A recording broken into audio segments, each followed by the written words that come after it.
This is the Londonderry Town Council meeting for Monday, November 10th, 2025. Everyone please rise for the pledge.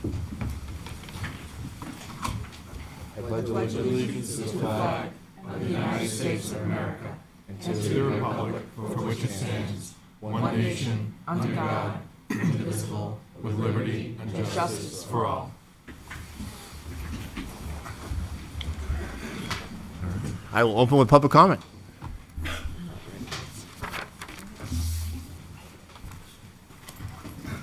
Good evening. Good evening. Marge Bedoy, 189 Litchfield Road. It's coming up on that time of year when we're appointing boards and commissions and whatnot. I would like to ask that you guys reassess the process that you use to do this. The charter says the town council appoints all boards, but it doesn't say that the boards can't give recommendations for who they would prefer to be on their board. So I'd like to give the Conservation Commission as an example. In the past, we've been able to get applications, who's ever applying for the CONSCOM. We invite them to come to a meeting. They see how it's run. We ask them questions. They ask us questions. We get a feel for if they'd be a good fit. Then we make a recommendation to the town council. It has worked very well. Okay. We unfortunately have not been able to do that recently. We were told that the applications are confidential and we couldn't look at them. I just would suggest that the board maybe think about adopting a similar procedure. I think it would go a long way to getting the boards and commissions having a unified group that kind of all on the same page. And then kind of related to this topic, in the past, people have been placed on the Conservation Commission kind of as a consolation prize if they didn't get picked for another board. And I just would love for that to discontinue because that does not work well. These people come to the meetings, last about 6 months, and then they leave and just waste everybody's time. So that's it. Thanks. Thank you. Appreciate it. Anybody else with public comment?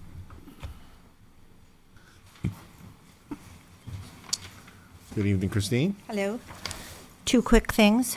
First of all, Just name and address. Christine Perez, 5 Wesley Drive, Londonderry. I would again like to respectfully ask the council to make it their policy that cell phones are off and put away during town council meetings. We, the public, have a very limited access to, and as a board, as a full board, and certainly deserve your undivided attention for the few short hours you are before us as a complete board. Those in the audience are very aware of the text being sent or received. If someone has something to say, let them say publicly. So there's no need to hold off on this decision. Again, please, I ask you to do this and make it policy. This is a pure case of asking for courtesy and respect for your constituents. That's number one. Number two, I also respectfully ask that you take the advice of our new town manager and our finance director and not supersede his advice. I think has more experience and more valuable input than any of us, perhaps any of you. And I think at least we should be able to respect his opinion on what he thinks is best for the town. He's been working tirelessly for 4 months, trying to just get us up so that we are up to what we should be doing that we haven't been doing for years. So again, I ask you respectfully to respect his opinion on what should be done as far as our funds. Thank you. Thank you. Anybody else with public comment? Seeing none, I will close public comment. Up next, we have new business. Discuss and set the public hearing for 2 Litchfield Road. We need to discuss this as a council because there's been some new information that has come to my attention from the planning board. They, I guess, continued their hearing. They made it December 3rd. So we need, as a council, to discuss if we want to continue the first reading or if we want to hold off until the planning board makes their decision. And the reason we would do that is because we don't want to get ahead of the process. The process goes, the planning board goes through it, gives us our recommendations. If we have our first hearing now, we don't know particularly when they're going to complete, so it doesn't help us have a second hearing. So we should, and there's no rush on this. It's wait till the planning board completes their process. We start our process after we receive the input back from them. My understanding, this is not a hearing. This is just, It's a first reading. okay, to move forward with this whole issue. Now, I was at the planning board meeting, and there was some question about the posting and everything. And I would like to hear from the town manager if we posted this correctly, and can we proceed in this manner and still be, okay with this? We want to hear. I want to hear from the town manager, yes. Yes, sir. Yes, this was posted appropriately in accordance with state statute, and if you choose to go forward, you can do so, and you'll be doing so legally. Okay, because when I was at the planning board, it was brought up by the attorney for 2 Litchfield Road that this was not posted properly, and that's why the planning board decided that they had concerns about it, and they wanted to stop their process. They did not continue. So if we decided tonight to continue this process, what is the process exactly? Can you lay that out for us? So if you're not going to do the first reading tonight, presumably you would do it on some other night. So that's an option that you may choose to exercise. Okay, so if we do the first reading tonight, what happens next? Then you schedule for a public hearing. And at that time, the public can weigh in on this, Exactly. along with the person that owns 2 Litchfield Road. Correct. So the And- question, sorry, yeah. So, wait, finish. Yeah. And then the planning board can still weigh in on this. They can, Before, especially if you don't make a decision on right now, it's already advertised for the 17th. That's already out there. So if you choose to have a public hearing as scheduled on the 17th, you can hold off on making a decision until after the planning board does their due diligence and provides feedback to you. and when's the planning board scheduled to do theirs? Again, I forgot. December 3rd. December 3rd. They continued it to the 10th. Oh, 10th. Oh, The 10th. Okay. So they would have it on the 10th, and we would still be able to do this on the 17th. That's even further down. Okay? Yeah. I don't see a problem why we can't, if town manager's saying we posted this properly, that was the issue that I heard at the planning board meeting, was that they were concerned that this was not posted correctly. Yeah, that has nothing to do with this meeting, per se. So typically what happens, Dan, is when we do a first reading, the next meeting, we do the public hearing. Okay? So the question for this council is, do we want to have that process take place prior to the planning board dealing with this issue on December 10th now? And the reason we wouldn't do something like that is because we wouldn't have any input from the planning board. We'd have no idea what the planning board had to say, and I would rather make the decision having the information from the planning board than not having the information from the planning board. We should have the full set of information because we're the deciding body of this. So why would we not do it and have the complete amount of information? So the planning board, you're telling me, Sean, is going to hear this on the 10th, Yes. okay? December If- 10th, we just If heard. we move this forward tonight, then we would be hearing, It before the 10th, I thought we were hearing it on the 17th. the 17th of November, which is before the 10th of December. We've already advertised this for the 17th of November. Okay. I don't think that we should go away from our current and past practice, that we go to the planning board and then those items come to the town council. We should not be superseding the planning board and let them do their process and then let it come to us. Sean, is it possible to have the first reading tonight and make our public hearing on December 15th? You could. After the planning board, is that possible? You can do that as well. Is that something, I'd because be, usually we just, I'd be all right with First that. reading is nothing, I mean, does really. that Right. seem fair to you, Ted? That way, we're not superseding anything. We're just- No, I just want to make sure that we're not then moving it to the 17th of November. Does that seem fair to you?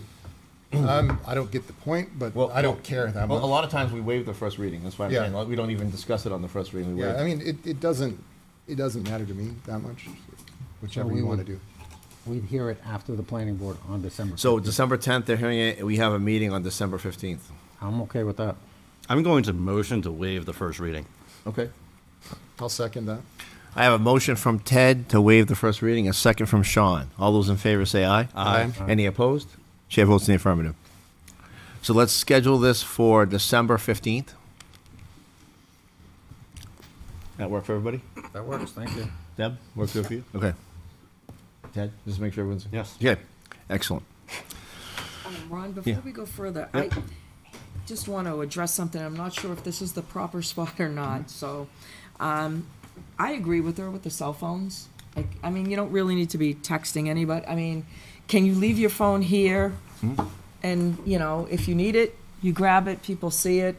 And, you know, if you got like, I got a text from Tom, was his, Esty, and he's like, I'm locked outside, I'm trying to get in, and I let him in, but if there's an emergency or something, but I mean, I kind of agree with her, we're here to give these people our full attention, and we should not be distracted. I mean, I even find sometimes this is a distraction, but, you know, So we set our council rules back in March, is my feeling. Okay. And second, how do I enforce that? just If put you have your cell phone out, how do I stop you from using your phone? Just put your cell phone right there. But how do I stop you if you're You texting? can use it, you just, So- but people would see it, but at that time, any information that came in on that cell phone during a meeting could be, called in and under 91A if someone in the audience decided to challenge it, and it's been done and there is court precedent to it. So let's put it on a future agenda then and deal with it the correct way. What We don't court deal- precedent is there? I don't have it in front of me, Sean, you could go look it Then up how do if you you know? want. Because I looked it up one day out of curiosity, and I read it. There's court precedent in this state where people tried to Whatever. actually get You out of the always say no government to everything. Now you So let's talk do this. over Sean, the top we're of gonna me. talk Hold about on, it hold on. another day, Sean. Let's put it on the Whatever. agenda and deal with it the right way. That way the public can also. What are you input. hiding? You're so afraid you can't have your cell phone up here. Jesus. All right. Can I finish what I was saying since she Please. talked over the top of me? Please, go ahead. What I was saying is there was a case where they tried to access the government's phone in this state via 91A via this state's laws, and that is not 91A-able. And so it may be in some other state or whatever you looked up. That's why I asked what case law. Thank you. All right, moving on. We have a budget workshop. We have the budget committee here tonight with us. And Mr. Mahan, do you want to start with cable? We will.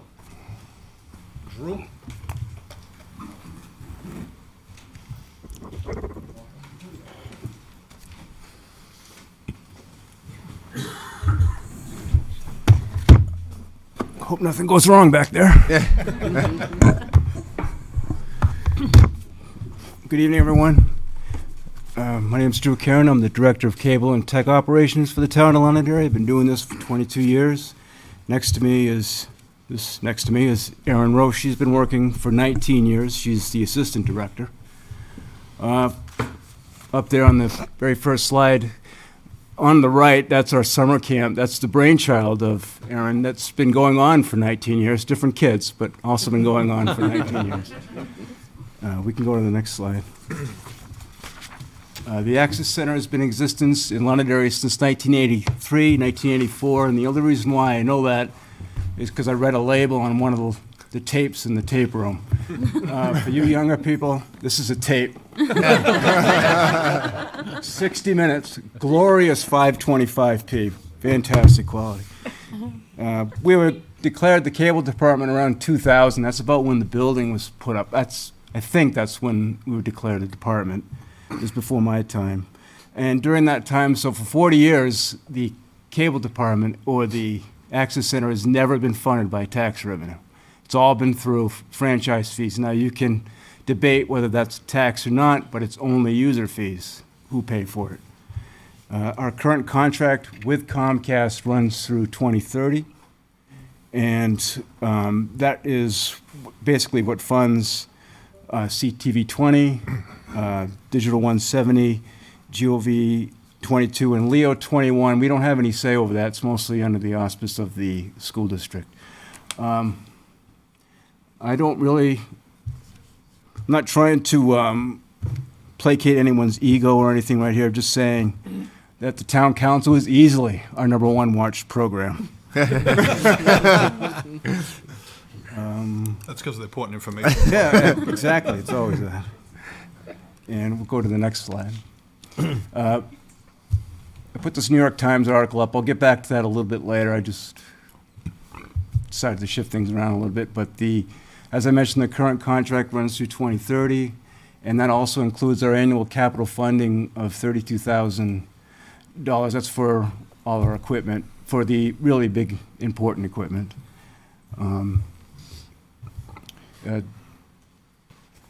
We do a lot of, not just meetings, we do a lot of other things in town, Concerts on the Common, Old Home Day Parade, anything that's on site, a lot of business interviews, campaign videos, of course. I'm sure everyone up here has been in studio at one point. But the biggest part of Access, and my predecessor always harped on this, is always about supporting the First Amendment right of free speech. And that's what we've always been about. And you can argue that you can do that now on YouTube, you can do it on all sorts of platforms, but remember, all those are private entities. So you're only allowed to say so much there. If you don't break any laws, you can say what you want in our building. We'll go to the next slide. Our objectives, biggest one, I'm really going to get to this year, is we really want to create more avenues of access for viewers. And that's not just on YouTube. It's not just we're getting a new server this week. It's also on things like, say, Twitch, or maybe even Facebook Live. We really want to get to as many people as possible, and it doesn't matter if it's just one other person, it's one other voter as far as we're concerned. And we're really trying to appeal to the younger crowd, obviously. We need young people up here, so it seems like Twitch is starting to go away from the video games and starting to get more involved with sports and also politics. So that's one of the things we want to do. We want to make it easier, too. The only drawback to that is if we have that type of thing, if something goes south with it, will they know where else to go? So that's up to us to make it easier for everyone to transition. We also want to create more professionally produced programming. I'm working on a series right now that's hopefully highlighting different things in town, but also a lot of the history in town. And we're making them much shorter. That's everyone's attention span nowadays. It's about 35 seconds to a minute and a half, and if they're not excited about it, they're out of there. But we have one good thing about it, and that is you have about 27,000 people in Londonderry, and that's an immediate audience right there. They're the only people who are really going to be interested in anything that goes on in the town. That's an instant audience right there. We're also got to evaluate current and increased options in the head end for additional outlets. That kind of goes with the first point I made about creating more avenues of access. We also have to increase our storage capacity. We've looked at a number of, storage is becoming really cheap now, but we also want to have it somewhere off-site, but also someplace, if something like what was been going on for a month now, we want to be able to, well, our server went down, we have a backup that we can go to immediately.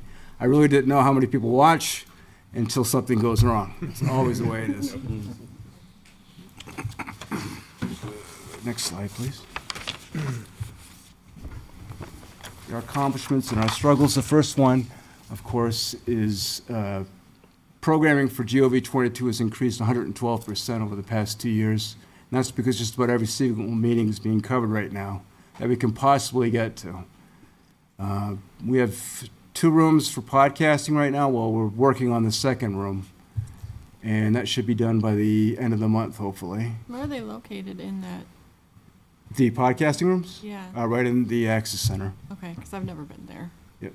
Just curious. And we also, last April, we upgraded all of our tungsten lights to more efficient LEDs. That was a big project. We haven't really seen, I don't know how much of a drop it's been as far as what we're using for energy anymore, but it doesn't matter. The tungstens were just too old, too hot, too noisy, and it took too much to cool them down, so we're better off with the LEDs now. You asked me that question 10 years ago, I said they wouldn't have been good for studio shooting, but now they are. And obviously the biggest struggle is franchise future obviously will be in question. Obviously, this industry has gone through a lot of changes over the years. And the biggest thing, of course, is cable subscribers obviously have dropped, but we're looking at obviously collecting franchise fees from other sources. This may sound a little weird, but I mentioned it earlier, it was a dirty word, but Comcast, a lot of people don't like them, but we wouldn't be over there if it wasn't for Comcast. They've spent a lot of money on that facility. And my opinion has always been, if they put out all those rights away, all those lines, and Netflix and Hulu and name any other streaming service are riding on the backs of those lines that they put out. And the cities of Chicago, the state of Massachusetts, some cities in California thought the same thing. And they've gone after what they call what is an amusement tax. And that's basically a franchise fee. And we're looking to do the same thing in the future. I hope that the Cable Act is rewritten and we're able to collect some of those fees from those sources. So even though the franchise fees have dropped, it's dropped, but it's not destitute by any stretch. But they are squeezing more money, just like the streaming companies are. I'll get to that in a minute. That goes back to that New York Times article. And obviously, I mentioned earlier, maintaining our infrastructure to in-house indigenous programming. We want to obviously do a lot more programming in the town, and we want to keep it in-house. And is that the last one? Just go to the last slide. I just wanted to point this out. This is also from the summer camp. If any of you have kids and you want them to follow direction, put up a green screen in your house. I have never seen it fail. Never seen it fail. This is, Aaron also runs an after-school program. It's been going on for about 10 years now. 10 years. And Friday nights. I don't know about you, but I was in school on Friday nights, I was out of there. But they wanted to do it Friday nights, so they're there every Friday. And we haven't had to turn people away, but it's getting pretty crowded over there. So, and I want to go back to you don't have to show it, but the New York Times article. I just wanted to point out, this goes back to the franchise fees. I won't read the whole thing to you. This is from 1981. And I'll just read a little bit. Although cable television was never conceived of as television without commercial interruption, you heard that right, without commercial interruption, there has been a widespread impression among the public, at least, that cable would be supported largely by viewers' monthly subscription fees. These days, however, as cables are laid across the country and new programs constantly pop up to fill the viewer's appetite, cable experts are talking as glibly about the potential advertising revenues as they are about opportunities for programming. So basically, I'm painting a parallel. That's exactly what's happening to streaming right now. And I'm sure we all remember, just a short while ago, YouTube never had commercials, and now they do. They were never gonna. These are commercials we were gonna be able to skip over. Now you have to wait through 30 seconds of a commercial. Amazon's the same way. Just about all of them, because they know that there's 3 ways to make money in this business. That is subscriber fees and advertising, or both. And it's always both. And they'll always come back to advertising. And that's why I say they're prime for the pickings in the future. I think it's something we all can get on. I'm hoping it comes up in the next 5 or 6 years. But that's where we see the cable department getting its funding in the future. But just so you know, our current contract does run through 2030. And we plan on doing a lot of upgrades, especially to our HVAC system over there. Needs upgrading, and like I said, we plan on doing a lot more content. And that's all I got. Any questions? Any questions? Yeah, so under current law, I'm guessing we're not allowed to do advertising on the No. cables? Okay. We can't do it right now. Thank you. You can be someone can sponsor you, but you can't directly Can't show, call it to yeah. action. Hey, we're having a sale someplace. You can't do that. Gotcha. Deb has a question. Yeah, two statements and a good. question. I just want to say I'm so happy that you're being smart and thinking about the streaming aspect of it as a way of income for you. I brought that up I don't know, a couple of years ago, because that's the way of the future, and you want to be a front of it and have all the information ready to pull the trigger when it's there to go. So thank you, Drew. That was a good job. And Aaron, your camps are amazing. And anybody, really, even adults, you should have an adult camp. No, really, because people want to do it. Remember, we used to have so many volunteers that they'd take out the cameras and interview people on the commons and do crazy stuff. It's something to think about, but you do a great job. And the only other question I have is, who can use the podcast rooms, and how does that work? Just about anyone can use them. Erin's been running a podcast now for about a year. If you go through her, she can set you up, but anybody can use it in the town of Londonderry. And that doesn't mean you have to be a cable subscriber. This is anybody, any taxpayer. Okay. Like we said, we're having a second one built. It's going to be a little bit different. We had to do something.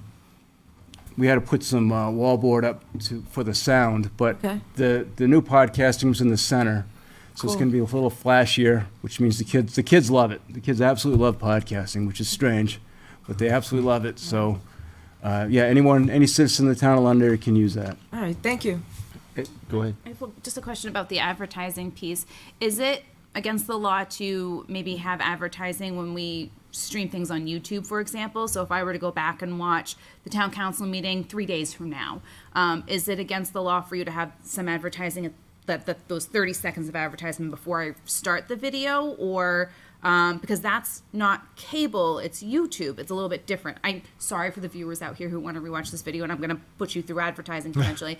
But like, is that something that's a possibility, or?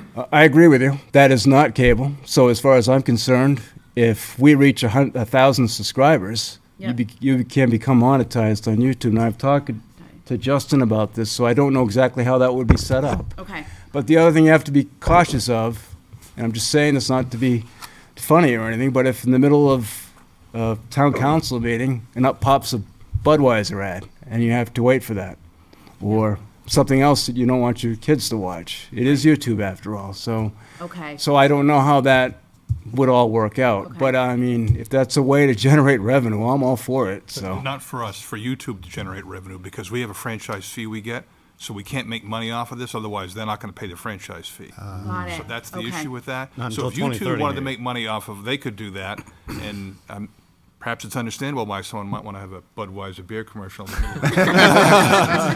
middle. We're not gonna make money off that, though. Okay. All right. Any other questions? Good. Just a couple. So first, there's just a couple increases here. Dues and services and travel and mileage services, both $5,000 over the default budget. I was just wondering what prompted those increases in those lines there.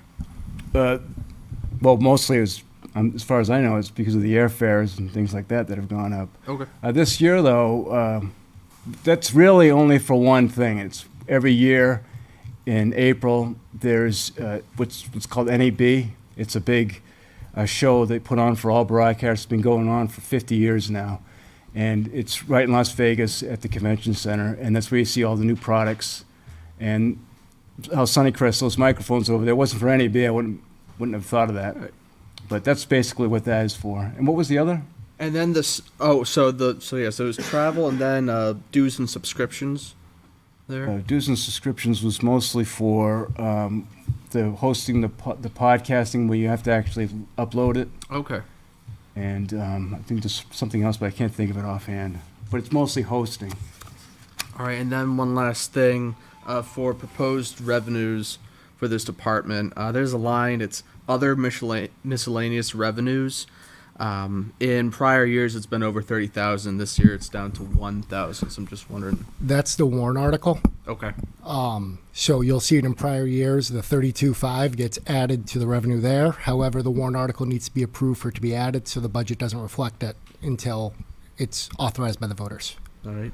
And also in terms of the increases, as I mentioned last time, I'm not a fan of management services. And if you look, that one has decreased significantly as well. Yes. All right. Thank you. Any other questions? Yeah, curious about why the FICA, Medicare, and retirement have gone down if the salaries have gone up. Justin? The overtime line is no longer being utilized, as neither of these individuals qualify for overtime anymore. Okay. Any other questions? Dan? Oh, best for last? No. Drew, I just want to say thank you for everything you do for us in this community. I also want to say that when Dottie Grover ran the place, my youngest son would go there and make movies and stuff. And I think it's great that you're including the kids and getting them interested in it. And I just want to say thank you. That's all. We've had a lot of people go on to a lot of different organizations, all kinds of networks. Some work for the NFL. You never know. So, Right. Yep. Good job. Any other questions? All right. Thank you. Is there a reason why you guys and the town manager are maybe looking at reducing the training line item by 2,500? I think that probably was because we weren't expending the whole thing. That, as well as reallocating it to where it was actually charged to. Okay. Okay. So that, some of that is the conference that he had mentioned, so we moved that to the appropriate account line. Okay. Awesome. Thank you. Any other questions? Nope. Thank you, guys. Thank you. Appreciate it. Up next, we have assessing.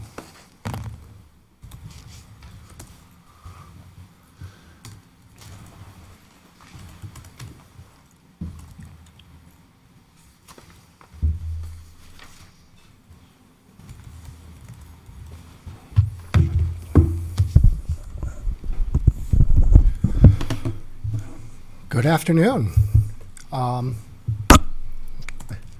Here we go. So this is the assessing department's budget. We deal with the veterans credits, all the exemptions. Laura, do you want to take this?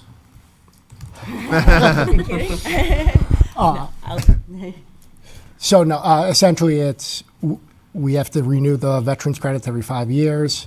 This is where you get the disabled and elderly exemptions, as well as the time it takes for the staffing to meet with the individuals to make sure they're filling out the right forms, as well as reviewing the process to make sure everything is good for the assessor to finalize and authorize. Residential, I always mess up on this word, cyclical inspections. Cyclical inspections. The town has 9,351 residential properties.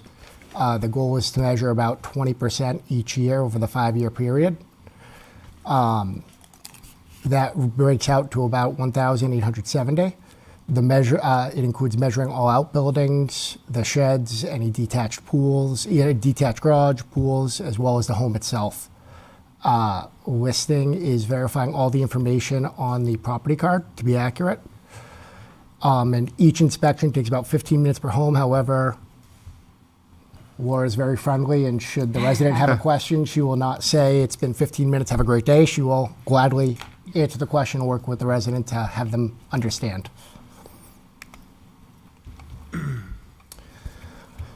So for the building permits, inspection volume in 2024, the assessment technician handled 884 commercial and residential building permits. Each one of those requires an inspection.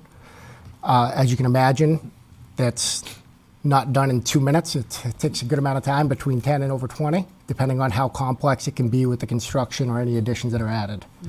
And then afterwards, there's a post-inspection that can take over 10 minutes as well, and that doesn't include the time to actually get to the property to inspect it. Some of the other things that go through is they will process abatements through January through March 1st. They enter new deeds into the system every week. There's approximately about 20 per week. Revaluations occur every 2 years. As everybody's well aware, there was a revaluation this year. The next one you can expect in 2027. Sales and inspections and qualifications, every sale must be inspected, and that's ongoing. It's not any time of the year, it's repeated. They assist the public, as I mentioned, with making sure they're filling out the proper forms, they have the right paperwork, all that, and seeing if they're potentially eligible for other things to assist our residents that may need any exemption available. We also perform the MS1 report, which is the entire evaluation of the town. And they update their system with any new parcels or acreage and update current use as well.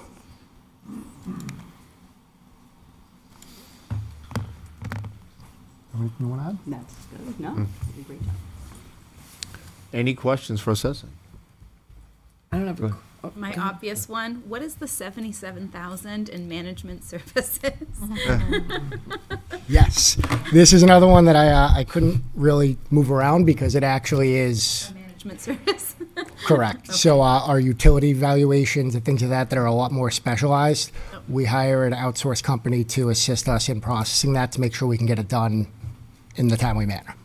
So it's a service that is managed. Okay, thanks. Deb had a question. No, not a Oh, question, okay. statement.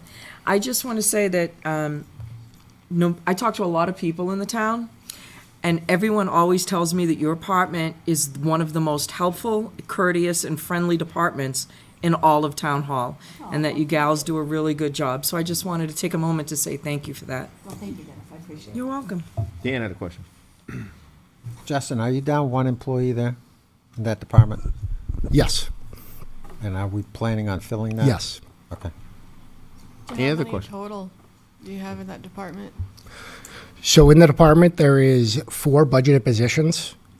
We fill 3 of them. That 4th one is a contracted employee or contracted service we utilize. And rather than having it as a contracted service, we maintain the position to allow us to fill it should we find the individual that's qualified. The problem is assessors right now are very difficult to come by. We're very lucky that we have Laura here who's working her way up to get there. So the intent is to use the funds without having to increase the request from the taxpayers, knowing that we're hoping to fill that when it comes time. Okay. So right now we're utilizing the service and utilizing the funds for that position to cover that cost. Okay. Any other questions? Yes. Go ahead. Justin, for the management services line that you said was permanently used for utilities assessing, in past years it was been much higher, 90, 80, other years of 80s, 84. Why 77,000 this year? The past years, there were more known disagreements on valuations of properties.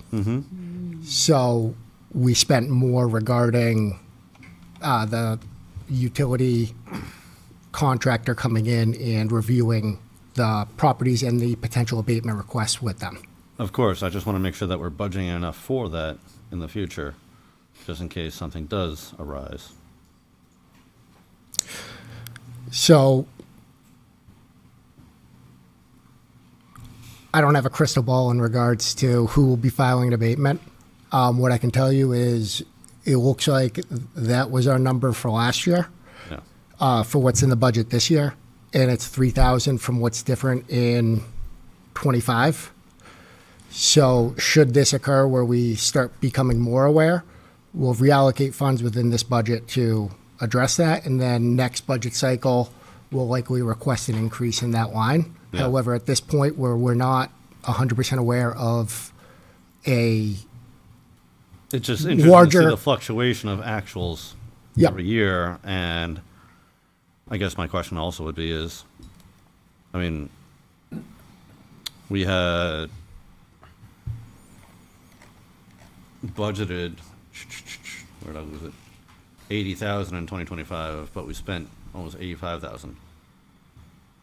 I mean, obviously in 24 we budget 80, but then only spent 57. So, and we're all over the map here. right, which is why I felt comfortable last year dropping it down slightly Okay. to kind of address that aspect. And like I said, should a larger company come forward with an abatement where we need to hire additional resources, we go that route. And like I mentioned, hopefully we'd be able to request that increase in the budget next year rather than, by next year, I mean fiscal year 28, rather than requesting it this year with a potential of maybe could happen, that type of situation.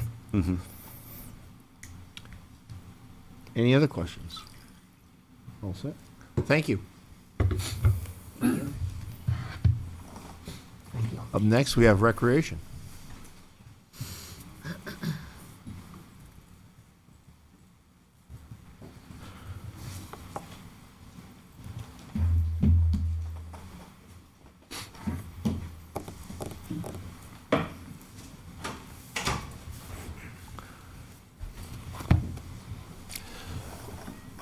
Good evening, I'm Art Salidas, And Doug Cole.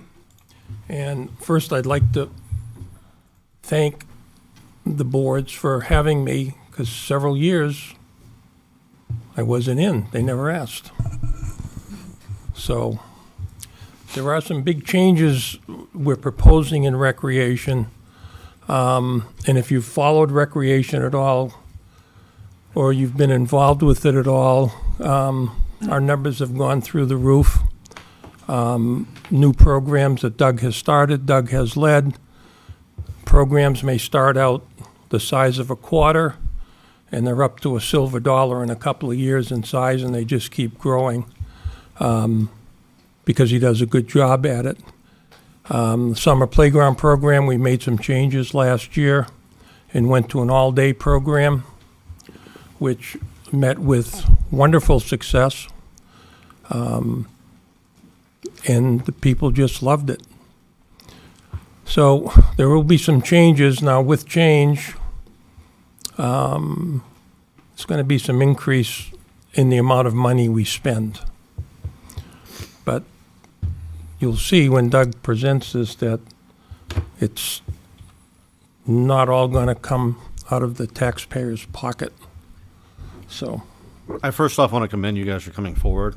We've never really had a presentation from Recreation Commission in your department in the past 6-7 years I've been on the boards. So I'm really excited that you guys are coming before us. They didn't have a choice. I mean, I left watching the news to get here. So, no. Thank you. Yeah, we'll jump right into it. So, just a brief overview of the budget summary. As Art was kind of saying, with some of the changes, we're also looking for changes in the overall budget. Mainly, you'll see a big increase, which shows like a 40.6% increase due to staffing needs, inflation costs, and maintenance repair to our equipment. Those utilities are projected on the 3-year average, plus the 5% increase from this past year's budget. So those are nominal as they are each year. But again, the big jump there is definitely going to be the staffing needs, as we're kind of looking at reorganizing. Is that how you'd say, Art? Moving forward. Yes, yeah. So other key components to that are definitely the main expenses within the budget. As our budget every year, it's mostly personnel, maintenance, utilities, supplies, and trainings and seminars. That's kind of how it's broken down. Did make note of a budget decrease that is in there this year too, of almost 16%, due to the reduction of some of the part-time staff salaries and seasonal pay, elimination of some of the youth and adult program costs, and lowering of specialized equipment expenses that have been taken care of in recent years. Some of those reasons, we'll get into it eventually. You'll be seeing a lot of notations about the revolving fund. I will make some statements about that as well. But you'll be seeing some of the decreases are due to that revolving fund that Recreation does have at its disposal. Here is the current staff and composition. We have part-time rec director, part-time assistant rec director, and then a number of seasonal staff, so maintenance, labor staff, camp staff, instructors, and we recently have added a recreation intern position. Again, you'll see that there's some asterisks next to a number of those because they are paid through the revolving fund. So those are not, those positions that have been added are not part of the current budget that has been done in the past. So looking ahead to this upcoming budget, there's look to combine the recreation and the assistant rec director position into a full-time rec director, as well as increasing the hours of our senior maintenance labor to full-time. We will still have camp staff, instructors, and that recreation intern position, but again, those follow three are paid through the revolving fund. There's some increase in our professional development lines as well, because current training requirements, we will have to increase that for full-time positions, specifically those with the maintenance position for the different certifications that are needed for that position. And then we have our seasonal recruitment as part of our annual staffing. We're always bringing in camp counselors and as well as instructors for our programs and field facility maintenance staff to take care of things throughout the spring, summer, and early fall months. Feel free to stop me too if you need to. If I speak too fast, sorry. Facilities and maintenance. So we have our routine, everything that's done every single year by our maintenance staff. There's the regular upkeep of landscaping repairs, cleaning the parks, the fields, the courts, and storage buildings. That's done in conjunction with a lot of great volunteers and nonprofit organizations that we have here in town that assist. But the main basis of that being done at the field space is done by our seasonal maintenance staff. So we're always looking at a preventative maintenance strategy as we're looking ahead to taking care of that and getting ahead of some of these items that have been coming up in recent years, which is looking at always reducing the costs and extending the lifespan of those facility spaces. I have an example in here for the Funway Playground, some of the work that was done there a couple years ago, bringing it up to kind of up to code and where it needed to be. Now it's just continue to maintain that throughout the upcoming years, which will lower costs instead of having big chunk payments coming in year after year. And that ties right in with community safety and access. So we're able to provide these safe recreational spaces for everybody, residents and visitors, by having great maintenance strategy as well as routine maintenance tasks that are taken care of. Just to give you a couple of shockers here. Yeah. The skate park opened 24 years ago. The new playground opened in 2008. We still call it the new playground. The last time we had our courts, basketball court and tennis courts, actually fixed was 9 years ago. We had them patched and repainted, which is supposed to last 5 years, but it's been 9 years. And there is a group in town that is working Restore the Recs to restore the basketball court, the surface, and new backboards, and it's done by a group of volunteers that are absolutely fabulous, and they're pretty close to having everything they need to get it done. So, but we do have an aging staff, and we have aging facilities that need upkeep. Even West Road was, first West Road field opened 24 years ago. Mm-hmm. And it to me, it seems like we've had them forever, but it's been 24 years, and so. I wanted to just say that my wife was at the playground the other day and had overheard some moms with their kids saying how much they appreciated the changes that were made at the playground. And, it's been over a year now that those changes are made, and people are still commenting about how glad they are about the changes that were made. I'm glad to hear it. Yeah, I think as we're looking to, we're definitely in a stage of maintaining what we have, upgrading it to where it needs to be, and then looking ahead from there. But it's everything's in need of a facelift, and that's kind of where we are, I think, in the current standing. So, but thanks for the background on all that too, Art. So just Art kind of showing how old some things are and what's coming down the pipeline. So having seasonal staff that's been able to take care of that to the direction that they have has been great. But there's obviously going to be more that's required of that in the coming years. You'll see on here too, we kind of mentioned an opportunity with potential addition of a full-time maintenance position. It allows more time toward the TLC towards those actual field spaces, creates familiarity. You have somebody who's there every year, knows what it is they're doing, what the maintenance schedule is. We start updating that, which is something we've started to do in recent years. We have a benchmark now of this is when this happened. Now we know this is good for next 3 to 5 years, 5 to 10 years, something like that. But we can continue to compile that data, which is only going to be helpful, especially with somebody potentially in that position. And also we put in there the position has potential flexibility to assess DPW during the winter months as well. So, can you just talk a little bit more about that, the strategy of using that person in the wintertime for plowing? If they're going to be pretty much assigned to DPW to address the plowing issues. There was a request from DPW for 2 additional full-time people, which I have not, I'm not pushing forward, not that because it's not needed, but this helps to address some of that shortfall in plowing capacity. So that person's basically going to be working for you part-time, and then going to be working for DPW part-time in the wintertime for that plowing route. And the other thing we have to do is, as recreation people, we have to keep DPW happy. Because they have the big stuff that can do the big things for us. And they are unbelievable. The area in front of the tennis courts and all of that, they did that. So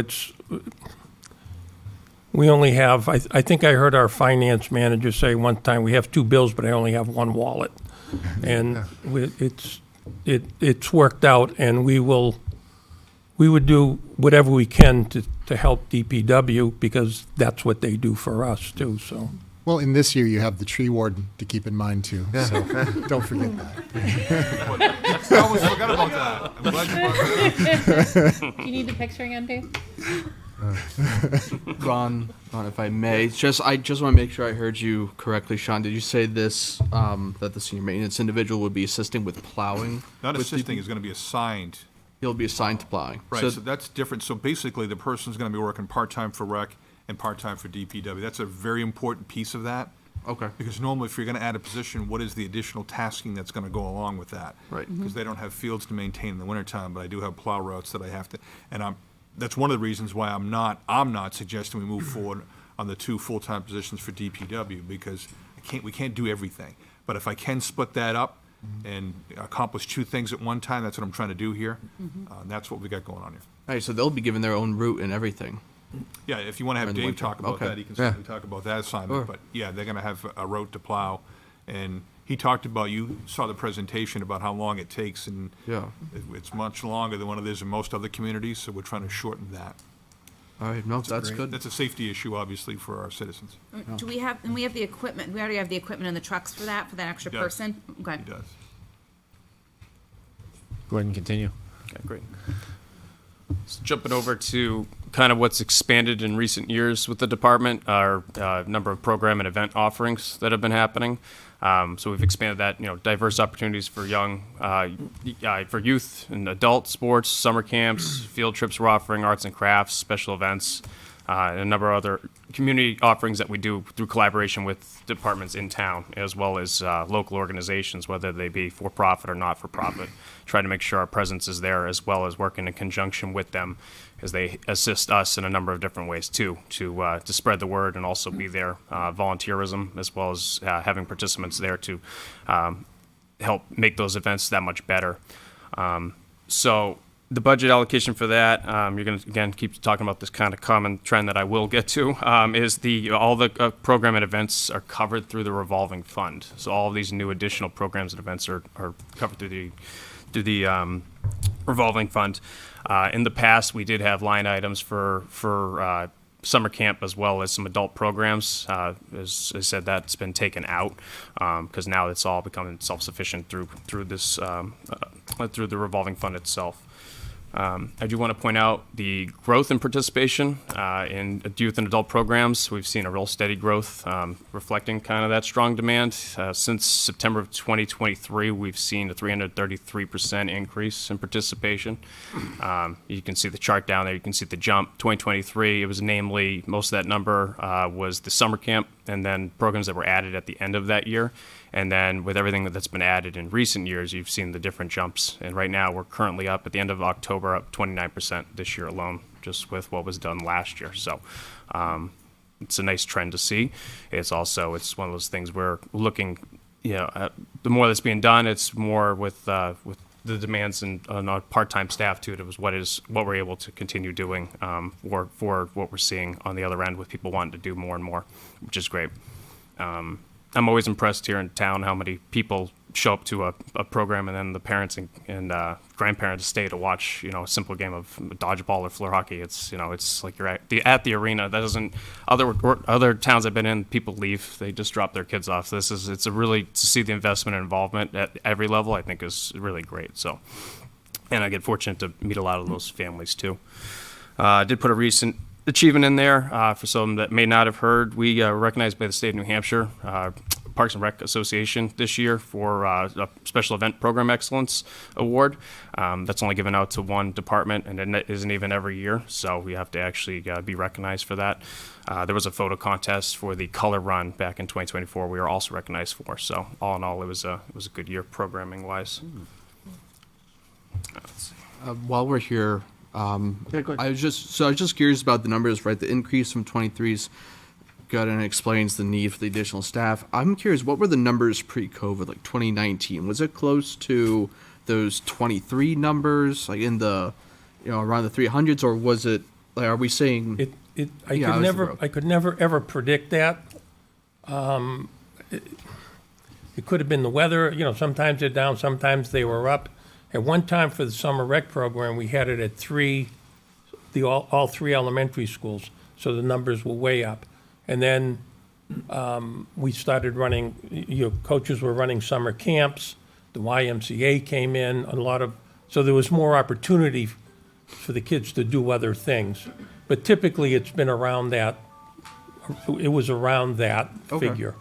All right. So. Jumping into the revenue sources for these, for the department, program fees is a number of, is where most of our revenue does come in from, and that's based on what we are offering. It includes the summer. No taxpayer dollars go into the fund, the current department offerings.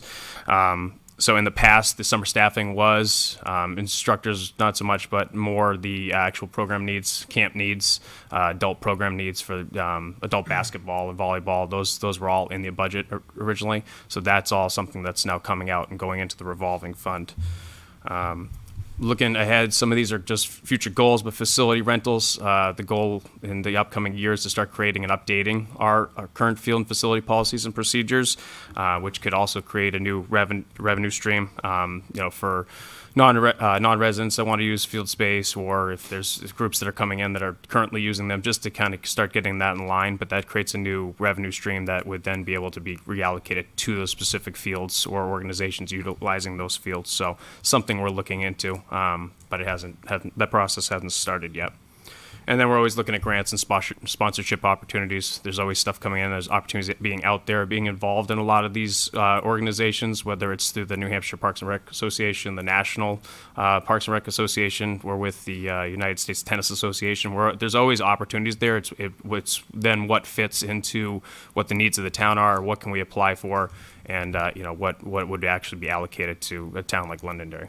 Would part of the responsibilities of the new full-time director be determining what those grants look like and applying for them? Yes. Okay, Mhm. great. I just want to go over it. So what we're talking about is these two human beings are now going to be one. So we're talking about two part-time positions that are going to turn into a full-time position. I just want to be sort of clear about that, because I'm not sure that nuance was fully understood a few minutes ago. Yeah. Yeah, okay. Yep. You're saying art found the fountain of youth, is what you're saying. I'll wear half plaid.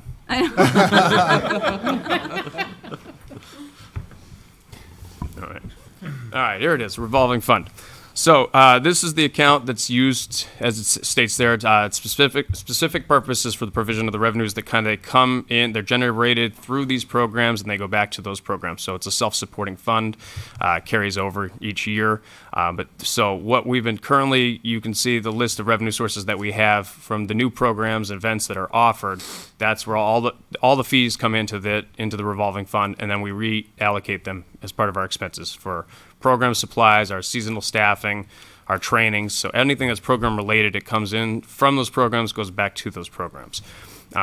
So something that's been taken out of the general fund this year was the seasonal summer staffing, and now it's all going to be paid through the revolving fund. So that's because it's increased. So I can be more specific with numbers. I'm sure Justin knows those too. But it started off with $1,000. I think at end of June this year we were at around $54,000 in generated revenue. So that will then, and then money that came in this year for camps is going to go back to summer staffing. So that allows us to increase our summer staffing, our seasonal workers, just to stay within ratios and safety reasons, liability reasons for camps. And that all goes back to these actual programs and the instructors and some things that our people within our department aren't experienced enough to lead ourselves. That's why we bring in instructors that can do that have that knowledge base. We hire them as town employees to get those things done. Doug, I have a question. Do you have a difficult time getting staff for the summer program? Not this past year. This past year was great. So yeah, I think in the past we've had returning staff. We more than doubled what we had in past years, and which was great because we saw the increase in numbers. So we got ahead of it too. I think we kind of started the hiring process in January this past year. So we had more applicants, and we had a lot of great applicants, which was really something. So we're hoping to increase that again this year. And since we have a good foundation and base, we're going to be able to do so. I should go back to even the rec intern that I talked about. That'll be funded through the revolving fund. So that's something we're hoping to get some applicants. Like volunteers, an intern, you don't always know if you're going to get a qualified candidate or people that are going to come in that are willing to help out and do that. We're trying to start working with the high school too to get volunteers.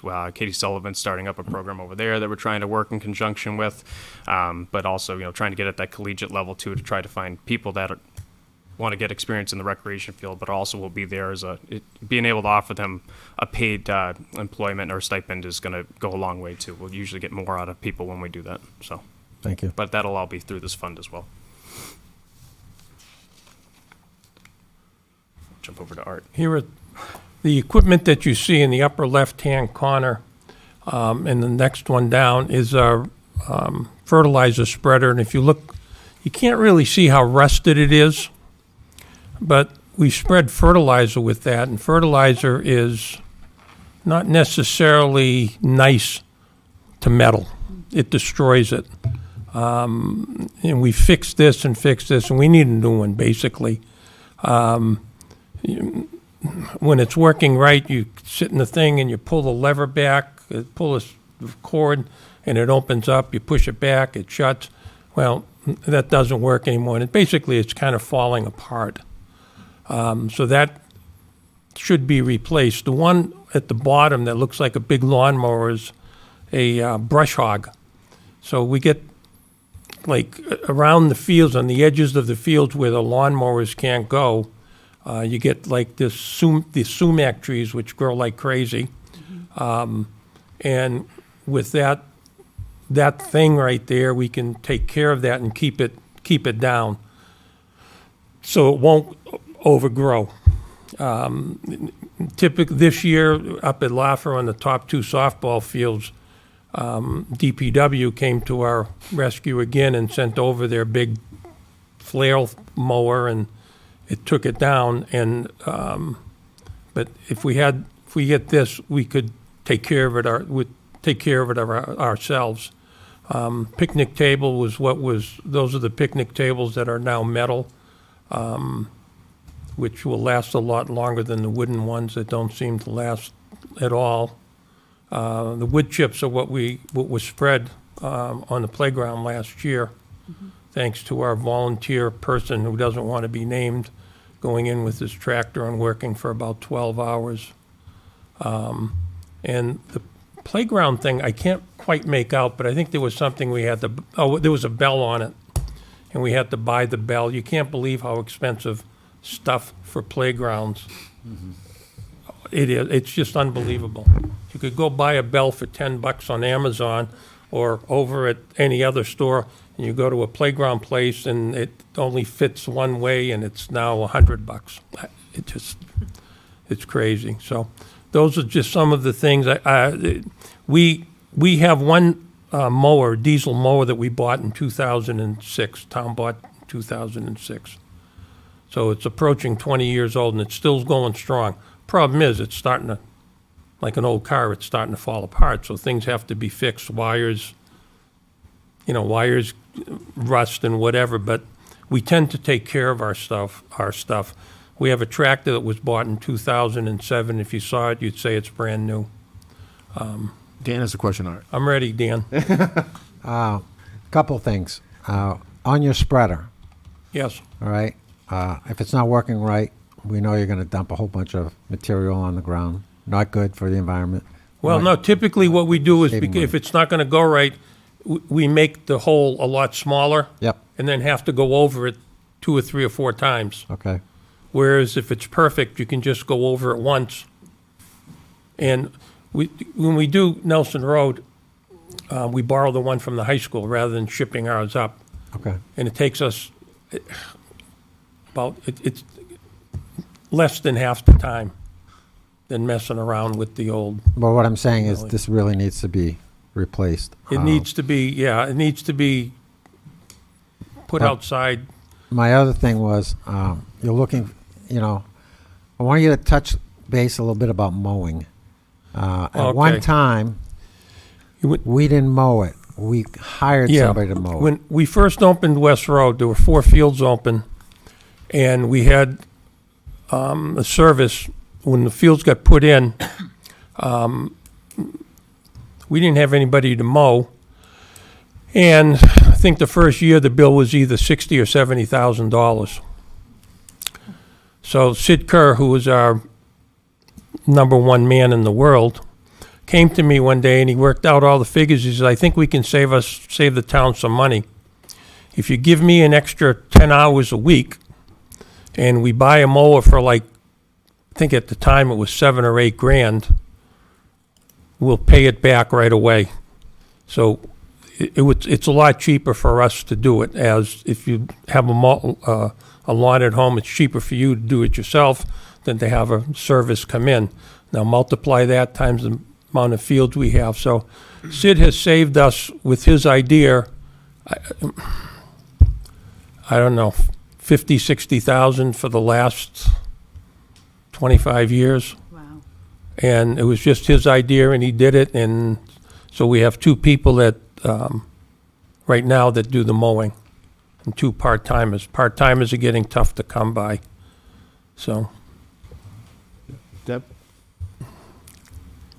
All right, so the rec programs use the fields, but who else uses our fields? And do we charge for that? Are they responsible for using our fields? For example, like when that boot scoot and boogie thing comes at Old Home Day and it's up at where the tennis courts are and Yep. stuff. Are you getting some sort of payment for them to use that area there, or It's considered part of Old Home Day. so they don't pay anything to use our area? No. Okay, so who uses all of our So as- fields all of the time? I mean, they're always busy. So I think being one of our goals this year was the update of those policies that are not in place, and that doesn't just stop here. Our department always also looks over the usage and rental of town common, which so we take in all those requests too. So that's something it's updating it to work for the different spaces that are going to be requested, and then it's having a fee structure there, which would get presented, to Sean as well as to the council as to what the approval is going to be for how that's going to look. So that's something. The goal here is in the next month or so to really start getting on that to get ahead of it. So Well, I'm that thinking of the fields at West Road, right? Does outside soccer groups come in and use our fields? I probably I'm getting less now. It's kind of come down, but at one point I was getting 30, 40 requests a year. And I had, sum it up this way. I had a young gentleman from Hudson call me and ask me if he could use the fields to play a game with his old high school teammates. And I said, well, you live in Hudson. Why do you want to come here? And he said, because your fields are better. And I said, our fields are better because we don't let everybody on them.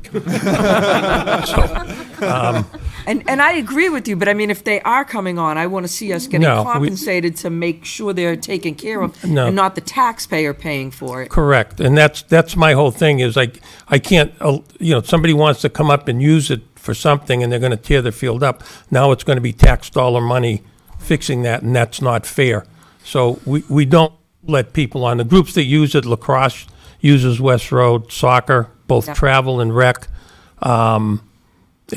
in softball, baseball are at the Laffer areas and whatnot.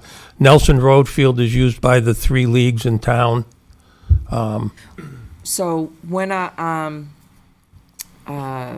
somebody creates a camp, right? So somebody has a camp, baseball camp, softball camp, soccer camp, lacrosse camp, and they're an outside group, but they're in town, right? And they get kids to pay a fee to be part of it, right? Then they want to use a field. Do we charge them to use that field, or we don't charge them to use that field? The soccer group runs camps, but the kids get a reduced rate because they're using our fields, is the way it always has been. So the other camps, those are the only fields that camps are run on. They'll use the school fields for other camps. But they bring in, I don't remember which group it is, and the kids will pay to go, but they're not paying what they would pay. The kids aren't paying the normal rate. They're kind of getting the hometown discount because of that, if that makes sense. I don't have yeah. a problem when they're local kids. Yeah, It's yeah. but I No, do know that no, there we're are not other letting- kids that no. come to use the fields, and No, we don't. No. I have to ask these It's, questions. I know, I get you, but it's one of my things, like, no, You know, no. It's clear, and I made this statement before, that we need to have comprehensive fee review, because property taxes is our primary source of revenues, and we can't rely solely on that. And you just have to pay some of those costs. And the council just acted on building permit fees, which have not been increased in many, many years. And I see this across the board in the town about other opportunities to do that, but as Art indicated, there's trade-offs, right, obviously. So that careful analysis needs to be done, because that's gonna have an impact, and we should fully understand what those are going to be. And that's something that, Doug will be looking at into the next year, but we're not ready to be able to do that at this point. So, Mr. Manager, are we going to be funding all of these things? I mean, not us, but we're going to put all these things forward to be funded before we have all of these things in place? Or are we going to wait and have everything in place and say, this is what we truly need, and then put it out there? Wait for everything to be in place. Yes, the processes, the procedures, how, like you I just said, understand that. how it's gonna work, because I would hate to put things in place and then they go, well, we can't take it off now, everybody's coming, it's getting it's a horse before the cart sort of thing, and so I Well, just, We've been in operation for a long time. right? I These understand. things have been going on, and not every problem can be resolved in 1 year. We are taking, what I would suggest is pretty substantial steps fairly quickly to try to solve. well, that's a what's lot. scaring me, there's substantial steps pretty quickly. Just I saying. can say this, we're not going to start any new programs. We're not going to start a Irish football program, Bless you. okay, for the kids down at West Road. I saw Irish football. It's the only reason I mentioned that I saw a game of it. It's interesting. But we're not going to start another program, okay, unless it can be. Well, see, this is where Funded, I had a yeah. path here. And so I'm thinking about the senior center runs all these programs. The library runs all these programs. And I see a lot of crossover, a lot of redundancy. I guess I don't like personally that it's a lot of redundancy, a lot of repetitiveness. If it's going to be the rec department, it's going to be the rec department. If you're going to be doing all of the arts and crafts kinds of things, and you're doing all these things, they're adult things, because I'm seeing, you guys are doing it, then I'm seeing the library do it, then I'm seeing the senior center do it. I just think it needs to be reined in a little bit. And not that I'm against them. I'd rather see really good, smart programs done the right way, and so our community gets the best of the best, and it not being repeated by each different group. And you might charge a little more for your craft thing, and they charge a little less, or this one's free. I just... Doug will work very closely with those two departments to see that it's not overlapping. Yeah, there's a- specialized, staffing that you need for various programming. So the library does a great job with the people that use their services, use their building. Alona does a great job with the seniors, because again, that's I something- understand, but I don't want to see. I was reading your things, and I know I read those things over there as well. So I want to see where the overlapping is and why. I guess I'm not sure about overlapping, but anyway, I don't get too far afield here. So if there's examples of overlapping, I think you should probably show those to us, and we can certainly talk about those. But Okay. I think that the various departments you just talked about, I think, do a very good job of providing services. So if I'm getting service at one, I'm probably not taking the same, if they were two programs offering the same thing, I'm probably not going to one and then another one. So maybe if there is one, and again, I don't even know about if there is, that there's only so much capacity in one, and the other's picking up the slack on that, if that is actually the case, and I guess that you need to show me what those cases can of show you. overlap are. Well, that'd be great. Yeah, We'd be appreciative of that. no worries. Can we let him continue? Or are you Yeah, good? no, You go wanna ahead. Continue, guys? Yeah, the last page, it's just a quick summary. So, just looking how we looked at the budget this year for what the department is, what it has been, what it is trending towards, and what we feel it needs to be, with obviously the focus being on creating those full-time staffing positions for the expanse that has been offered and the increase that we've seen for not only maintenance needs, but also for participation needs, facility updates, policies, procedures, things to look at that, and other grant and funding opportunities that need to be looked into, especially when it comes to looking at facility and field space here in town. So, like we said, we've been it's been a slow maintenance, but now it's time to get everything up to snuff and then go beyond that and start upgrading and expanding to what is offered here in town. And that just aligns with what our upcoming strategic goals are, as well as what our overall mission statement is for the department. So, which is overall is to improve the quality of life here for town residents. Any Mr. questions? Chair. Right, go ahead, sir.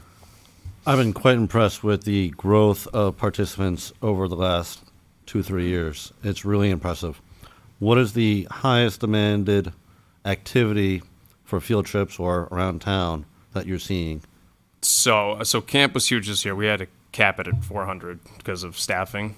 So that's something, again, we look at staffing and also space. You know, we're beholden to what the schools are able to offer us. So, you know, when we're looking at capacity, that's important too.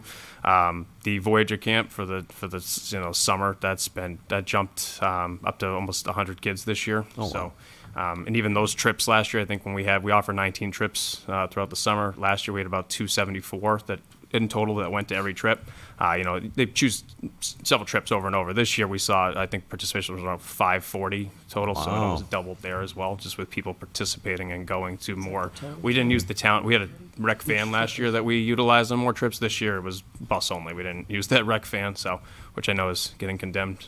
Dave's somewhere around here. What would you say is the most well-liked field trip? Dodgeball is always big and popular. People love that. But This is true. the volleyball I guess program better the field this year- trips that you have the kids Oh, participate for in. field trip wise, the amusement parks are always big, but hiking was it depends on what group of kids you get. So hiking was really big this year. We had a lot of people that even like deep sea fishing and getting off and about. So yeah, it was each trip. I think we averaged 30 to 35 kids every trip this year. So That's amazing. yep. So, Well done. Thank you. Go ahead, sir. Good evening. Yeah.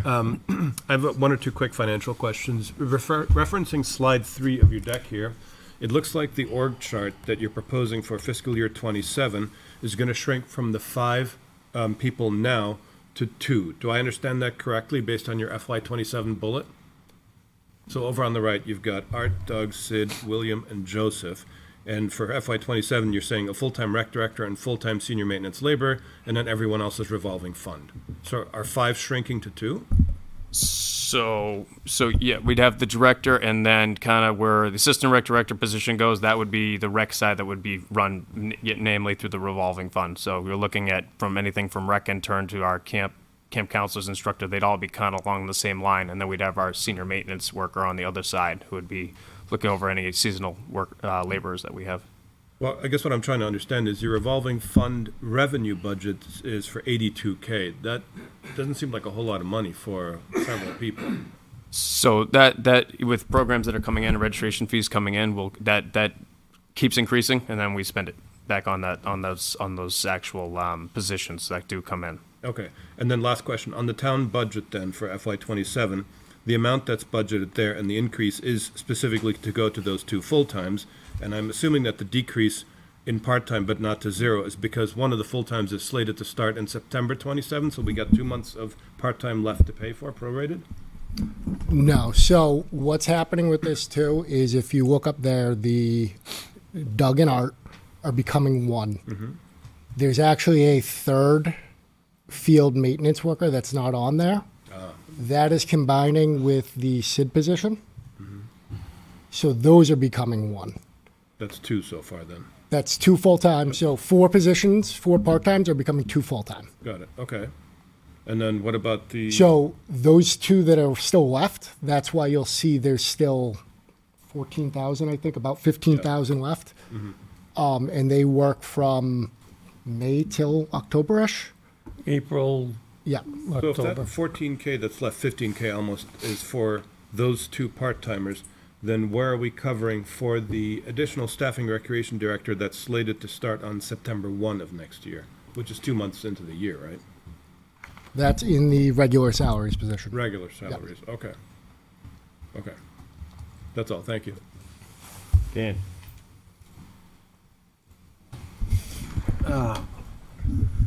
I having a problem with the numbers here, Art, that you're working 18.8 hours a week. I mean, I'm being paid for 18.8 hours. there's a no week. way. There's no way. We will long not as- discuss potential labor law violations. As long as I've known you, you have been dedicated to this community. Well, You have gone above and beyond. And for Doug, you've got big shoes to fill, my friend. Okay? Just Because- remember what Muhammad Ali said. The price we pay for living on this earth is service to others. I never had a job. This was what I did. It just helps people. And I'm not rich in money, but I feel like I was very fortunate to be able to help others. Well, I also have to say, Art, as long as I've known you, we've done field trips to Pawtuckaway, to Canopy together, and all over the place. I would love if everybody was as frugal as you in your department. I don't think anybody here can ever question that Art Salidas will waste money, buy things frivolously. That's not the type of person you are. You are as tight as they come. It's not. Okay. It's not my money. You it's squeak. the town's money. Yeah. Yeah. If it's my money, you need $1,000. Here's $1,000. It's my money. I wouldn't give you a nickel of town money, though. It's not. That's not my money. I just want to say thank you for everything you've done in this community. And Thank you. I appreciate that. Any other, go ahead, sir. Yeah, so within the part-time salaries lines, there's a difference between the department's proposed budget and the town manager's budget. About a $30,000-ish difference there. Okay. Could you elaborate on why, or I guess, Sean, what's different with your proposed budget versus the department's proposed budget? Justin? So the department is, they requested initially to maintain a part-time rec coordinator. Okay. To allow for additional services and things to be provided. During the town manager's budget, that position was removed. Okay, thank you. As I said before, there's a lot of requests for additional staffing, but I can't honor all those. We just don't have the resources to do all of them. Not that there isn't a need to justify that. And, you're going to hear more about that when we start to talk about warrant articles later on this evening. I just can't move forward on those. So we got to be very judicious about what we do and how we do it, try to make the best, like the maintenance position, that I'm achieving 2 objectives with 1 person. That's the strategy I've been using when making these decisions. All right, thank you. Any other questions? I got one more Second thing. time? Yeah, second time. I just want to say whoever came up with the idea of taking Sid's position and the other part-time position and making 1 position, I think that's a great idea because you're going to use that person for plowing in the wintertime and save us there. The one thing I would ask, if you're going to be using this individual for plowing, maybe we can look at plowing our own facilities instead of contracting it out, because we pay a lot of money to contract out for the fire stations, town hall, library, senior center. I just wish you would look into that. Thank you. Any other questions for Rick? Thank you. Thank you. Appreciate it. Thank you. Up next, we have solid waste. Trash and other waste. Yes. I'll just leave it at that.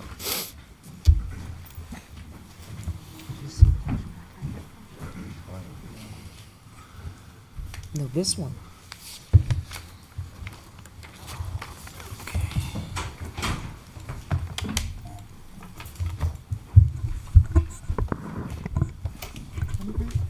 All right. Welcome. Good evening. In similar fashion to how we were Saturday, I have just a brief prepared statement introduced by our team here, and then we'll get into something important but not as fun to discuss as going to different parks and camps and things. We're going to talk about trash and sewer. Hey,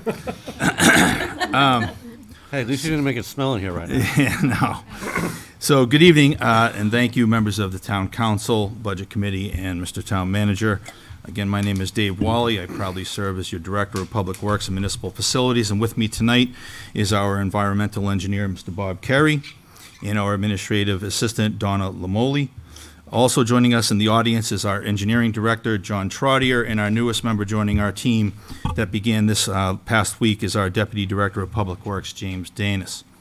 So tonight, we're going to pick up where we left off on Saturday as we present to you the final two divisions of our 6 total for the FY27 Department of Public Works budget covering solid waste and sewer.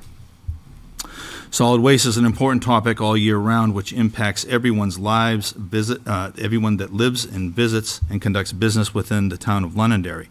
It is also our largest municipal budget contract we manage on behalf of the entire town. And most recently, Bob and John Trottier worked diligently and quite successfully, might I add, to negotiate that contract and soften out any rising costs for the years to come. I'd also like to take this moment to speak about some notices that are pretty important to this topic of discussion, as it is that time of year, so we'd like to encourage everyone to make note of these following dates. The drop-off center will be closing on Saturday, November 22nd for the season, and the Household Hazardous Waste Day will be conducted at the Laffa parking lot right up here behind where we sit tonight, November 22nd, and that will be from 8:30 to 12:30. And then finally this evening, we'll be reviewing the Sewer Enterprise Fund as it relates to ongoing operational and maintenance costs associated with the responsibilities and environmental requirements of operating a sewer system and the billing for those services rendered. And we'd also plan to illustrate the need for the additional 8 administrative hours with regard to splitting the associated costs in half with the enterprise fund. All right, so here we were the other night. The other day, we covered highway, fleet, buildings and grounds, and engineering, and tonight we are going to discuss solid waste and sewer. I'll just touch on where we were with the org chart there. I won't belabor it as we discussed it in detail the other day. Again, we're looking to increase the hours for our department assistant, an additional 8 hours to make that a full-time position. 4 of those hours, which the sewer enterprise fund will cover the costs. And then we touched on the 2 additional full-time employees. And after decisions and tough decisions the town manager must make, we think this is a good, viable option in utilizing the hours that perhaps may come about with the position in the rec department. All right, so I'm going to turn this over to our subject matter expert, Mr. Bob Carey, in both these regards, and we'll let him work his way through this. Before you do that, Bob, I just want a couple of things. I want to reiterate this issue that we were looking at a 20% increase in solid waste cost. Bob took the initiative with John Trottier and Justin. The 3 of them went and negotiated that. They're actually starting that before I even walked in the door here. So these 3 people took the initiative and said, we think we can do better with this. They weren't directed to do that. They did it on their own, and they brought it down quite a bit, and I'm going to let them talk about that in detail because they did the work on this, and that's the kind of leadership we're certainly looking for without any further management direction to go and do it. Thank you. Thank you. So just to give you a brief overview of the solid waste division and the services that are provided. So, of course, everybody seems to know about the curbside collection and of the household trash and recycling. And but the division also is responsible for the carts. So we have, I'm just going to go to read it here, it's a little easier. We are responsible for coordinating container purchases, maintenance, repair, scheduling repairs, keeping inventory in a timely manner so that we have sufficient carts to deliver when we need to. We have, as was mentioned before, a seasonal drop-off center. It's open from April to November, Saturdays 7:30 a.m. to 3:30 p.m., and on Wednesdays 3 p.m. to 7 p.m. We can open in the Wednesdays until early September, but at that time we lose daylight, and it's just not safe to be down there.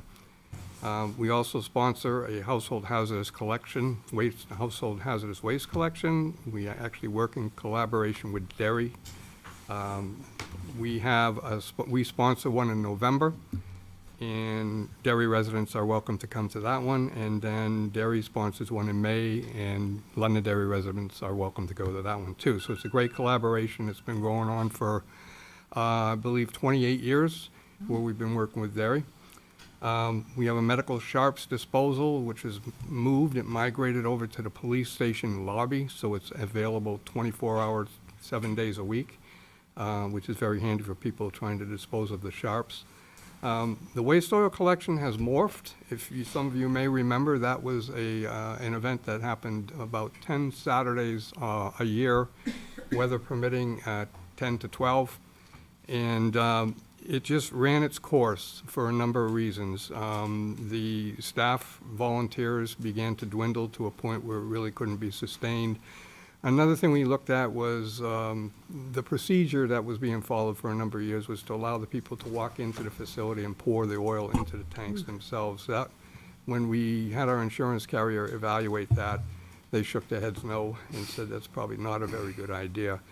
But wanting to come up with a solution, we did. We basically went to the local auto parts dealers, and basically I'll name names because we publish it, but basically VIP and, O'Reilly and the Advanced Auto will take up to 3 gallons of oil, clean waste oil, in other words, non-contaminated without gasoline in it or water or something like that, anytime they're open. So we really went from 10 hours, 10 times a year, 2 hours, 10 times a year, to people can bring it there whenever they want to during normal business hours. So that was, we thought that was an improvement. We also support Beautify Londonderry, and in all the voluntary litter cleanup activities that are in town. We'll provide the bags, we'll provide, basically they let us know where to leave the bags, we'll contact our highway division, and then those folks will go pick up those bags. So, next slide, and can we go one more? Yep. Yeah, thank you. Yep, you're welcome. So, the biggest item of our services, obviously, is that curbside trash and recycling pickup. So I wanted to spend a little time just describing that a little bit. It's one of the most visible services we have in town. Stops are made at every resident in town once every week and twice every other week. Once every week for the trash, and then every other week for the recycling. It's really started in 2016 as the largest scope of trash and recycling services performed in town. There's over 9,000 trash carts out there and 9,000 recycle carts, for a total of 18,000 plus carts that are out there. So every week, approximately 13,500 carts get addressed, lifted, and emptied. So when we occasionally, and I must say occasionally, we'll get a complaint that somebody got missed or whatever, First Waste is excellent at going back and picking it up, usually within 24 hours, but that's a pretty small percentage of misses and mistakes when you consider we're lifting 13,500 carts. Basically, we have 165 dumpsters that are emptied weekly from the municipal buildings and the schools. We have another 145 dumpsters and carts that are empty from the condos and the apartment complexes. Basically, it takes the cart collection out in the streets takes 3 trucks, all 5 days. They have runs every day, 5 days a week. It takes 3 trucks to do that. We also have 1 truck that runs around town. I shouldn't say it that way. Goes around town and picks up all the dumpsters and the other ones from the municipal buildings and the multifamily apartments. In addition to that, additional waste management staff are riding around town making deliveries, swapping out carts, making repairs, et cetera. So it's a huge scope. It's a huge scope. So historical trends, can we go back? Thank you, sir. Right there, yeah. So since the curbside collection began the current collection contract began in 2016. Just under 700 new family residents have been added, and these are single-family homes where a new card has been delivered as of June of '25. We've got about 332 residents in multifamily complexes that are receiving dumpster service now. We expect by the end of fiscal year '26, which is what we're in now, we'll have close to 800 single-family residences, and expect by fiscal year '27, we'll have at least 875. Those numbers are going to continue to grow, as we all know. Annual trash tonnage increased by 750 tons since the beginning of the contract. We're up now at about 8,950. That's as of the end of just this fiscal year '25. And interestingly enough, the recycled tonnage is down slightly, but recycling weight is a bad metric for recycling. Because think about what was recycled 10, 15 years ago. Newspaper, heavy cans, heavy bottles. You look now, the newspapers are a quarter, an eighth the size. There's not as much junk mail. The things are wafer thin as far as nowadays you can crush these things just looking at them. So the weight of the materials has actually gone down, yet we're basically maintaining the same weight, which can only say one thing: there's more stuff. There's more volume going out there. So that's a good trend. And we've held at that 24% pretty much throughout the duration, but it really means we're recycling more. So that's a good news, I think it is. So, next slide, please. Yes, so the scope. My bad. Sorry. So I said that, I said the historical trends. I'm there. Okay, thank you, sorry. There you go. So the cost, in fiscal year '25, when you boiled it all down, the cost per household for the trash and recycling collection, now the household, that means a residential unit, was approximately $17 per month. In fiscal year '26, one we're in now, we anticipate it's going to be $18.11 per month for the service. Now, as town manager had mentioned, we were able to look, and as we began to work on the fiscal year '27 budget, we basically reached out, and we are in what we call the year 3. Fiscal year '26 right now is year 3. So we reached out to Waste Management and said, what can you do? What can you do? And let me back up a second. The first 3 years of the contract, the first year there was a 6% increase. The next year there was a 5%, then a 5%, and the contract called for a 20% increase in year 4 and a 14% increase in year 5. What can we do? Basically, they came back and said, you know what? The record infiltration levels that they were seeing, that we were all seeing back in '22 when that contract was put together, have subsided substantially. So their thought was, if we will extend it 3 more years beyond the 2, so in other words, we'd have a 5-year contract moving forward with an amendment, so it gives us 2 years. We're going to work in year 4, which is this fiscal year '27, make some adjustments that need to be made, because they said, basically, your trash costs are reasonably, and we can hold at those numbers of 5%. But there's a number of things that have happened over the years. Trash dumpster costs, there's some trash dumpsters that just weren't being counted. They were actually occurring, but they just weren't charging for us the way that things were. They were absorbing transportation and processing costs that resulted from the use of the Auburn transfer station. They were absorbing recycling tonnage that, again, was being not counted because it was they said, it's just take it, we'll deal with it. So, and in addition to that, the processing cost of recycling, there's no surprise on this, they are rising. They are rising to make sure we have the good quality recycled material that's marketable, that they can actually move. So they said, basically, we said, okay, let's start talking, and we did. And the bottom line was, and this was a months-long process, as John and Justin will concur, that with the efforts we made, amendment number 4, which will be brought to your attention in another week or so, calls for the total cost for year 4, which is fiscal '27, to go up total 15%. This is the year that everything gets readjusted. And then following that, in the next 4 years, they're holding at 5% increases for each one of those years, back to where we were before. So we smoothed out the bump, and basically, that resulted, when we did the numbers, the result now for the next 2 years, if you will, through fiscal '28, is a savings of $360,000. Wow. That would have been charged if we hadn't began the negotiations. And Amendment number 4, as I alluded to, also extends the contract for 3 more years at 5% increase each year for the services. So with that in mind, the fiscal year '27 trash tonnage costs will be $105 per ton, which is up from basically about $94. So there was an adjustment there to bring it up, and now it'll go 5% each year after that. The projected cost, or the recycling tonnage is $100 a ton. Yes, recycling is much more expensive than it used to be. Part of the reason was because we used to have a cap on it, and they were never charging us. The number of times they were never charging it what it was really costing them. They just couldn't sustain that anymore.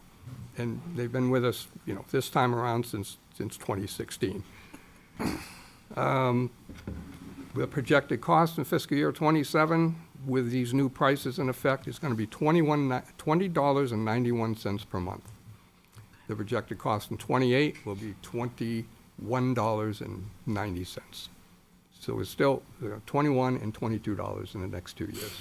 Amazing, but it's the numbers. It's all in volume, right? It's the numbers that we can hold as we move forward with this. And if you ask anyone who has private trash service or anything, we're not even half of what most of them are charging. So I want to commend you for that, because I was just looking up for, I pulled a random address in Wyndham, New Hampshire for an example.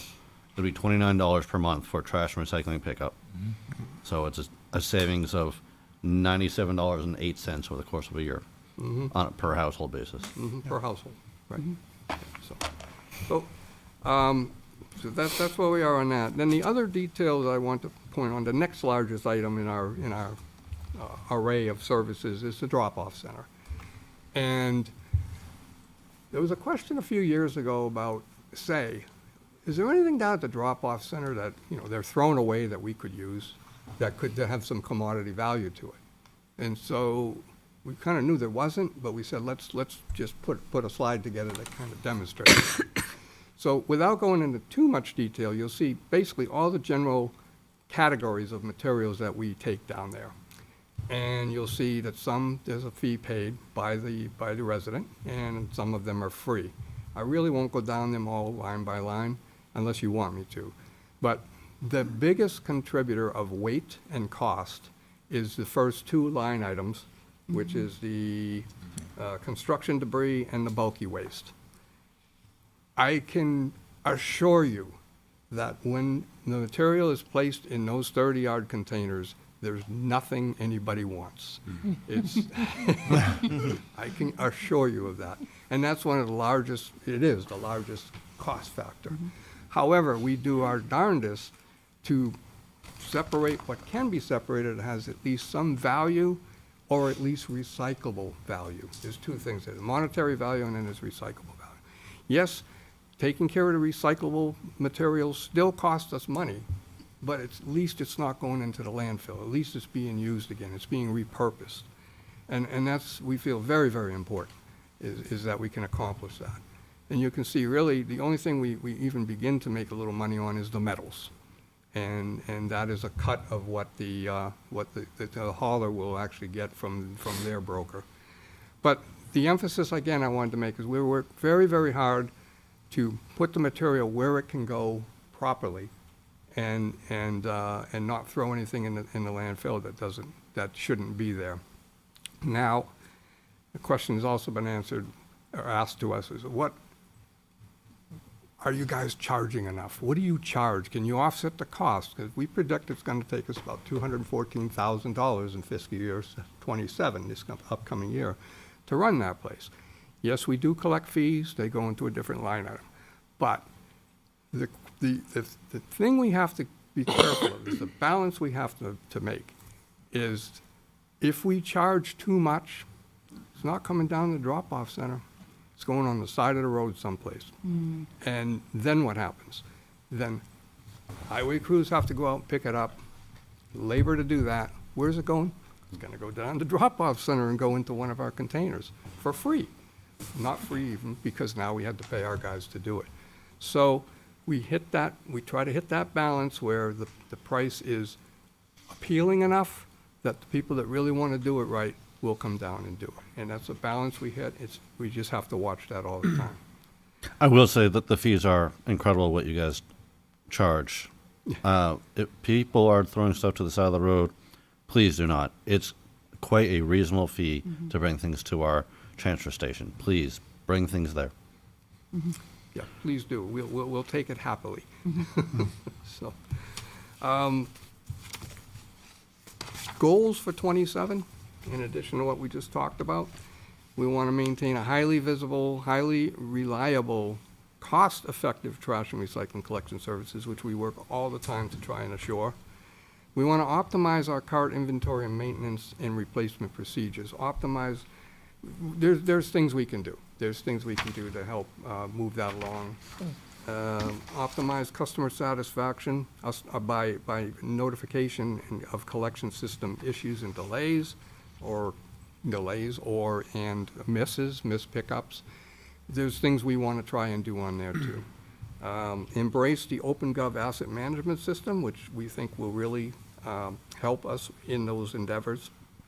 And utilize the full-time hours of bringing up the full-time for the department assistant to manage the residential inquiries. There's about 700 new additional, as I said before, 700 new additional residences, just single-family residences since 2016, and that's only going to grow up.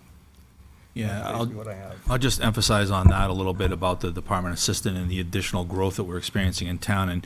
And Bob did a good job at illustrating how many times, we're picking up carts each week, 13,500 times per week that the carts are being picked up.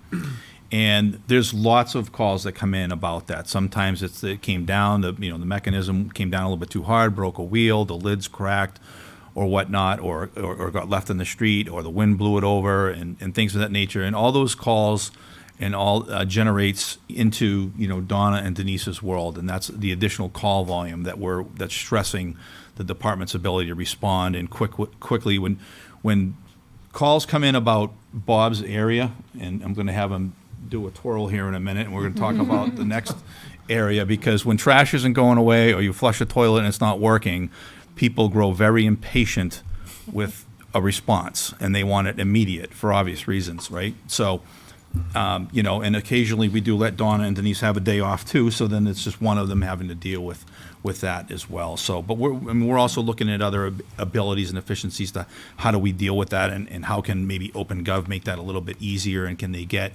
information back and forth through us, but nonetheless, in this area, 4 of those 8 hours is what we see as being helping out with this growth that we're experiencing over the last several years. All right. Are there any questions about solid waste before we move forward? Let's save you for last, Dan. Good. Yeah, first of all, I'd like to agree with Ted. Fantastic job. Thank you so much for negotiating and bringing down our rates. So very much appreciated. As part of that, I'm curious, when you were working with the contractor, given that you've got several engineers on staff, did you guys ever sort of discuss with them things like route optimization, to have a truck only go down a road once instead of go up and back, to save tires, time, fuel, et cetera? I'm just curious whether those discussions happened. That was done in the very beginning of the contract, where ideally they're trying to go down the street, favoring the right side, because that's where the automatic puller is. The idea is not to go back and forth on a road. Right. So you'll see them, they'll go down the street, they come back up, and they kind of wiggle around. So sometimes it might take them 2 hours to get down the street because they've done every side street. So it is to their benefit too, to optimize those routes so that they're not spending any more time or fuel on that too. So. Well, I guess I'm talking about, so that's great, and I know UPS and such do that too. Have we ever thought about asking residents to put, just like with mailboxes, put all the trash cans and recycling cans on the same side of the road, not on both sides? There are a few streets where we do that because of the nature of the street, but for the most part, there's sufficient ability for them to come back up the other side of the street and do the other side. You know what I mean? So if they go down a main street, they're doing this side, and then they turn around, they start coming back up, then they're doing the streets that are off of that. I think too. in some of it too also depends on, like, for example, I live on Mammoth Road, so I know I'm picked up at 1 o'clock in the afternoon for obvious reasons. They don't want to hit the morning peak, and they certainly don't want to be out there in the evening peak. And I'm not bringing my car to the other side of the road out there on Mammoth Road. So some of those routes do get impacted That makes just by basic geography within the town. Yeah, I understand practicality has Yeah. to rule. And there's another complication, especially Mammoth Road has it. There's several roads in town that are split. So if you look at our zones, if you will, we have a Monday zone, a Tuesday zone, and it gets even more complicated with the recycling. We have a Monday blue and we have a Monday gray. So what'll happen is part of Mammoth Road might be all blue, and then another part might be red, and it's split down the middle. So what we look for, and boy, does it annoy us, is when we see it's a blue week and this guy has put his gray cart over for the recycling on the week. Before I see it, I call the route manager and I say, if between this road, if you see any grays, leave them right where they are. Because we're not going to let that cheating. And our administrative assistant is like a bulldog with that. She'll come in and go, they did it again, I'm calling them. And she's writing him from work, so. So that, I didn't mean to go off on too much of a tangent. No, that's there. quite all right. I mean, what I'm getting is there would be a limited benefit, and the complexities of trying to do that outweigh the benefits, so to speak. Absolutely. Got it. Thank you. Absolutely. And if there's a problem area, like sometimes we just have difficult to find or remember where they are, we put those lists together, and occasionally there have to be exceptions. Got it. Thank you very much. Yeah, and just, other complexities to the picking up and dropping off, just like almost every department that's come in front of you as they present, talking about, getting good qualified people and retaining those people, they're not, exempt from that too. We can almost tell exactly when there's a new guy in a route because they missed a street, they missed a cart or whatever. And then breakdowns have been a problem too with them. As you can imagine, finding a good diesel mechanic is difficult enough, and then to make them work on a trash truck. Underneath it. And underneath it and whatnot. So it's a problem, but I get it's their problem, but it impacts our service levels, and so people then call into us to have to deal with that, so. And on that note, one of the advantages is, especially going with the longer contract, is they are now bringing their fleet up. They've had old diesels for years. Yep. We went through COVID. That was, the way that this company got through COVID was amazing. It really was. I mean, they pulled out every stop. And now they got new compressed natural gas trucks that they're going to be putting online. So new fleet. Hopefully they'll be in good shape for a long time, rather than the older trucks that, after a while, the hydraulic lines break, or this or that, or whatever, and they're breaking down.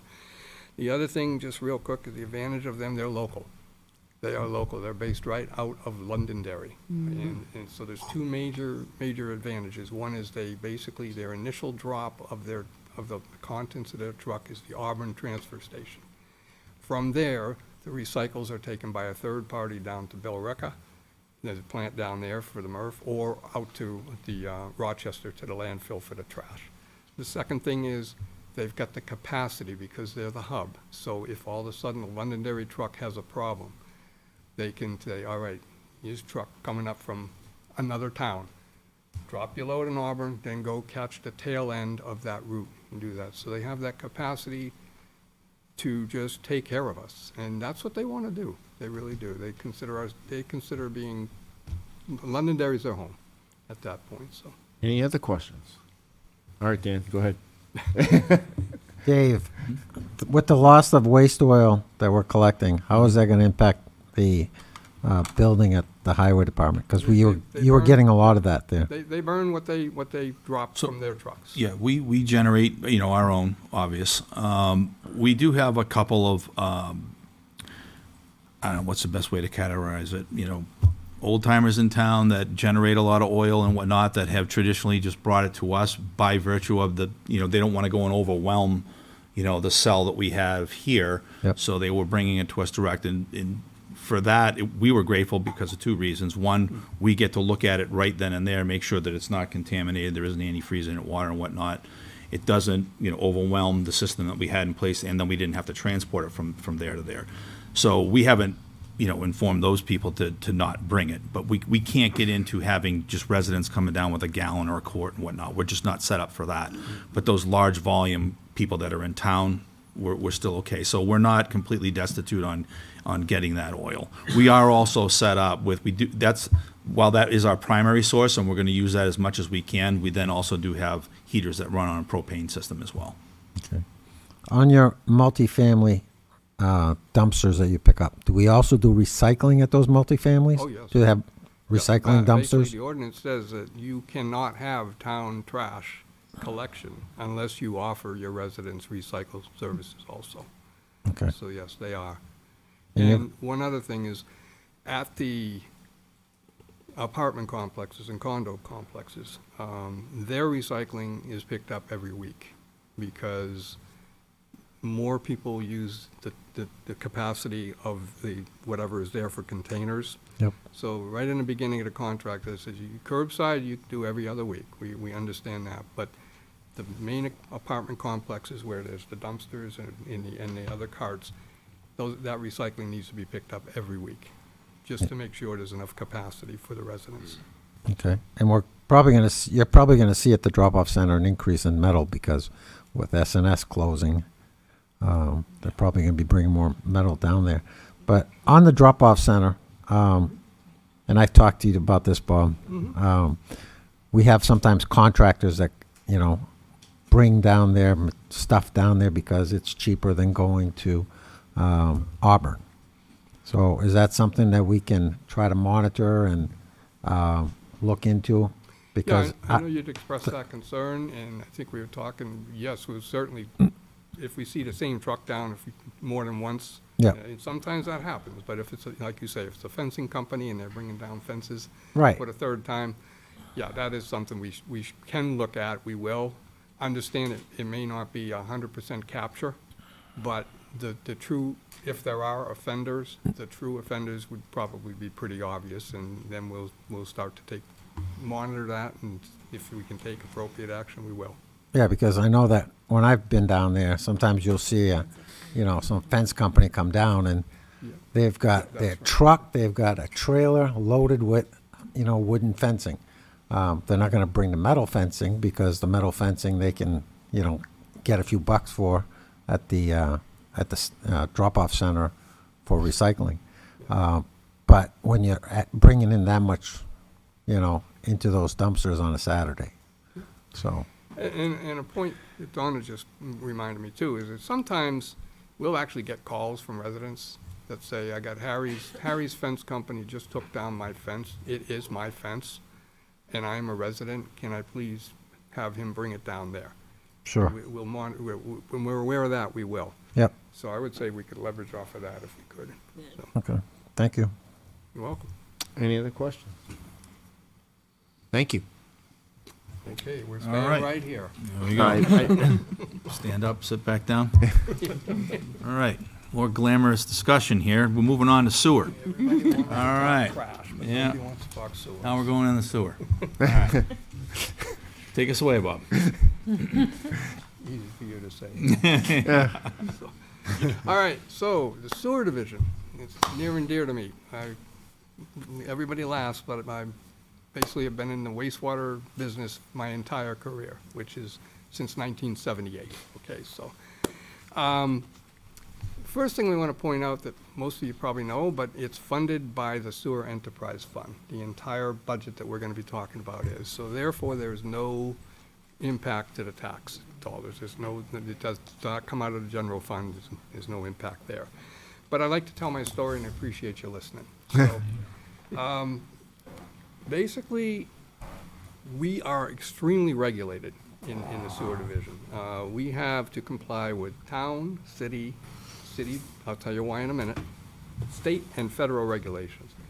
The reason we have to comply with city regulations is 90% of our sewer goes to Manchester, City of Manchester wastewater treatment plant. The other 10% goes to Derry.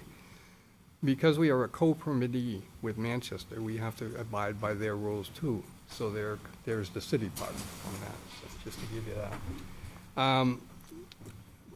We basically maintain and operate a town-owned sewer collection and transmission system, which consists of 45 miles of sewer pipe, and over 800 manholes. And basically what we do is we'll do systematic cleaning and video inspection throughout the system, and we rotate through the system about every 3 or 4 years. That's something that was not done before I showed up, because I knew of a technology that would allow us to do it.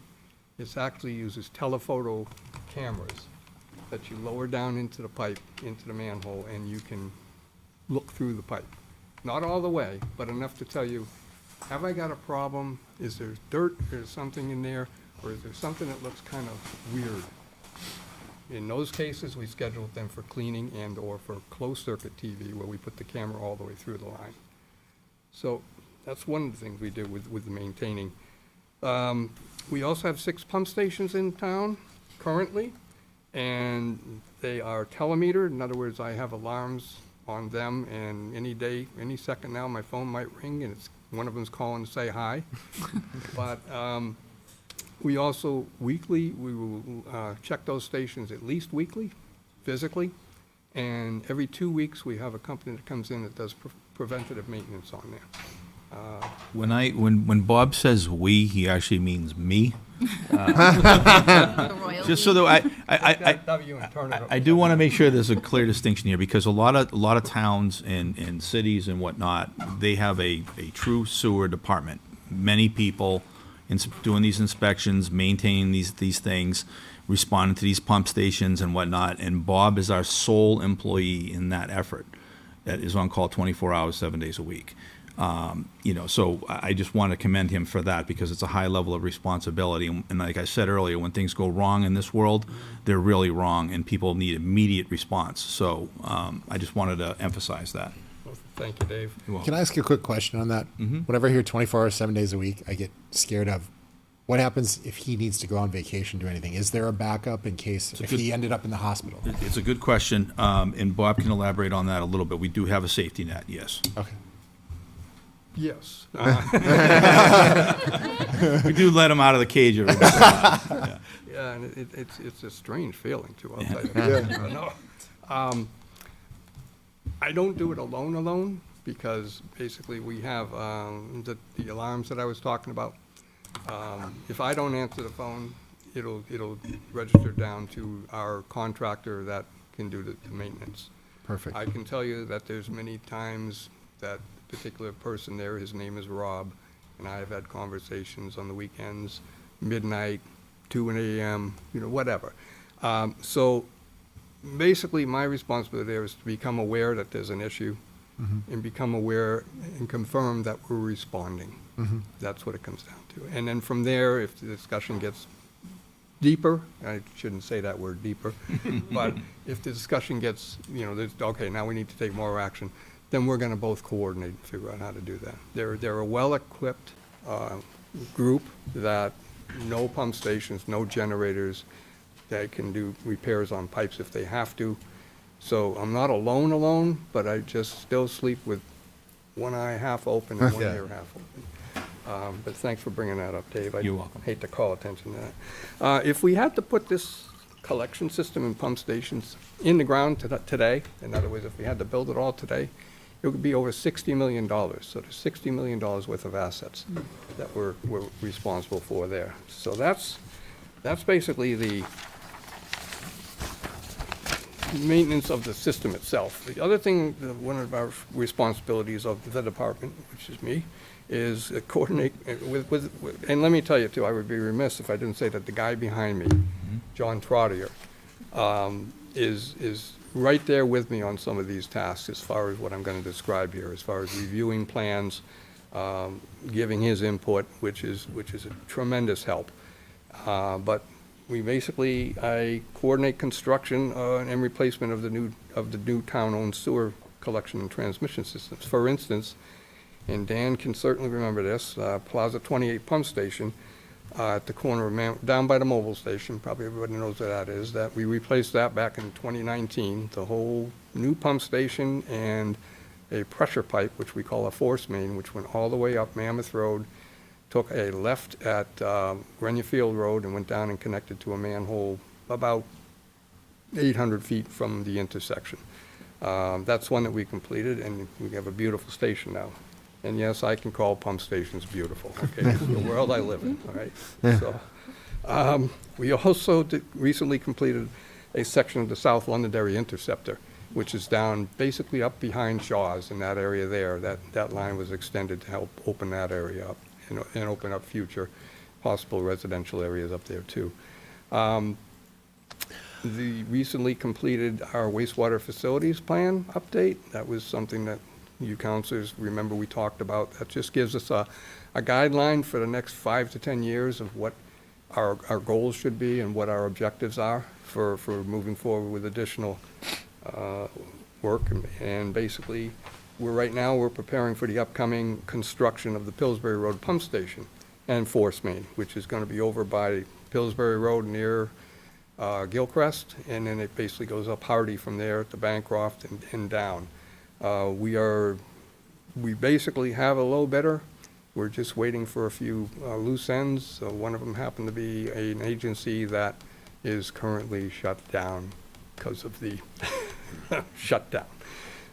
However, when that's back up and running, we expect that's going to be quick. We feel we'll be awarding the contract very soon, and then construction will start within a few months after that.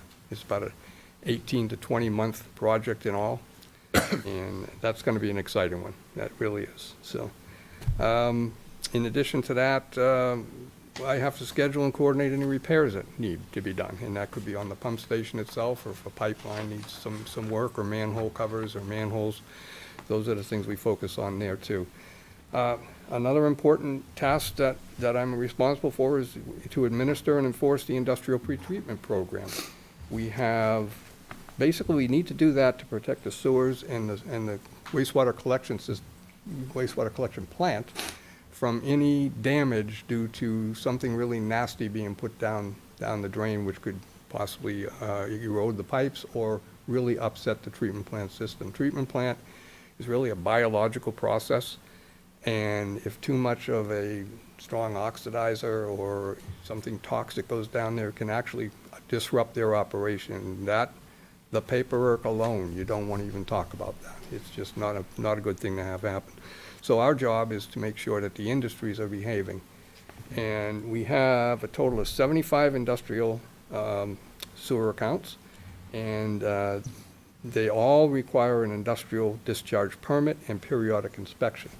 That's done by us, and I do have a subcontractor that helps with me on that part too. As far as his specialty is in permitting and inspections, which helps me out a lot too. Some of the larger facilities require a lot of monitoring. We may have to have them give us a report every month. We may want to get some flow monitoring or monitor the flow that's coming out of their discharge, sample it. And then it's one of the largest programs in New Hampshire as far as the quantity and as far as the flows that we're responsible for. And one of them is Granite Ridge, the electric company, which sometimes can push out close to 600,000 gallons a day. So that's it's just one more thing in the cap. Also, I implement and maintain sewer ordinances, sewer use permit regulations, intermunicipal sewer agreements. I mentioned before we send flow to both Derry and to Manchester. Both of them have what we call intermunicipal agreements, where we have to adhere to any requirements there. Basically, we want to make sure our sewer ordinances are lined up so that there's not a conflict on that. And there's occasional reporting due for that. Also, the sewer billing program, one of my personal favorites. We have basically 75 industrial users, sewer accounts. We have 430 commercial accounts, and we have 2,738 residential users. Basically, in addition to building an output that I then send down to the tax collector every quarter, I create the current sewer bill information. send that digitally down to the tax collector, who then incorporates that into the sewer billing process. So if there's an arrearage or if there's an extra payment, she adds that to it before the bill goes out. Also, time-consuming is continuously addressing sewer customers' questions. Realtors, people are moving, they need to get their account changed. People doing that, people wondering why is their bill so high? Whatever the question may be. And constantly, continuously updating our database so that it is in alignment with the new information coming in that represents the new users. And that's that area where we'd like to get those administrative hours to assist with that as well. Right. So good on that.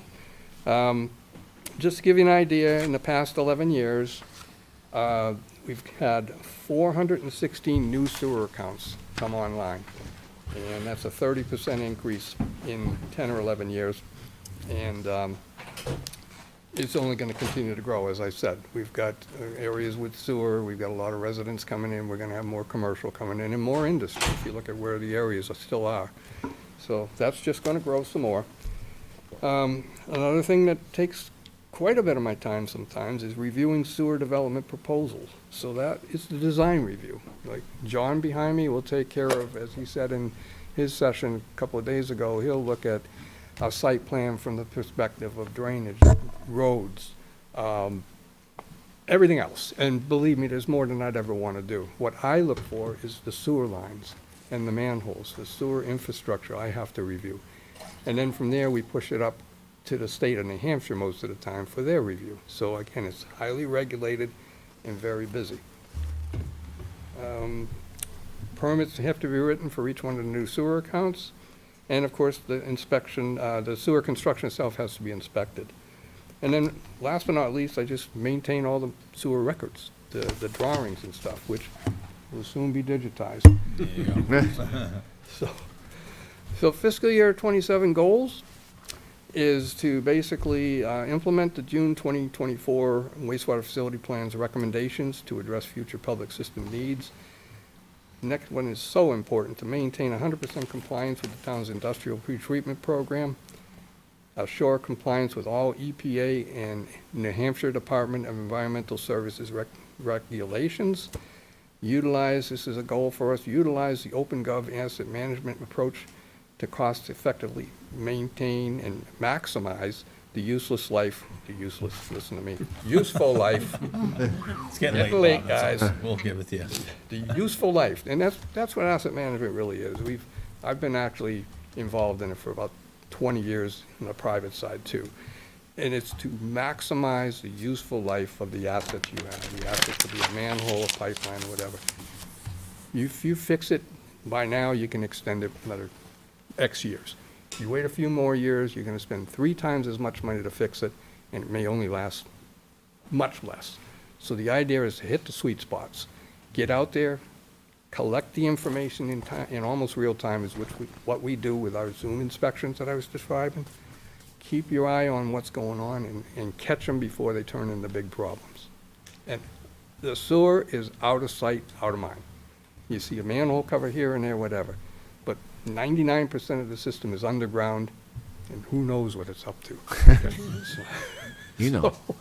So that's basically, and then as Dave had alluded to, utilize that full-time, the extra hours of that department assistant. And that's my story. That's my sewer story. Any Right. questions? I on got a sewer? question. Good. Yes, all right. So, I noticed in the department expense supplies for 2025, it was budgeted for 2,600,000. And the actuals were nothing, but we're increasing that number for almost 2 million for 2027. So I'm just curious as to what that is. So I'm sorry, I had the paper rattling. So you were questioning the current versus what? The increase in 2.6 to 4.5, which is the. Okay, that's I was hoping you were asking. No. That is, that line item is really representative of any construction work we're going to be doing. It falls into that. Construction work, okay. So last year, we anticipated the project I had mentioned, the Pillsbury Road Pump Station, we anticipated that that would be going in the process. It's been delayed. Got it. This year, we had to collapse, kind of compress the time frame on it. So we expect that that is the amount of money that we'll pull out of that account for that project there. So it just shifted. So it really just comes out of the fund balance that we have. Enterprise fund's a little bit different. We have money in it. It's just we try to see how much we want to allocate towards it. Obviously, we have to have the money in there. Mm-hmm. But that's what the big difference is. It's just there was a delay in construction, and now it's been moved, so more of it's going to happen in 1 year. Okay. Thank you. Any other questions? None? Wow. Thank you. All right. Dan Thank you had very no much. questions. Thank you.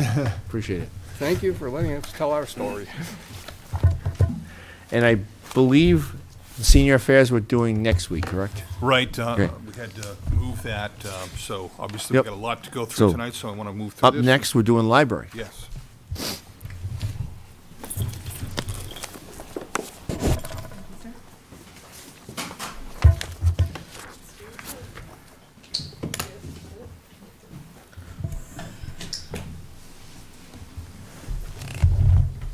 I think it'll be good. I don't need to sit here, so Oh, no, I think that's all we have. So you can sit if you want. Oh, he was trying to get away. Can I know you don't. They do. My tough crowd. I have a full, almost a full team here today. Yeah. I just didn't know if Liz was coming. Did you want to join us, Liz? I guess so. Hey. Sure. Welcome. Thank you.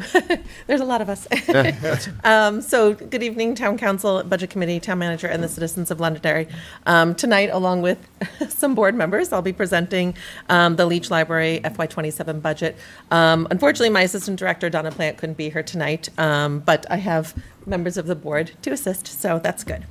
So just to start, this budget was created with the Library Board of Trustees, and it was voted on at the October 14th special meeting, special board meeting that they had. So we then passed it along to the town manager and finance, which is what you have in front of you today. So our attempt for this budget was to bring forth a budget that reflects true needs of our very busy library. I know we've been talking a lot about right-sizing budgets and all of that, and that was this attempt. Certainly, as with any budget, it always is a constant review and a constant reflection. So I could come to you next year with different needs and different requests, just because of the ever-changing world that we're in and the needs that we present. So this first slide just kind of speaks to our service. Our goal every day is service to our patrons and, of course, library world. We have a number of services, and this just is a very small list of the things that we offer. One of the most popular things that we offer for our patrons is our notary service. I know our clerk's office does offer, I believe, a notary as well, but we're open later hours. We have weekend hours, which accommodates to those notary services as well. So that has been a very busy, I think today we had 4 total, and that was just today. So that service has been very popular. Obviously, we speak to Oscar all the time. He is the guy who runs the show, essentially. So that's always an exciting attraction for the kids and adults. But we offer so much more, the study rooms, the Wi-Fi, especially as people are struggling financially with the government shutdown and things. We are open, able to assist with those services. And so that's been very helpful. Some other things that, just gonna flip my page, sorry. Some other things go back to that slide. Thank you. Some other things I just wanted to speak to as well was the outreach services. Recreation was here speaking tonight about the services. We have worked with them over the summer, especially on some programming and things like that. So that is wonderful, along with the senior center as well. We also are participating in Old Home Days and the Expo, the Senior Expo, excuse me, which has been such a great addition. I think there was their 4th year this year, and we have been there since the beginning, and it was wonderful. So we hope that continues, because it was really fabulous to be able to reach out to those community members and to share our services with them. And then just obviously, we're open evenings and weekends hours for convenience. And I think that we're the only department besides fire and police and obviously DPW that are open those hours. So we're able to really help people during times where it's more convenient for them. So that's been very helpful. Next slide, please. So this is just kind of a quick snapshot of the budget request. Obviously, the staff salaries and benefits are a large portion of that, and I think we can say that with any department that works in a municipality. Our goal is always the service and the dedication to that service, and I think the salaries and benefits for any department speak to that. And then the other department breakdown would be the building needs. That's more of your heat, water, and electric services that are needed to keep our building operating, just running with those basics. And then there's the library services, which is about that 19%. And that includes everything else within that budget. That breaks down to custodial and our basics, even office supplies, postage, books, materials of that nature. So it's just a quick little pie chart of that breakdown. Next slide. So this is just another snapshot of our patron services. Circulation department is the front desk. They kind of field all of those questions right from the beginning. And they kind of do the checkouts, they do the checkouts and returns and reserves. They also help keep shelves organized. We have staffing for that as well. Managing museum passes and promote collections. Anybody that works at the desk is we always try to help answer any questions that you have, and if not, that gets fielded to reference. But the circulation department is the first kind of department that people hit, in a sense. And you can see that the checkouts for physical and digital materials has gone up in the past 3 years, which only speaks to physical materials. We're talking about books, we're talking about DVDs, books on CD, that kind of thing. And it's surprising that those checkouts are the highest in such a digital world. But you could also see that the digital materials are also increasing, which is nice to see as well. So to accommodate both of those can be very challenging, especially as costs for digital items go up and costs for book materials go up as well. Our reference department also very busy, very busy. We field a lot of questions regarding to technology help, job searching, even as simple as a reading recommendation. We manage the meeting room that we have downstairs along with the study rooms. And obviously I spoke to, which is the notary service. We also have a local history room that I'm not sure everybody knows about, which has a lot of great materials related to local history. Our historical society uses that room quite frequently. So we kind of manage that collection in there as well. And then we have a number of databases that we offer, and so reference fields with that, along with a number of other things. And those reference transactions that you see there have increased again over the last 3 years, and that's those questions that we get on a daily basis. Some of them are very simple, some of them more detailed research, but that just shows the need that people are still needing that type of service, which we are always happy to help. It's kind of funny in library world, we get excited about kind of those really unusual questions. Just probably like Stuart gets excited about other things as well. We have other excitements here. So the visits there, you see are constantly going up as well. We are seeing more patrons coming in to use the library, and that just means that either they're using to check out, or they may even just be coming in to read the paper, use our internet service, use the children's room, used bookstore, and things of that nature. So, and those numbers, as you can see, are going up. And I think part of that might be, too, also the fact that we joined the consortium in the past year. So those numbers obviously speak to that. We've had a lot of patrons come and visit us. I just helped a patron the other day. She actually has a Manchester card, but she's closer to the Londonderry Library because of where her house lands. And so she comes to use our library. It's easier and more convenient, and the parking is a little bit better than Manchester. So it's nice to see that as well. Is Hudson in our consortium too? It is, yes. Okay. Yep. So on to library programs. Thank you. So as I spoke to a little bit before, we've done a lot of programming in our library, and it has increased over the past few years. The children's programming, as you can see, has gone up as far as how many programs we do, and also the participants definitely went up, which is great to see. We always loved seeing the children come in and participate, and we've had a lot of families grow, and so they bring their kids, both young and old, which is really wonderful to see. And as well as the young adult and adult programming has gone up. I want to speak to the young adult participation. if you know that young adults are very challenging individuals. I have one, and sometimes it is challenging to get them to come to programming. But Megan, who is my head of circulation and teen services, she does an excellent job of creating new ideas and new programming for those patrons. She connects with teens as best she can, especially when she attends the rec stuff or does school visits and kind of gets feedback from the kids on what they're looking for. She stays on trend, which we have a K-pop program coming up. So just trying to get those teens to come in and hang out and just use the library is what we want.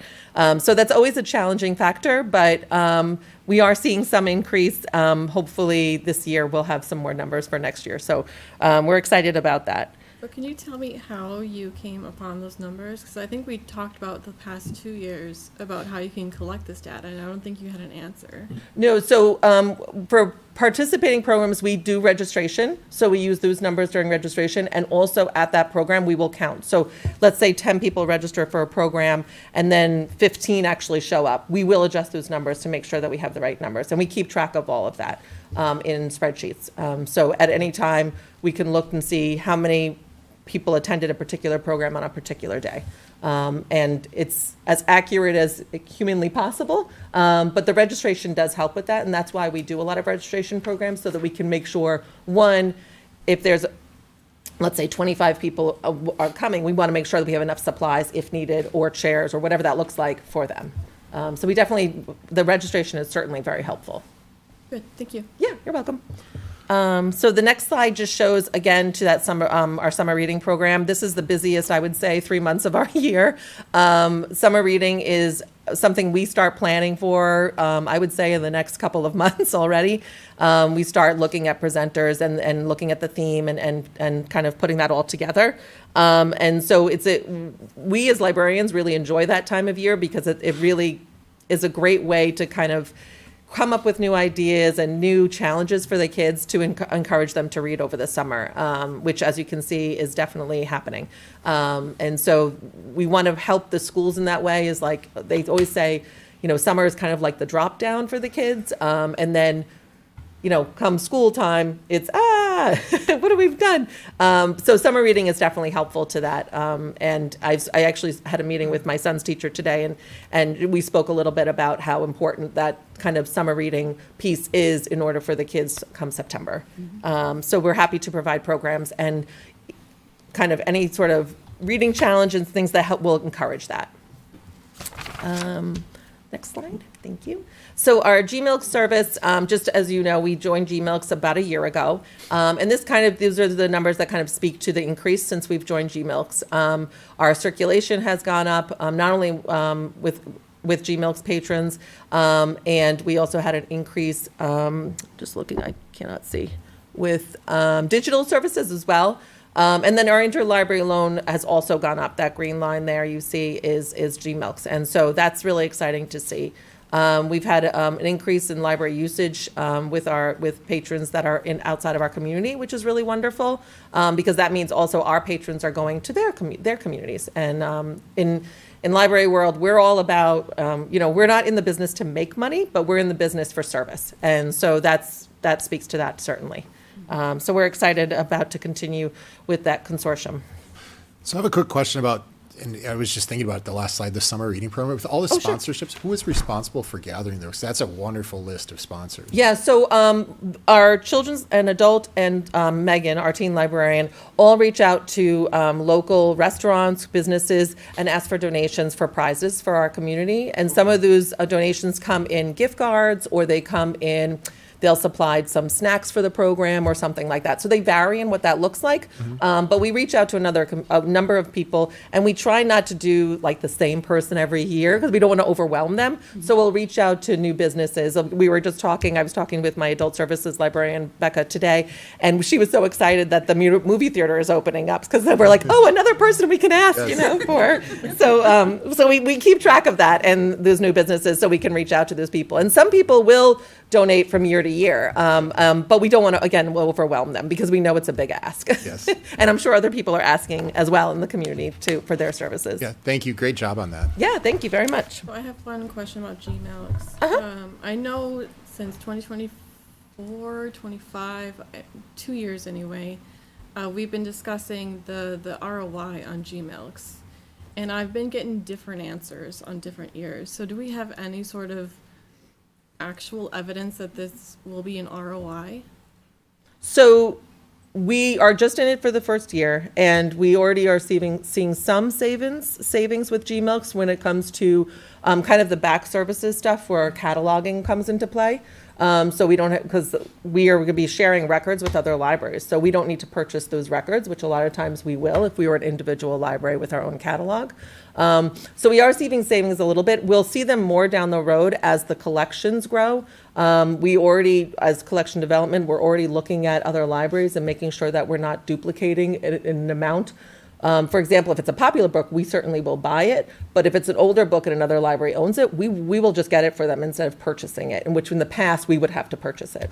So those savings are coming. It's not direct, it's not immediate, but they will be down the line. And I do think, as far as services, our patrons have spoken to us a number of times, and I think my trustees have heard it as well, how wonderful it is that we've joined the consortium because now they have access to more. Where before we were essentially on an island. And if our patron wanted something, a lot of times we would have to purchase it or get it from the state library. And sometimes the state library can't carry everything, or not the state library, but other libraries in the state. So that presented a challenge, and that wait was longer. Sometimes you would have to wait a week or two to get an item, where with GMilks, we get delivery 3 times a week, every other day. So their wait is less than a week sometimes. So the service is better there. Thank you. You're welcome.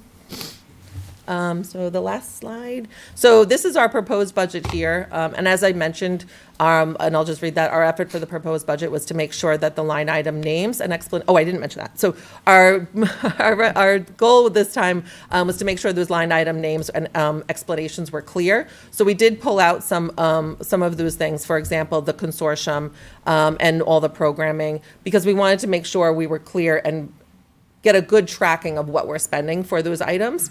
And I think Justin can speak to this as well if need be. But we're hoping to break down those areas so that next year we can say, oh, this is how much we've spent on adult programming or teen programming or the consortium, and then be able to track those items much better.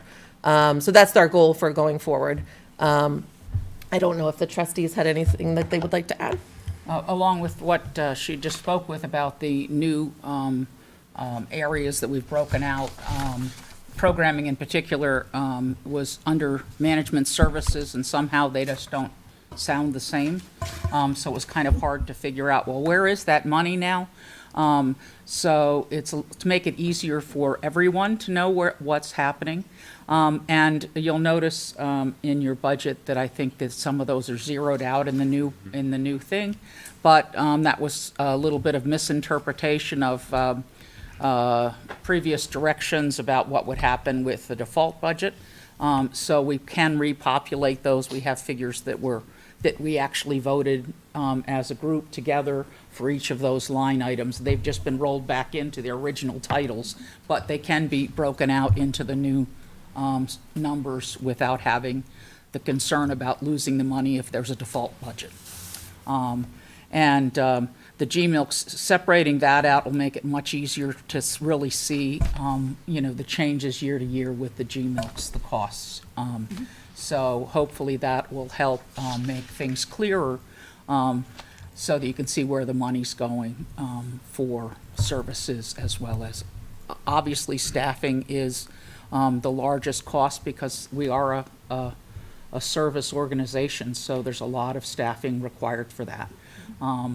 But programs and the actual physical buying of books, et cetera, has not really increased as a big percentage of the library budget, as much as the fiscal costs keep going up for having staff. So, and that kind of is across the board with other things. So that was also one line item, was books and something else. Yeah, and we've broken that out. It makes so much more sense. Yeah, to have the electronic things separate so that it's not just, it's just books and periodicals. Well, no, Okay. there's more than that. Yeah. So that was another one to break that out.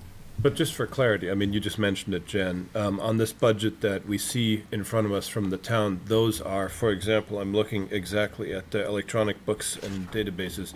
Those are still blank. So you just spoke to, We actually have numbers for those that we can give you. We actually voted on Right. the individual parts. what I was going to ask though is, if this is what's on the town website with the zeroed out items, you just a minute ago spoke about being able to break those out. Do you expect that you will break those out so voters can see them individually, or that you might? No, So now that the trustees have voted on all that, my hope is that the council will direct me to adjust their budget accordingly, so that way they are broken out. Okay.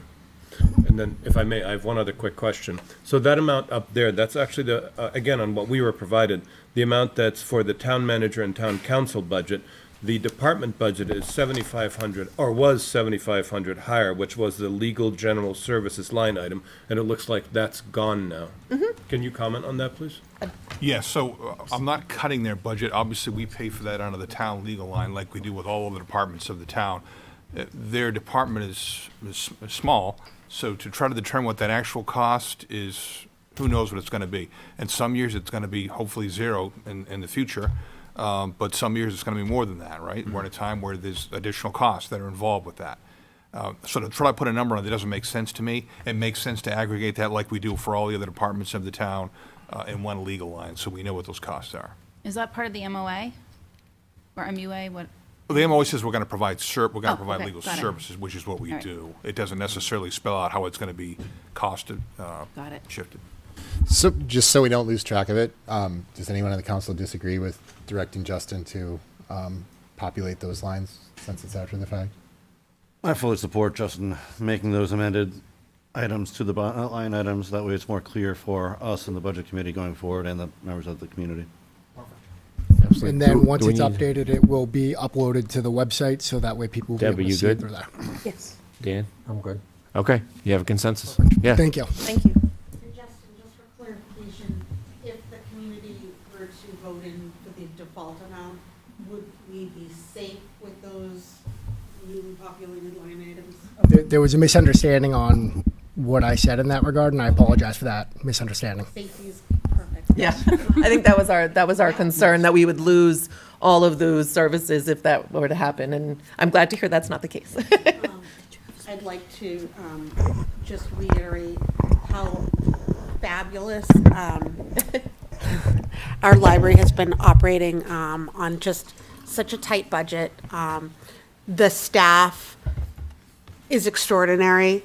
They go above and beyond what we would expect staff to do. So I just want to be very careful to recognize that it's the people that provide the programming, and the programming is providing a service for all of Londonderry. We have children coming into the library that are just babies born, and they're participating in programming, and we have seniors, and we are collecting generations of people within one program. I was at a program last week with my daughter, and there were 3 generations of people gathered around the tables for a program that had exceeded the amount of people that could be there. So there were, it was the Making Earrings program. We had men and women there. We had children, like teens, people my age, senior citizens, all gathered together. And there was a 20-person wait list. And we exceeded that within 7 minutes. Literally 7 minutes of the registration going online. And it had exceeded the 20-person limit for the program, the 20-person wait list, and Becca had to expand it. So we really want to think about the integrity of these programs, the integrity of the staff that provide these programs. They are the reason that we are coming into this building. I've been here longer than 20 years, and I know that there is a difference in both the staffing and the programming, and that staffing makes the difference, and they bring the programming, and they are bringing in Londonderry residents, and they're bringing in the future. These young children are growing up and becoming patrons, And we want to just keep pushing that forward momentum because it enriches our entire community through this community space. Deb has a question. I do have a question. You made me think. I'm sorry. So these programs, this is for just information for the people out there. Sure. Are they free, or do they have a nominal fee? And if they collect a fee, like, I don't know, you said earrings, right? I don't know. Is it like $10 or something like that? And where does that money go? Does it go back into that program to do a better program next year? Do you know what I mean? Like, how is that managed? I'm So sorry, the- I'm so so that- ignorant to it all. No, that's quite all right. So that particular program, there was no fee for the patrons. So that's paid, we pay the presenter, and then when we pay the presenter, it includes any costs related to supplies. And that's why that registration is so important, because if we have 20 people signed up, then that presenter knows that they need to supply that number of whatever supplies for that program. I would say all of our program we don't charge patrons. It's in our program policy that we try not to charge patrons. There has been times where we've thought about that, but I have this philosophy where we're a public free library. That's what we do. And if we can avoid that to our patrons and they still get that experience, that's what's important.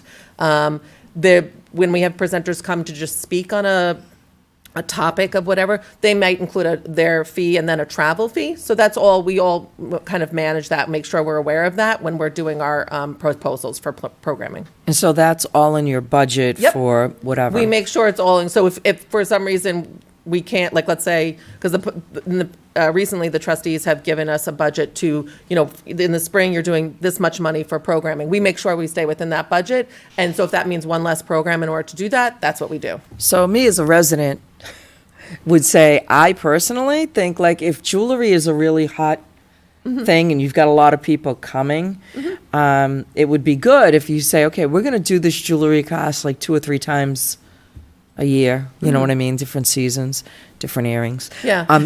Sorry. So we did. But I'm just saying those, right, could then get like and when I say a fee, I'm talking like $5, so that in the future you can buy more and open it up to more, or maybe even add a 4th class for that year, because now you're not. I don't know. Do you know what I'm trying to say? Yeah. Like, I'm not saying charge $40, but like $5, $10, a minimal fee that would help offset budget in the future. So then you can add more. Yep. Do you know what I mean? So we do. So there was a situation where we did a wooden scarecrow program, and it was so popular, we actually were able to get additional funding from the Friends to have a second program. So if we find that something is super popular, we will sort of reach out to our resources and see if they would like to sponsor a program. We are careful about not to oversaturate a particular program or craft, because you don't want to set up 3 programs and then not have the people come. Right. And now you're paying for a person. And that's why only I said- 5 people come, and then you've done the program 3 times. And I do agree, like all the baby sing-alongs and things like that Yeah. should be free. Yes, I yeah. totally agree that. But Absolutely. when there's a cost of product, that's when I start thinking a small stipend or some It's certainly sort. something to think about, certainly. Yeah, I'm not telling you how to run your business at all. You do a great job. Thank you. I'm just you. trying to think out, and I do hope you coordinate better with the rec and the senior center to not. So we do do Too look much is into too that. much, and then you don't get a lot of people to show up. And So we do look into that, and a lot of that is we look at the times of the classes. We offer a lot of evening classes where the senior center is closed. So that's something to think about, where rec is closed. So we do kind of look at their schedule. We try not to duplicate. We plan months in advance. Right now we're planning for spring.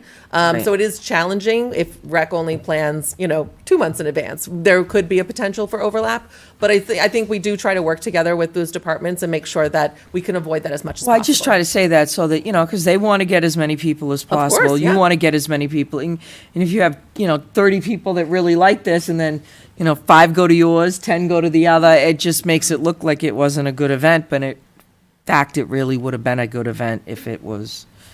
That's all. Yep. Thank you so much for that feedback. Any other questions for the library? Go ahead, John. Yeah, so G-Milk's patrons, are they just only allowed to rent books out from the libraries or electronic resources, or are they also allowed to attend these programs as well? So we try not to have if those patrons attend our programs, we try to keep them just for our patrons only, because, again, we want to make sure that our patrons have access to those programs first. If we find that if the program is not filling up, we may open it up to other patrons outside of our community, but so far that has not been an issue. We, like Beth was saying, we have wait lists galore for a lot of our programs. Something like the baby times, we don't think they might be able to come, depending on, again, how busy those are, because usually we do have spaces for those because they're little and they don't take up as much space. But it all depends. It could depend on the program that we're offering. Okay, thank you. Thank you. Any other questions? Yes. Go ahead. Sorry. No, you go ahead. You haven't said anything. All right, and I don't know, you may have already answered this, but let me ask anyway. So in the line item for books and periodical supply, it looks like there's an uptick of around $40,000 in the 2027 budget. And I'm just curious what that's for, or like why the increase? So that is, let me just hold on. I'm just looking at my notes. I don't want to misspeak, and I apologize for that. I think part of that is related to costs going up. We've had some increases in our databases as well as books and materials, books and physical materials. Those costs have gone up based on a number of reasons. We also had a supplier recently, one of our main suppliers shut down, and like as of, they didn't even warn anybody, kind of situation. So we're in the process of looking for a new supplier. So all of that's kind of tied into that. But mostly that's due to increase of cost of materials and what that looks like. Yeah, thank you. Yeah, you're welcome. Did you want to? Sarah. Okay, Sarah? thank you. Yeah. That's a good question, by the way. So your budget increase, and I just want to know why. Because in the presentation, it didn't really say why. I'm sorry, The budget increase. why the increase? Oh, did ahead. you raise your No, hand? go ahead. I was gonna say. Okay, sorry. So that increase is related to contractual things like the salaries and things like that. It's also increased to some of those things that we mentioned related to books and materials, but as well as those smaller increases to some of our more, regular lines like water and heat and oil and things like that. Some areas we did keep the same, and some areas we did lessen to kind of even that out. I know heat, we made a big adjustment for because of our spending. We were tracking that spending, and we didn't spend as much as what we were budgeted for, so we did cut that line. So kind of cutting some areas, adding to some areas, based on those increases that we're seeing with just inflation. Okay. And Jan, did you want to? Just the idea about trying to right-size it, some of those lines have had a little bit more extra room in them from year to year. We did return money to the town at the end of last fiscal year, so, not that we want to do that every year, but obviously the money goes back to the town. We don't just go on a spending spree the last 2 weeks and buy everything. So, they try and be very good with their funding so that if savings are made, that the savings come back to the taxpayers. Any other questions? I just want to clarify one thing quick, just so there's no confusion. So in terms of the breakout, so let's look at management services where it went up by, your request is $3,703 more. If default passes, you only lose that $3,703. The rest is still there. That's just, I don't want you to be confused that if you break it out, then Break into it's sweat. still there. It's just Okay. a difference. Thank you. Any other questions? Thank you. Thank you. Thank you very much. Thank you.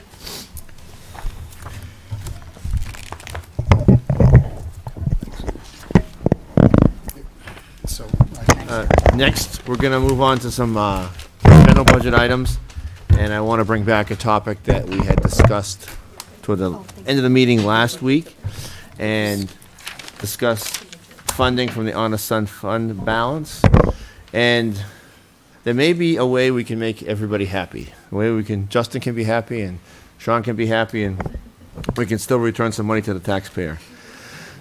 So if we take $500,000 out of the honest sun fund balance, and to Deb's credit, Deb suggested that we make rec and cemetery, have them stand on their own.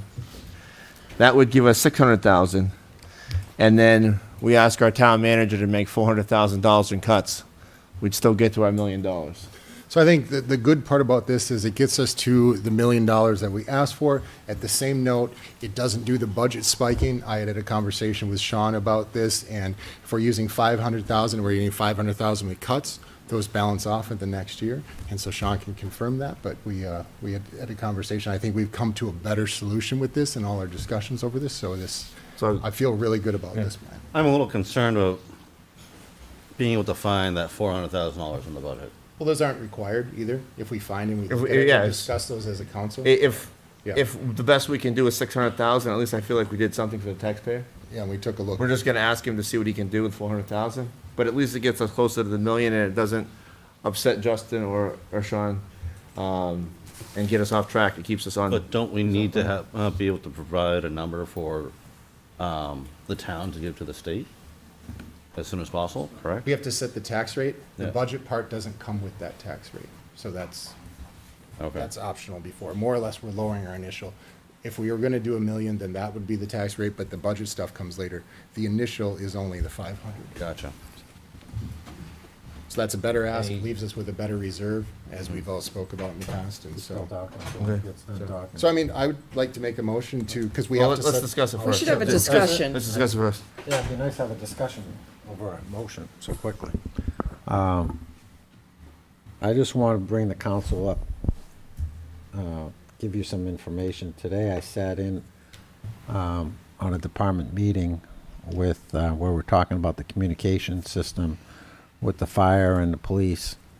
I learned something very disturbing today, that our communication system is not where it should be, okay? And it's going to need some attention real soon. And when you're looking at something like that, you need the communications for our fire and our police. And if you're going to start taking money out of UFB, and we need something addressed at these communication, we're going to have a problem. It's going to be just like the school district is facing with their insurance. I don't agree with this whatsoever. You put money in UFB to stabilize the tax rate, so that if you have issues like this, whether it be with the dispatch areas that need addressing, you have the money there. It's no different, Sean. You live in a situation where you pay a condo fee. And if you said, hey, they've collected these condo fees and there's all this extra money, let's take that out of there and give it back to everybody to save a few dollars. And all of a sudden your roofs need replacing, and they're going to hit you with that special assessment, and they tell everybody, hey, you got to cough up that money now. We need that money.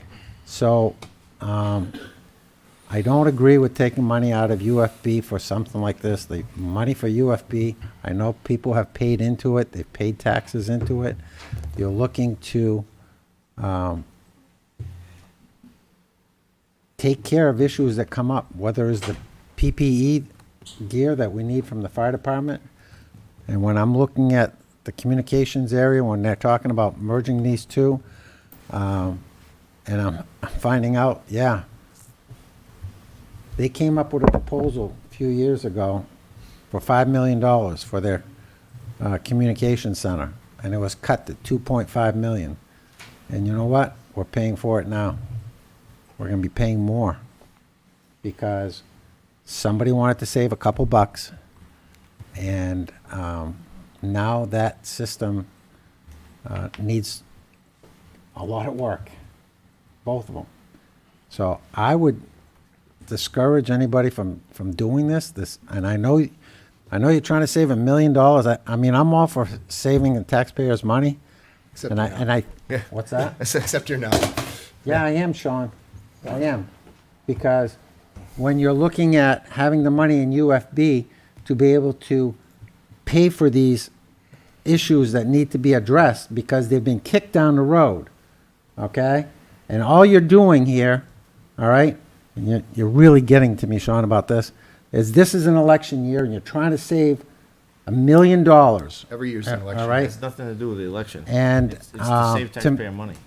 No, you're not, Budget committee you're have not to be saving here for taxpayer this. money by doing this. All you're doing is you're prolonging down the road where taxpayers are gonna end up paying more. So, obviously, you're gonna make a Dan, motion, you've we're got. we're having a discussion. Yeah. So- If you're against using UFB, Yep. I'd like to see some consistency when we discuss the warrant articles, and you're against using the UFB for the same exact reasons you just outlined, if you think all of it's so important to put in there. In the end of the day, I think it's important to have a healthy reserve to address all the situations that you just said. That's important. We're not draining it to zero. We're keeping a healthy reserve in case something comes up, because that's responsible use of the UFB. It doesn't need to be an unlimited amount of money to sit in the UFB to use it. I think we've got some hurting people in town. We have a very healthy UFB. We've used $2.5 million to help on the school side with that. That's going to help save the taxpayers a bunch of money. We've helped with transportation and we've helped with water. We're trying to reduce the composition of what we proposed last week to be even more responsible, so we don't even spike the budget. So that's not even an issue. So just to be adamantly stomping in the sand and going, I don't want to use a penny, when I guarantee when we get to these warrant articles, you're going to be full in favor of using a bunch of it. Sean has a plan already for the communications center. That's been discussed. So you may have sat at a staff meeting and saw that, but there's a lot more to the long-term vision of this town than just some of the things that are going on at one particular meeting. And so I'm trying to give people help and assistance. And, you know, if you're going to say we shouldn't use it, please be consistent in the future discussions. I'd like to ask the town manager, this is something that was sprung on me today, and I think it was sprung on you today about our communication center. And if you could explain that to us, I'd appreciate that. Yeah, I was certainly unaware of the situation, so you found out at the same time I did about the systems that are no longer being supported. And if they fail, it appears that they're not going to be able to be repaired. And the only way to do that is to replace them with an upgraded system, which is going to cost a lot more. So that was, and this is part of the issue when you don't have a fully vetted CIP, which we do not. And every time I turn around, I find another landmine, another problem that has to be addressed. So that was not just, from the unknowns. Sean. No, I just want to make it clear. Yeah, yeah. This was sprung on us today. It was sprung on me. I had no idea. I thought, years ago, we paid $2.5 million. This was great. We have this great system. It was supposed to make us money, wasn't it? Yeah, and you are correct. Things are always going to happen, which is why I always view it's important to keep a responsible level in the UFB. And extremes are always bad. Just stacking it sky high to stack it sky high isn't important. Putting it down to zero isn't important. Using a responsible amount of this is going to benefit our population on those who need that help in a year where, I'll be honest, and people might not want to hear this, the average tax bill is probably going to go up about $300, and people are going to be upset about that. If we can do a little bit to help ease some of that, and we can, as we discuss these warrant articles, if you're concerned about the UFB balance, we can take that exact amount out of these warrant articles and use none of it, or have it be equal anyway. I'm sorry. I don't mean use none of it, but more or less have it wash out, and it would be equal. And that's possible too. And I'll support you in that. If you really believe that strongly in keeping the UFB balance that high, we can find other ways to do it. But I feel like the people need this money. I'm trying to figure out this process, Sean, okay?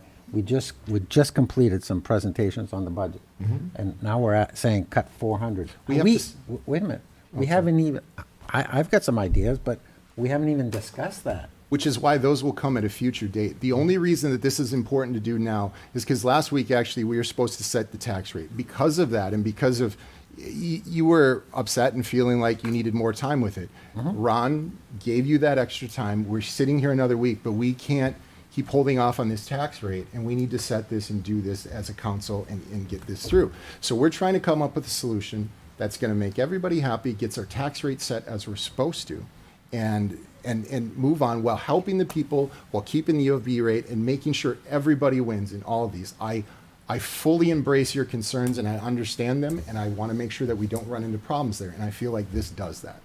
So I got a question for Justin. Justin, what we're looking at right now, and Councilor Faber said that your taxes are going to go up over $300 with this budget. Is that what we're looking at? We're looking at a $300 increase? So the 2025 tax rate? The one that we're looking to set here, Yes, 2025. 25. It depends on the house, but you could be seeing 300. You could be seeing north of that. You could be seeing south of that, depending on the house and how much your property valuation increased in comparison to the rest of the town's valuation. So to make it a little clearer, we used a house of $630,000. $634,700. Right, and we saw that It's a home reduction of didn't- $43.15. that home didn't have much of an increase, right? No, we didn't Through- have that through information. several years. That's why we did a rough estimate of what the tax is going to be. I thought it was going to be 366, it'd be 361. Okay. But that house went from being valued at 634,000 to 770,000, a 21% increase in its valuation. So the tax rate's going to come down, but the amount that person's going to pay is going to go up. And it's going to be north of that $300 he just talked about for that house. So if you have a lesser value house, then you're not going to see as much of that. It depends on the type of house. We looked at another house, went up by 18%. This one went up by 21%. So it depends on what the structure is that you own. Commercial businesses are not going up anywhere near as much. And the assessor made that presentation to you and talked about that. So if this bothers you, we can look at the warrant. The reason I brought it up now is because we can look at the warrant articles and we can cut from the warrant articles and get this money for the voters so that we don't touch anything that you don't want to touch. I just think we need to do something because Can I people have say approached something? me since, just hold on one second, since last Monday, I've had many calls from people that say, we need to do something. They can't afford it. So look at the warrant So- articles first and then. If you want to do that, I'm for that, that's fine. Okay with that. Can I just say one thing Yeah, before of you go course, look at this the is warrant discussion, articles? absolutely, yeah. So I'm hearing all of this, and I'm like at vomit right about here. $89 is going to do nothing to $300. And I'm not saying we shouldn't do this. We need to really do some heavy-duty cutting, or we need to really use that SUB fund, whatever the hell the name of it is. Sorry, I swore. One or the other, because this is unacceptable. It really is. You're sitting there saying you want to do something. I'm sitting there hearing, I agree you know, with $83. What is $83? That's a dinner if you're lucky. These days, that's nothing. It's just nothing. I'm sorry. You know, everybody came up here and gave presentations. I want. I didn't hear needs. I want, increase in this, increase in that. I heard everybody got a merit raise. Everybody got a cost of living raise. Well, you know what? People who live out there didn't get jack. They just got, you got to spend more on electricity. You got to spend more on heat. You got to spend more on food. Now you're telling me my taxes are going up crazy. This is just cuckoo. We got to think of a better thing. And so I'm just saying we need to cut more or let's come up with a better So plan. let's look at the warrant articles first then. Dave. Okay. Want to do that? But, and Because I just, the reason that I won't say the reason this was proposed is because it kind of kept everything in line. It kept us the percentages where everybody wanted the percentages to be. And it didn't take any money from anything. And I thought Deb's suggestion was good to have the voters vote for the cemetery and for the recreation. If that's what they want, they vote for it. This just kind of gets us to that $1 million. But if you want to look at the warrant articles and cut money out of there, I'm fine with that. And Deb, I'll say, and you think I disagree with you a lot, but I'm right there with you.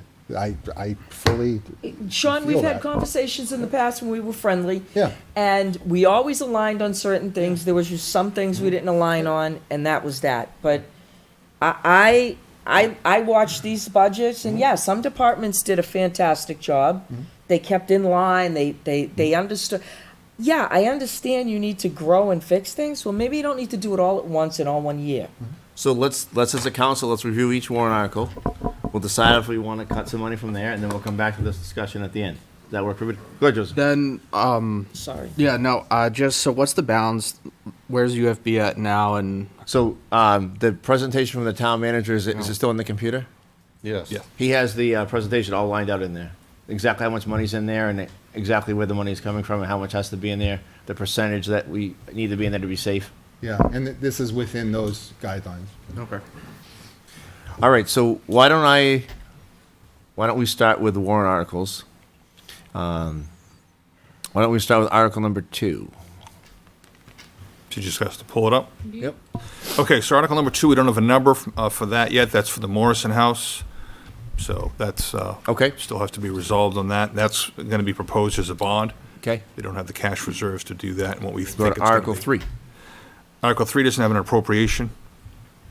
Article 4, of course, is the budget itself. You have a question, Tanso? Yeah.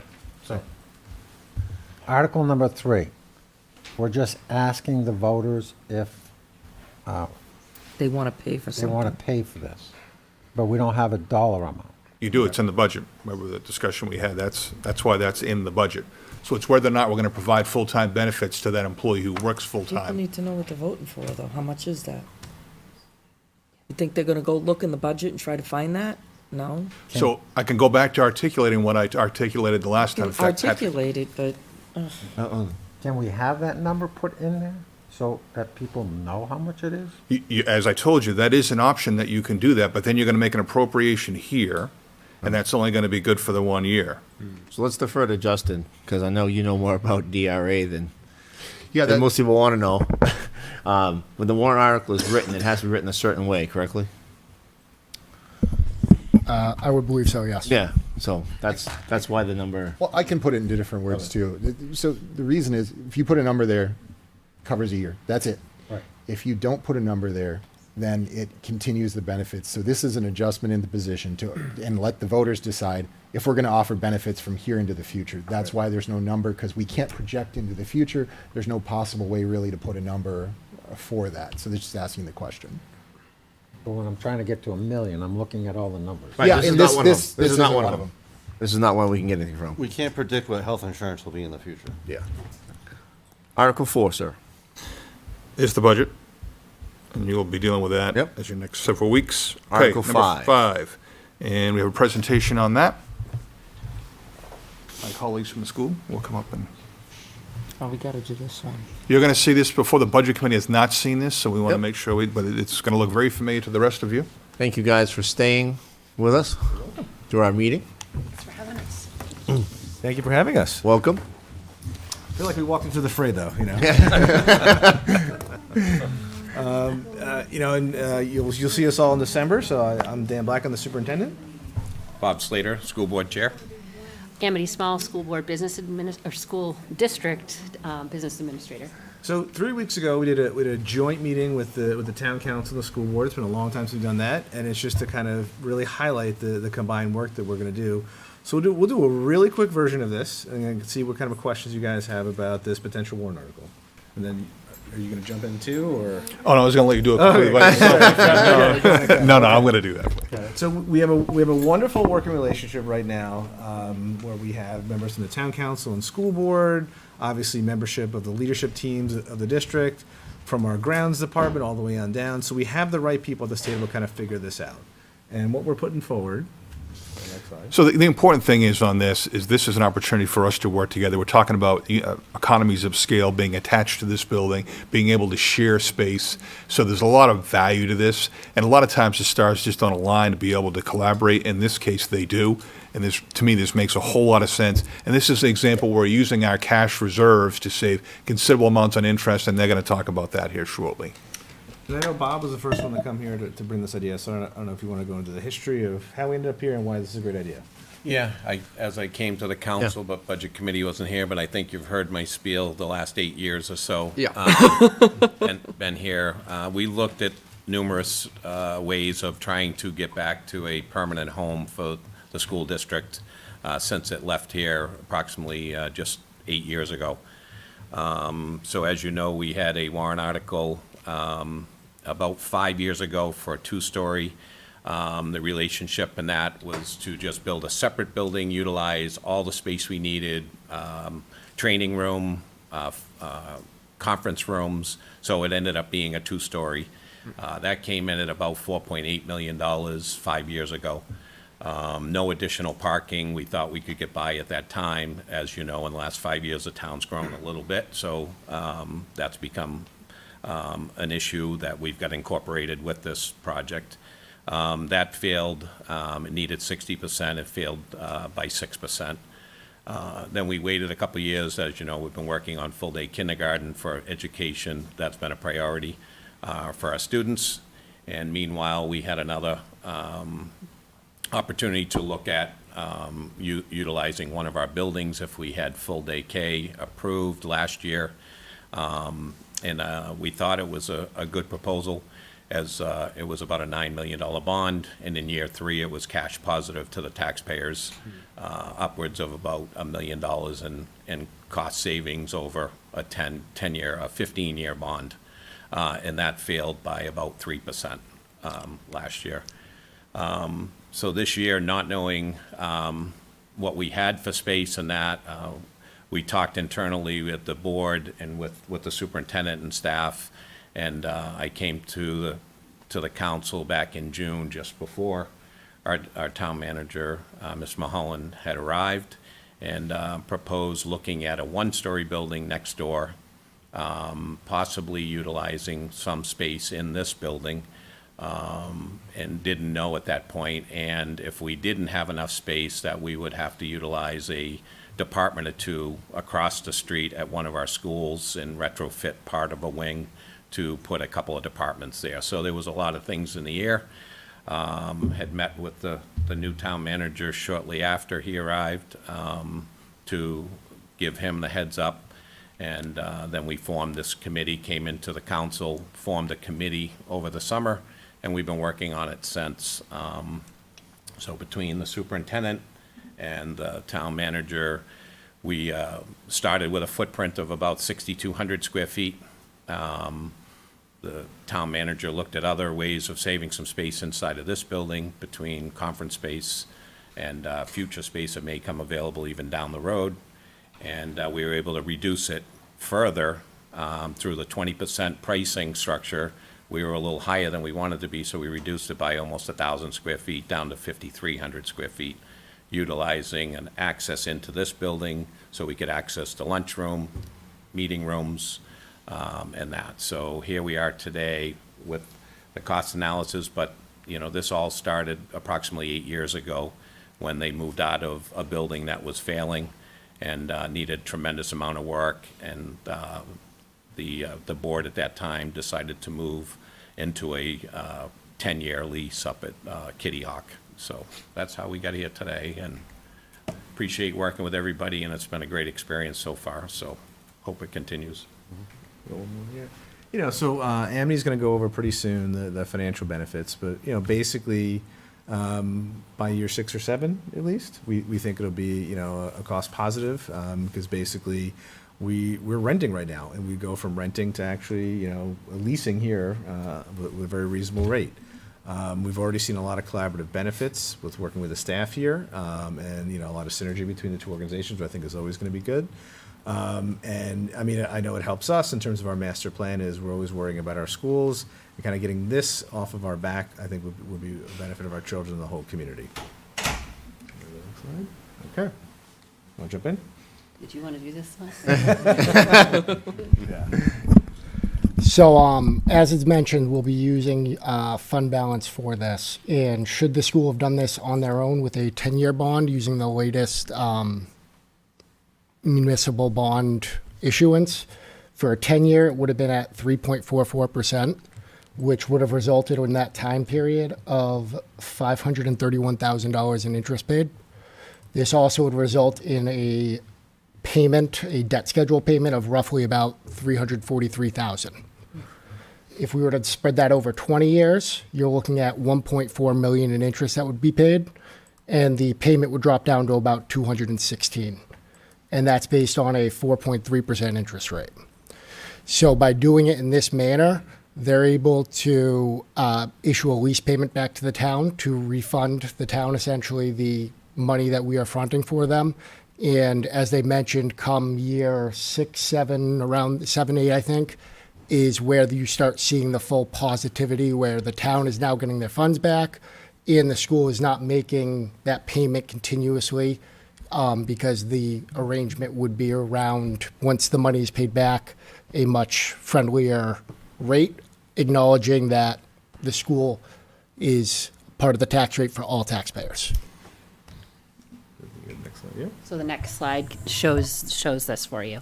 It has our 3 different ways that we could do this. We could lease, we could have a bond payment, or we could have the payment for the town. So you can see over the 10 years what the different prices would be. But on year 11, that's when you see that we're down. It's indefinite if we have a lease. We will continue to have to pay that. It will continue to go up by 3+% every year to do that. If we have a bond, we have a consistent payment that we will pay off, but you have all of that interest that you're putting into it. This way, you have your consistent payment that we pay back to the town and no interest, and we've solved a problem that has been in the community for 8 years. We've already made a lot of work on this. So the school board has appropriated $90,000 to kind of start the designing process.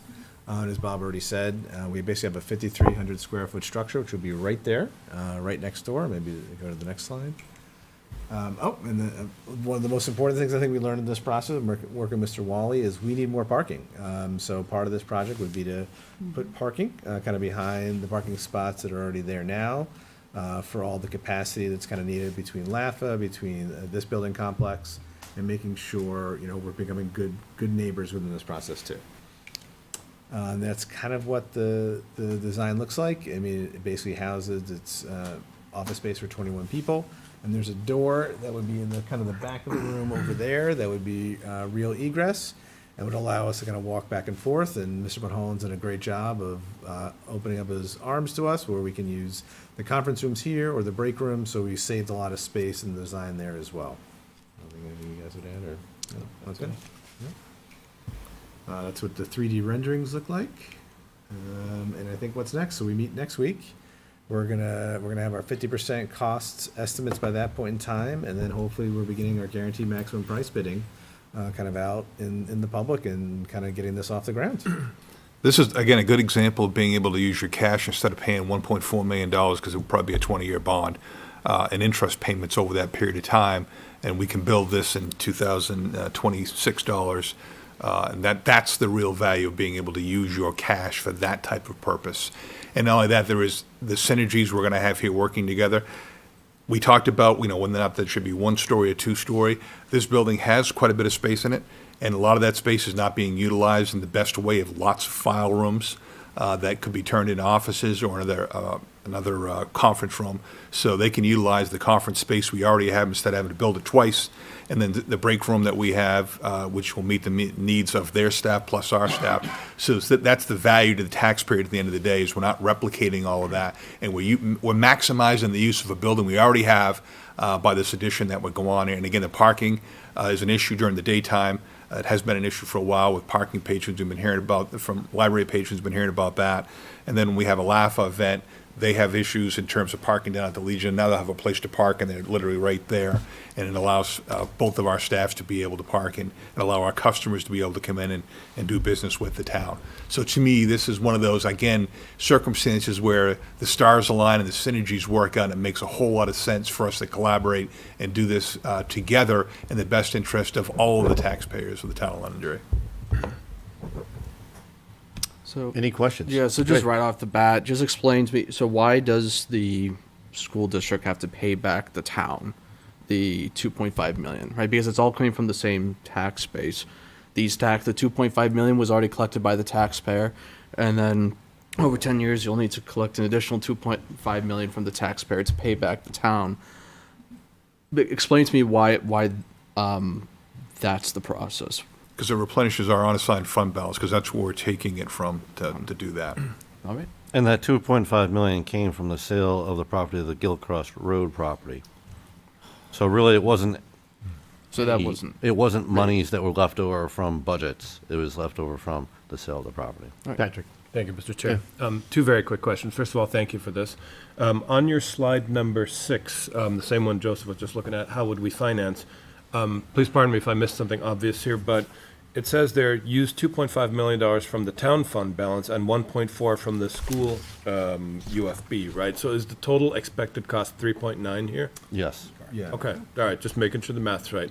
And then the other question I have is this. If you're borrowing $2.5 million from the town fund balance, which you'd pay back to the town interest-free, do we have an opportunity cost there where normally that $2.5 million might be sitting in a money market or something else and making the town interest? We certainly do, depending on what the interest rates are at any given time. But again, you look at compounded interest at 4.3, or whatever it's going to be when we actually go out to bond, and who knows what that's going to be, right? Yeah, just looking at cost of capital either way. Right. Any other questions? And our plan is to continue the 250 for the 10 years interest fee, just at what we're paying now, so it wouldn't be any change, but in year 11, it would go away. And your unassigned fund balance be paid back. It'll be nice to see this done. Yeah. Any other questions? I think this has been a great project moving forward, and finally, the voters in town seeing a project of a building substantial being paid for, in a way, free, having a zero tax impact. So I think this will be huge moving forward. All right, thank you. Thank you for your Appreciate time. it. Thank you. Thank you. Good luck. Thanks. This is one, Dan, that I do not want to change. Article number 6 is expendable maintenance trust fund for the buildings. I think everybody's familiar with this. Do I need to go into explanation on this, or do you satisfied with what you know? That's for the maintenance of buildings. If you'd like, I can go to an explanation. Nope, I'm just waiting to see if Dan has any comments. Nope. Okay. There is 100,000 of UFB on here, just so you know, Dan. Yep. What did you say, Sean? There's 100,000 of. 200,000 on Yeah, UFB. 200. So that comes out of UFB. Mhm. So that's not, we're not raising taxes to do that. We're using the taxpayer dollars they have already spent and repurposing it for this purpose. So we don't have to increase the tax rate. And then you have roadway Absolutely. Yeah, sorry. Go ahead. Go ahead, Go ahead. Roadway Maintenance Expendable Trust Fund for the maintenance of roadways, and that does have a tax rate impact of estimated tax rate increase of 8 cents or 8.6 cents. Sean, hold up one second. Deb had a So question back on that. number 6, on the right? six. The expendable maintenance trust fund. How much money is in there, and how much did we use last year on average? Like, maybe last year and the year before, like, how much on average do we pull out of there, or do we just drain it right down to zero every year? There's your balances, which is in your packet Well, for each one of those. It's up on the screen.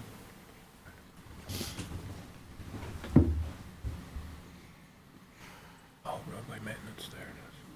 which one is it? Oh, expendable, okay. So, Oh, no, that's expendable maintenance. EMTF. There it is, yeah, expendable maintenance. but how much do we use every year? Like, on average, like maybe a couple of years, like what do we normally spend to maintain these buildings?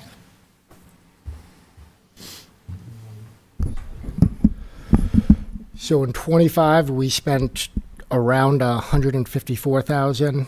In 24, we spent about 205,000. In 23, it's about 140,000. 22 is 80, and then Okay. 80. And what was the year again? And keep in mind, in those years with 80, I believe there was one year where it failed, so the money was not available to be spent. I don't remember which year it was that failed, but I know I'm one just year trying to it get an failed. idea Yeah. of what needs to be in there to get by bare bone minimum. That's what I was trying to figure out. Like, what was the average? Is this an article that we want to stand on its own? So there's a piece of Yeah. this that Yeah. we're not really looking fine with at. that. I feel that way. It's Dan? got enough in it. I'm fine with that. I'm just trying to figure out. So there's if already 200,000 right there. So before you just jump to that Yeah. conclusion, a couple of things. This is the only place you have when something breaks. Mm-hmm. And right now, your plan is that we're not going to replace equipment before it breaks. We plan for it to break, and then we're going to fix it. So you need to, that's not a good habit to be So in. we're not talking about eliminating the warrant article, we're just talking about having it stand on its own. I So understand that the taxpayer votes for it. So I kind of look at, and I apologize for jumping in, I kind of look at this fund as more of a rather than telling the departments, hey, it's coming to year end, spend the money, do whatever you need to, it goes to UFB for this, for, hey, fix the project when it's coming, don't just do it because you need to do it. So that's kind of more how I look at this fund of repairs and things of that nature, where you're able to prepare for a larger expense rather than telling them, hey, do this quick or do it at year end to make sure the money is not going to lapse into UFB. Right. This allows them, the departments, to manage their buildings and everything and maintain them in a fashion rather than, as Sean was saying, where it's either So keep break in mind that or. it's not being eliminated. We're just asking the taxpayers to vote for it.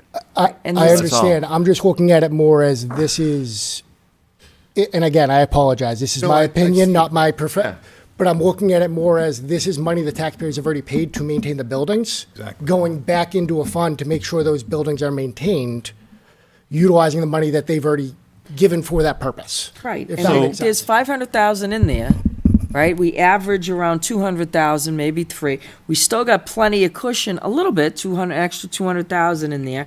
It's not like we're saying, no, don't fund it. What we're saying is, maybe this year we don't take it out of the undesignated fund balance.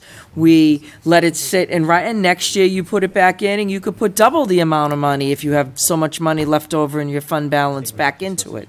I just wanted to make sure everyone understood what the Okay. purpose of this I just fund heard is, because from I my know Just that keep this Keep is in a little mind, more we have a difficult to fire understand. station where we have rotted wood, and you got a roof that leaks.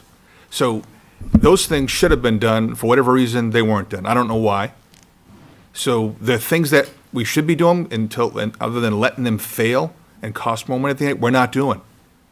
So just keep that in mind. So you can do whatever you wish to do, but there are consequences for these things, and it's important that you understand them when you make these So decisions. the consequences actually are for the warrant article failing to pass, not for, because the Right. voters could still vote no on this anyway, and that consequence would still apply. Whether we use UFB or not is not the consequences. The consequences are that doesn't pass.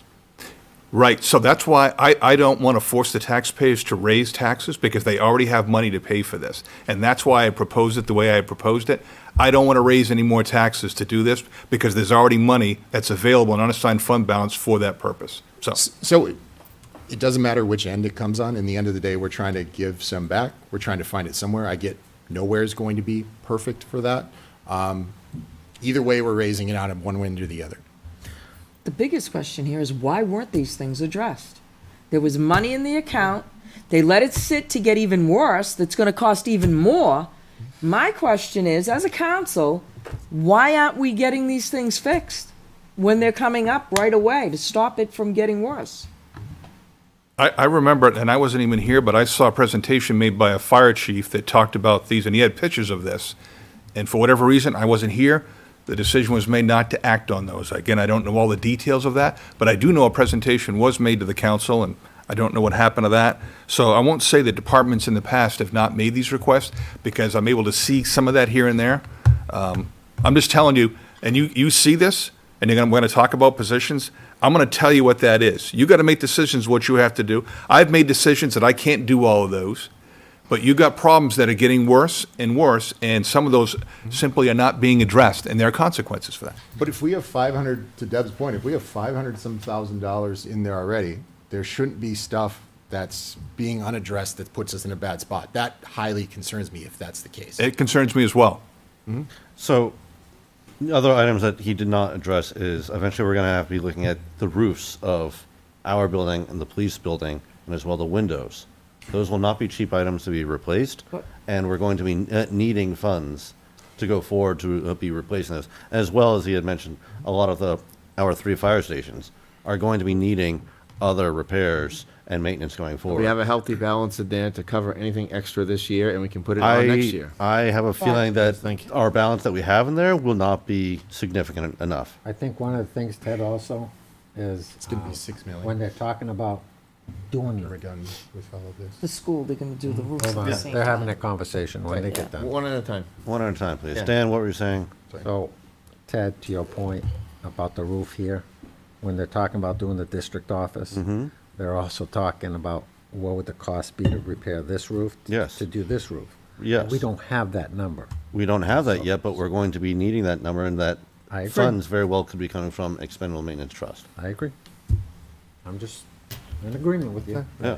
You know, those are unexpected items that have been ignored, and that we need to address. Can't keep kicking the can down the road. That's what I just was trying to address. That these repairs will not be cheap. I've No. worked in the construction industry for a long It's time. gonna be These will more not as be you go. cheap repairs to be made, and I don't think But the we can all current agree funding that will be they're not enough. gonna be done this To year. Deb's point, why was Yeah. the kick down the road, Dan? We need to know why. I don't Because know, I there's wasn't money in on the there. council. There's money in there, so. I wasn't on the council. All right, so there's 200,000 that we could pull out if we need Possibly. to. Okay. Number 7. Roadway Maintenance Expendable Trust Fund for the maintenance of roadways paving. I feel the same way I felt about the last one. This one is 100% taxation. Yeah, this one is already, yeah. Okay, so we're good. Number 8. Fire Department Truck Capital Reserve Fund. That's $300,000. So this is the one that we were moving to a capital reserve fund, but we were getting a zero interest loan on it, so it's, It's a good Nope. deal. Nope, No? that's the next one. oh, thank you, Okay. thank you, yep. This Right, is the to finance guy. lower the financing payments on the 2 fire engines we have coming. It's still a benefit to the taxpayers. You said we're lowering the, Essentially, this and the funds that are currently in there will act as a down payment to lower the amount that we need to finance. Okay. If That- we had that to makes more finance it, sense. Justin, what would the interest rate be on that? Roughly. I'm not able to tell you because I'm going to hold off as long as possible because I believe that there's still another 2 cuts Drop. before it happens. I think this makes sense. Yeah, I'm fine with this. Yeah, I'm good with this one. Deb, you? yeah, fine. Dan? Dan, so far you've cut nothing. Good. Well, everybody's saying they're fine with it. 9. No, I didn't like the first one. Remember that. Fire Department Equipment Capital Reserve Fund. Oh, the chief come up here as well. This is the good one. This is the one that I believe we'd be able to get the zero interest on. So we I can can't move on from guarantee that that, one. however. But the thought is if we're not able to do that, the funds are in there and we would use it to buy it outright instead. So this one is changing it from UFB into a capital reserve fund, but it's not actually going to get spent. So that's the difference.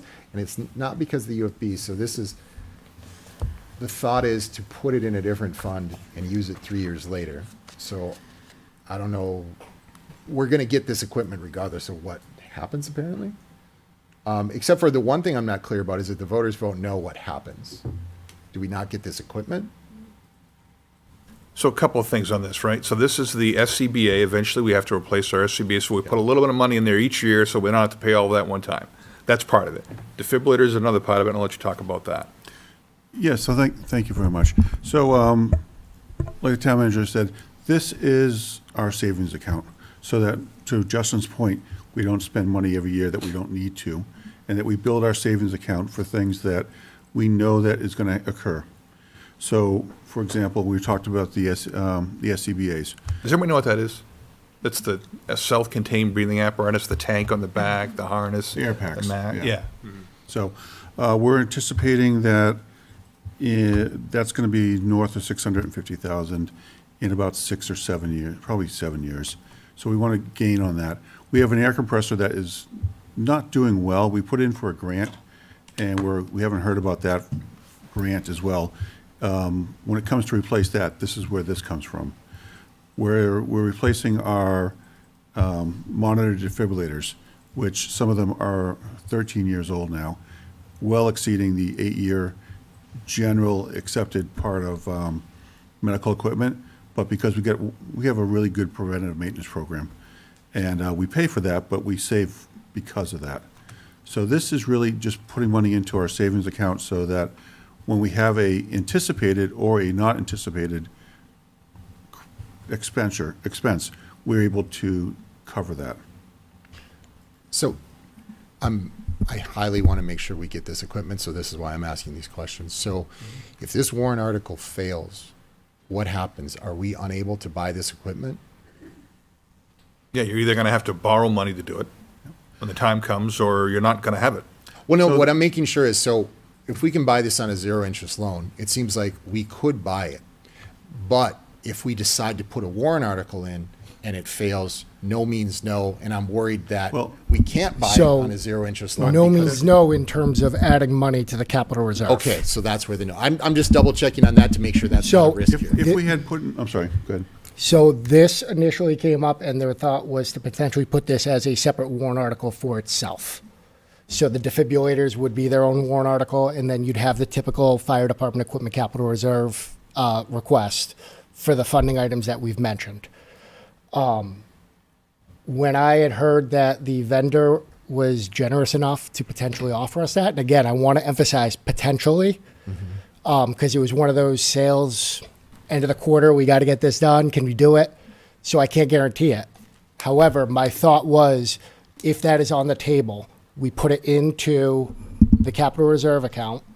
That money is now earning interest for the SCBA's that we know we're going to have to replace in 5 to 6 years that are going to increase in cost, hopefully decreasing the amount that we need to actually request from the voters several years down the road. And Because by we're not- going to be piecemealing that together over the next several years. That way it's not one big hit. But my hope is that the interest that we earn in this account will offset the inflation during that time. In this 650, if we're not able to get it, we have it now available to go out and buy them flat out without paying interest on a payment. So with that being said, if we didn't fund this at the full 650 of the UFB, we would still be able to put money in a capital reserve, still earn interest on it towards those things, still purchase them, and still have this equipment. Is that correct? If it passes, yes. Okay, so then that doesn't hurt the validity of the full amount. We could have some off of there and still achieve that goal. And I'm just looking for options here. I'm not saying that's what we can do, but You take 150 off. yeah. So the nice thing about the way Justin's trying to structure this is it does two things. If we put in a warrant article for 650,000 for the Zoll monitors, and it didn't happen, then to Sean's point, no is no. We said Zoll monitors, we said what it was for, we can't work around that. If we did get it, and we were able to get an interest-free loan, then whatever that difference would be, because we didn't have to pay for it over time, that money would go back into the unexpended fund balance, and it would go back to taxpayers anyway. This way, he's structuring it so that that interest is benefiting us, and the cost isn't tying us to a project. Well, and that's a good thing because we won't get hit by the no means no, Yep. which is awesome. But it does look like there's some room, so, okay. So Justin, how much would be looking to be kept in the fund? What do you Looking mean? to do 800,000 total, but how much are we looking to purchase right away? Or is there any purchasing that's happening right away? I think it'd all go into the fund. I So understand. it would all go into the fund, and that would depend again on whether or not we're still able to get that offer. Okay. If we're not able to get that offer, I'm not going to recommend that we take out a loan to not to pay interest for no reason. I'm not going to recommend that. And This what is are- just one of those where it seems like a great opportunity to Yes, benefit I understand. further. What is our rate of return that you're looking at for the fund to be in? So again, with anticipated cuts coming, I can't. Are you give looking at like 3%, 4%, 5%? 3 to 4% is where we're at right now. Is that a different return than UFB? So the only difference is that this one maintains in the capital reserve fund. So this is its own, where UFB is part of the general fund and it goes towards interest revenue for everything. This so- allows it to build on itself and does not lapse at year end. So for example, on the fire truck capital, over the last few years, we've got $9,600 of interest that's going towards it. Believe so. So that interest just stays in the account, and it can be used for whatever that account is used for. And at what point in time are you expecting to fully expend this account on these items? The fire truck, I believe we're going to continue doing this as a way of reducing the cost. Oh, no, to- I meant for this bill right here, this warrant article, the Oh. $800,000 one. So that one, again, that's our piggy bank. That's where we put our savings account Uh-huh. into. I don't ever expect us not to have a savings account. Okay. So I'm just looking at the factor of, So 4% this goes over back 5 to- years. If we didn't actually touch it over 5 years, it would actually be worth $973,300. So we this didn't also touch goes it. back to whether or not we're able to maintain that rate and we're able to get that rate offered. Because if we aren't, again, I'm not going to interest in all of a sudden that 650, I believe it's 650 for the defibrillators, that's going to be gone. We're going to do that right away because it doesn't, we need to replace them. And it doesn't make sense to pay interest on them if we have the funds available. Of course. This was just, like I said, a matter of that's there. They also use this fund, like I said, the additional 150 will be going towards their future SCBA project, as well as additional items that come up for typical fire department equipment. We also will utilize this fund as a grant match very frequently when we receive them. So the compressor that Fred had talked about, should we receive that grant, that is going to require a match on our part, and this is where it would come from, not the general fund. Any other questions? Good. Good. Thank you. Number 10. Justin, you can talk about that one. So this one is, you guys have heard me talk about my lovely ERP system. That is the main focus on this one, at least for me. However, the town manager can obviously outrule me on that. But the ERP systems are not cheap endeavors. And this one is to help fund the replacement of our current ERP system, which is no longer being sold. So this is not for the OpenGov software? No, OpenGov software is in the budget. Okay. Well, if we buy OpenGov for the ERP program, yes. But we haven't made that decision yet. We're not at that stage. Okay. Just wanna So make it could sure. be OpenGov, it could be Munis. We haven't done that. Right now, we're doing OpenGov asset management, OpenGov permitting, and that's within the budget. Okay. So what Thank this you. is that replacement of the ERP program. Could be OpenGov, could be others. They haven't done that vetting process for that yet. I gotcha. So the just for clarity, the three pieces of software are asset management, permitting, and ERP, right? Right. And then ERP has budgeting module and payroll in it as well. Okay, and this is ERP. That's ERP, which has those components of it. Okay. Asset management and then permitting is already in the budget. That's already in the IT budget, operating budget. So Justin, I have a question for you. So if your system fails tomorrow, what do you do? You don't have the money. He has to take his shoes off and count with his toes. There's an abacus in his office. It fails tomorrow.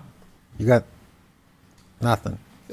Even if an ERP system failed tomorrow, you couldn't spin up a new ERP system or buy it within a day anyway. No, There's it takes gonna be about a 18 ways. months. Yeah, it's not that's not a replace right away. We're on borrowed time. Yeah. So this is something that needs to be done, correct? I don't like to say needs, but yes, because it is no longer being offered. They're no longer selling it. They've told me that they will continue maintenance on it. However, they're saying that because we're still paying the support fee. I look at it and where we are the only municipality in New Hampshire, when New Hampshire Retirement System switched their input that we sent to them, we almost got fined because they didn't do it in a timely manner because we're the only ones that utilize them. And at this point, because of how expensive it is, it's essentially it's golden handcuffs where we can't do much back to them because of how expensive it is to replace the system. As I mentioned, that they're no longer selling it. They're very open about that. They are not the original ones who created the software either. They had bought it from, it's Tyler Technologies that owns it. They bought it from New World, was a company at the time. But they had told me they will give us some time. They didn't specify what time because they don't want to be held to it on when they officially stop upgrading and providing the services. However, at this point where they're no longer selling it, my guess is some of the security patches are not as strong as ones that are still actively being sold. And my concern is also if they give us 6 months notice that they're no longer going to be updating it and they tell us that in July, well, we have to change all the tax stuffs. And if there's no updates in January, that's going to be an issue as well. Thank you. Good, yeah. Thank you. Yeah. So I have a question about this. Mr. Mulholland had said that 2 modules for OpenGov are already on the town budget because it's going to be a recurring cost. What we're looking at here is a one-time warrant article, which you said would primarily go towards ERP, whatever it is. Am I understanding correctly that after this one-time warrant article could be used presumably for some sort of ERP startup cost, the budget line item that will recur will additionally increase in future years to account for an ERP system? So there's a one-time cost here, plus there'll be a later yearly additional cost also, correct? You're already paying for New World, but I'm sure there's going to be more than probably what New World is Okay, charging fair us enough. right So now. one cost And will New go World away. is 5% increase, no questions asked, which I'm also not a fan of. What, so please pardon my ignorance here, but why do we need a one-time capital reserve for an ERP system acquisition? Is year one expensive because of professional services, or? Yes. Okay. Yeah. Okay. It's 18 months to build it, so it's going to go into one year and into the other. And if I'm going to commit to that, I need to have the funds to be able to do it. Okay, thank you. Any other questions on number 10? All right, let's move on to number 11. Pillsbury Cemetery expansion. I understand you already want to cut Well, I this, think, so. we all agree this is a warrant article that's needed, but I think it can stand on its own. Anybody else? Number 12? So just so, again, when I've got money to be able to pay for something like this, I'm not proposing raising taxes. And so if we're not going to use unassigned fund balance, then we'd be raising taxes to do it, so. The same thing with the next one. And then you have the cable. I would like to leave this $25,000 in here. We underfund our recreation department for years. The least we can do is $25,000 for them. We're not saying to eliminate it, Ted, we're just saying for it to stand alone on its own. I'm saying We're not that saying to the eliminate it. least we can do is give the money back to the Recreation Commission. So when you're talking to, Sean, Ron. sorry, about having it stand alone. Yep. All you're basically saying is if the taxpayers say yes to $25,000, Yep. it's going to increase your taxes versus Yep. taking it out of UFB, which is already money sitting there in a savings account, basically, and it's not going to increase your taxes. So that's not So fully that- correct. so- That's So- not? Okay, Sean, explain it. Yes, and I'm going to. So we can give that $25 back, or 25,000 back, and it will lower their taxes by that amount. And if they choose to vote yes on this, then it will increase their taxes by that amount because they find value in this. If we don't decide to do it, we made that decision for them. It funds this. They can make a decision to accept our decision or not, but that's about it. And so if they say no, it goes back into the unassigned fund balance. Their taxes are still up 25,000 regardless of which way they vote on it. And that's it. So the only way to for sure lower the taxes would be not to do it from UFB. Otherwise, we're not giving them a choice. They choose to either raise their taxes or raise their taxes. So by not taking it out of UFB, the voter decides if they want their taxes to be increased. So it's basically a smoke and mirrors because you're saying.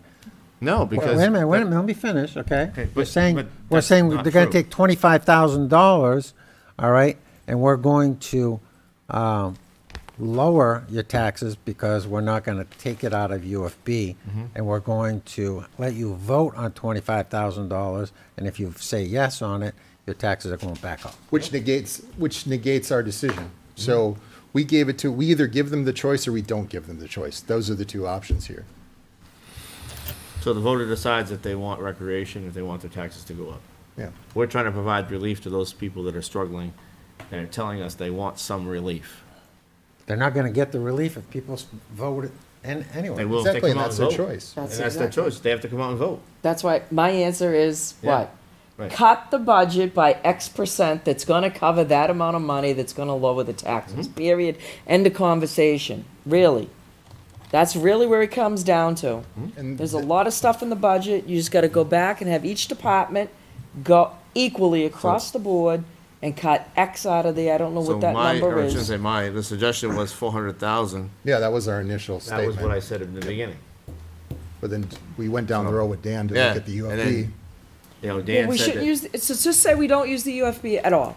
Yeah. Because I have issues when Yeah. you know, that I thought conservation should have got the money because people voted for Gilchrist Road as conservation land. That's what they voted for, and then we turned around and, you know, granted it's going to the school and that's a good thing, but that, and with the cost of land, it's hard for them to get land. So we'll say that's that. So for me, I'm gonna say, use or don't use the USV, doesn't matter to me what you guys wanna do. I just think if you want to give the taxpayers a tax break, the way to do it, because some of these things are, I understand every single thing that they're saying, they have a benefit to the taxpayer. Absolutely they do. So I agree with them. My thing is, I just think you need to go back to each department and say, cut 4%, 5, whatever that number's going to get you, to whatever it is, and that's every department has to come back with a cut, period. And then that will take your, instead of them having to pay an extra 300, they stay pretty much the same, might be a couple dollars more, a couple dollars less, and that's that. It's just, let the departments cut. They know what they're asking for things, they know where they're increasing and decreasing, they can make those cuts. I will say that's a decent idea for where the cuts come out of. We could just proportionally do it so everybody does, and that would make sense. But I think we still need to, in order to not hit them so hard. I use don't some think of we our want to hit them healthy- with $1 million. No. then. I don't want to do that to the No. budget either. I don't think we want to do that, but In this past Why not? budget cycle, we just voted in an increase finally above default for years, that we were underfunding line items and budgets for every department across the board. And now all of a sudden we want to drastically take that money back away again? I don't think that's responsible or reasonable of us as stewards of the town's finances. Well, you gotta find the million somewhere that you guys want, so. all right. Let's do 13. All right, capital, this is capital reserve fund for cable equipment. Questions on that one? That one's straightforward. That doesn't come out of UFB. Right. Okay, 14, expendable trust fund for transportation. We talked about this, what the purpose of that was, made that presentation in front of the council. That's to pay for the roadway improvements, public transportation, local transportation projects, signal upgrades, development of new pedestrian bicycle and pedestrian paths, matching funds for that. And again, the big part of that is the engineering and the traffic analysis, which we are not doing right now.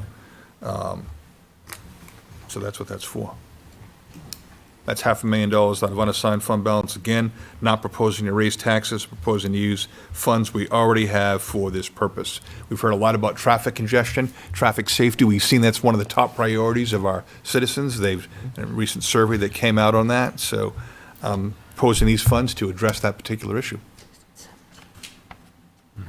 Do we think 500,000 is the right amount? I like the fund. Do we think that's the right amount? I like the fund, I'm happy with it, but I'm Okay. interested in your- Excuse me. Bless you. No. Thank you.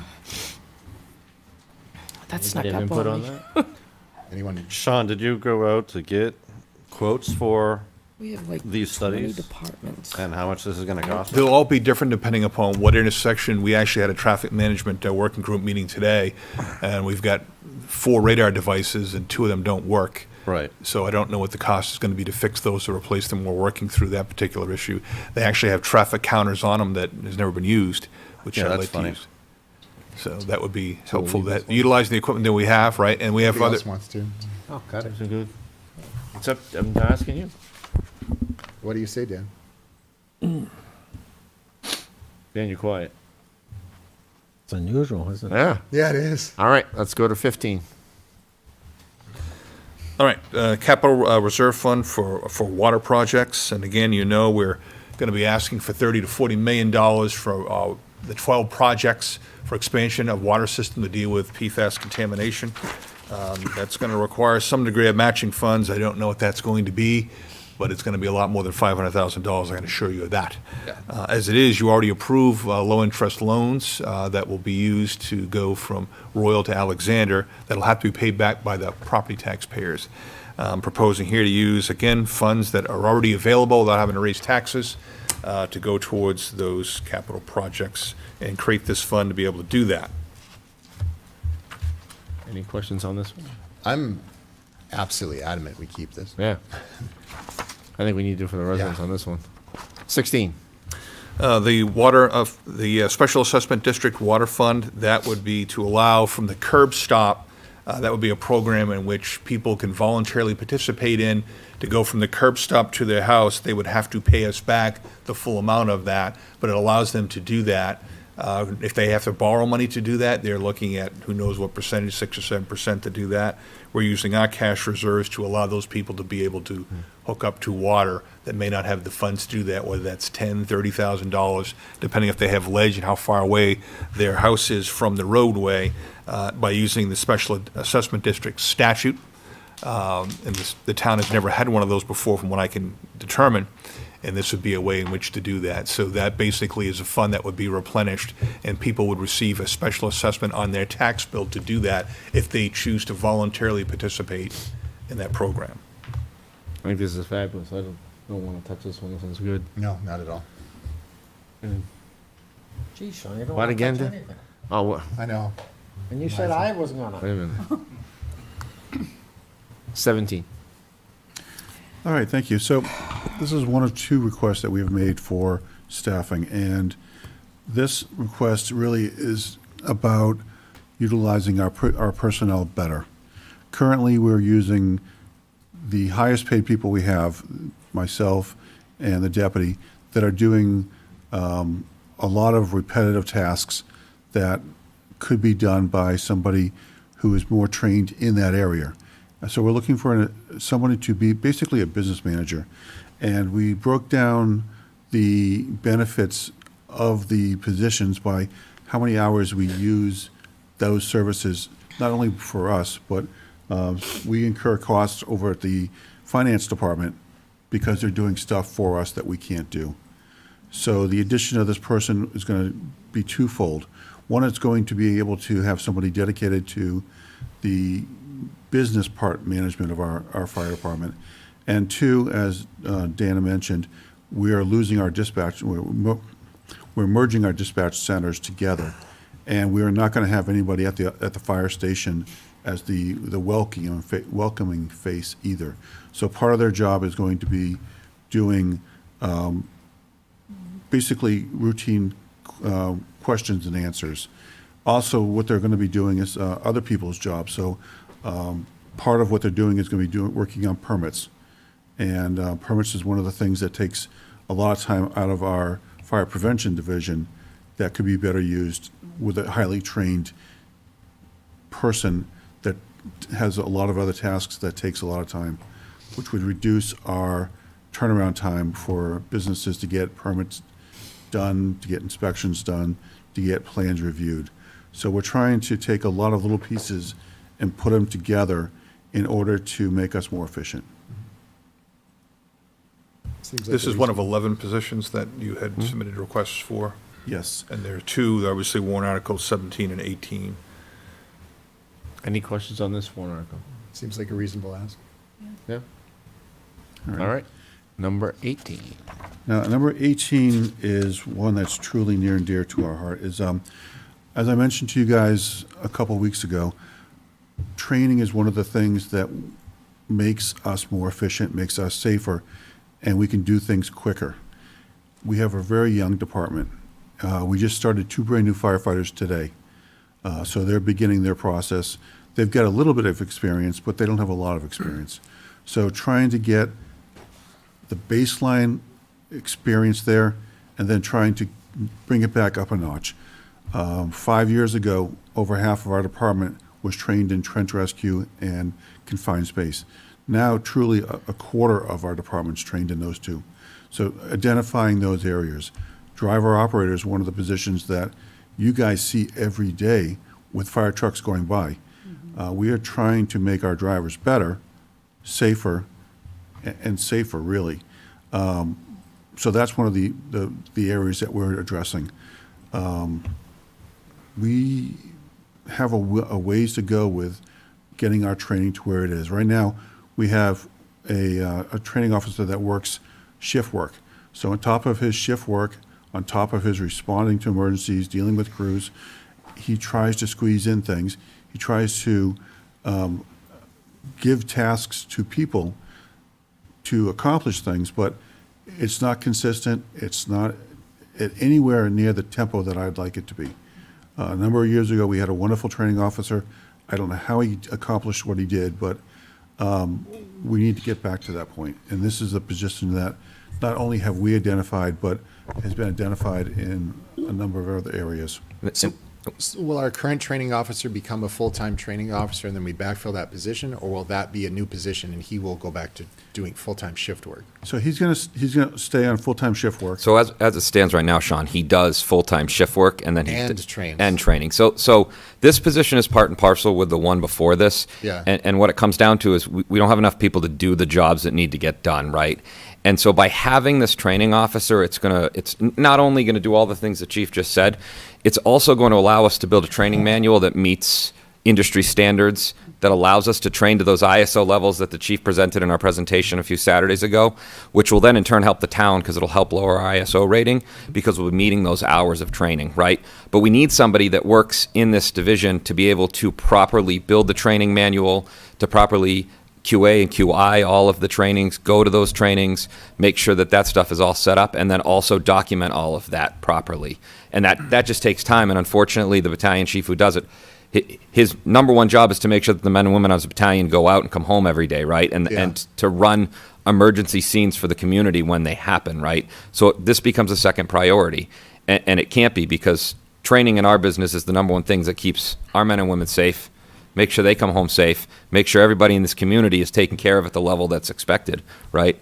And no fault of anybody's, but with retirement and whatnot, we're a younger department, right? And so this comes with it. So they kind of go hand in hand, right? Because it's just tasks that need to get accomplished that aren't. Makes perfect sense. Thank you. One of the things that I like about this one is it says that if we increase training and make sure everybody gets the hours that they need, it should lower our homeowners insurance premiums. Yep. So if that is the case, then this is a cost savings too, not only in reducing overtime for that battalion chief, but also, we'll see that in reduced premiums for us. Great. Interesting. Good Great job presenting. this, too. Yeah, and then just, what happens if, right now, if our firefighters aren't meeting that 540 hours of yearly training that they need to have? So twofold. One is the documentation of it, which 10 years ago we were horrible at. And we're a lot better at documenting. Part of what Phil was talking about is having a system of training tasks, and each of those tasks being documented for hours and for competencies. So what happens if they don't get those hours? We suffer as a department, and it makes it more difficult for us to be as good as we can be.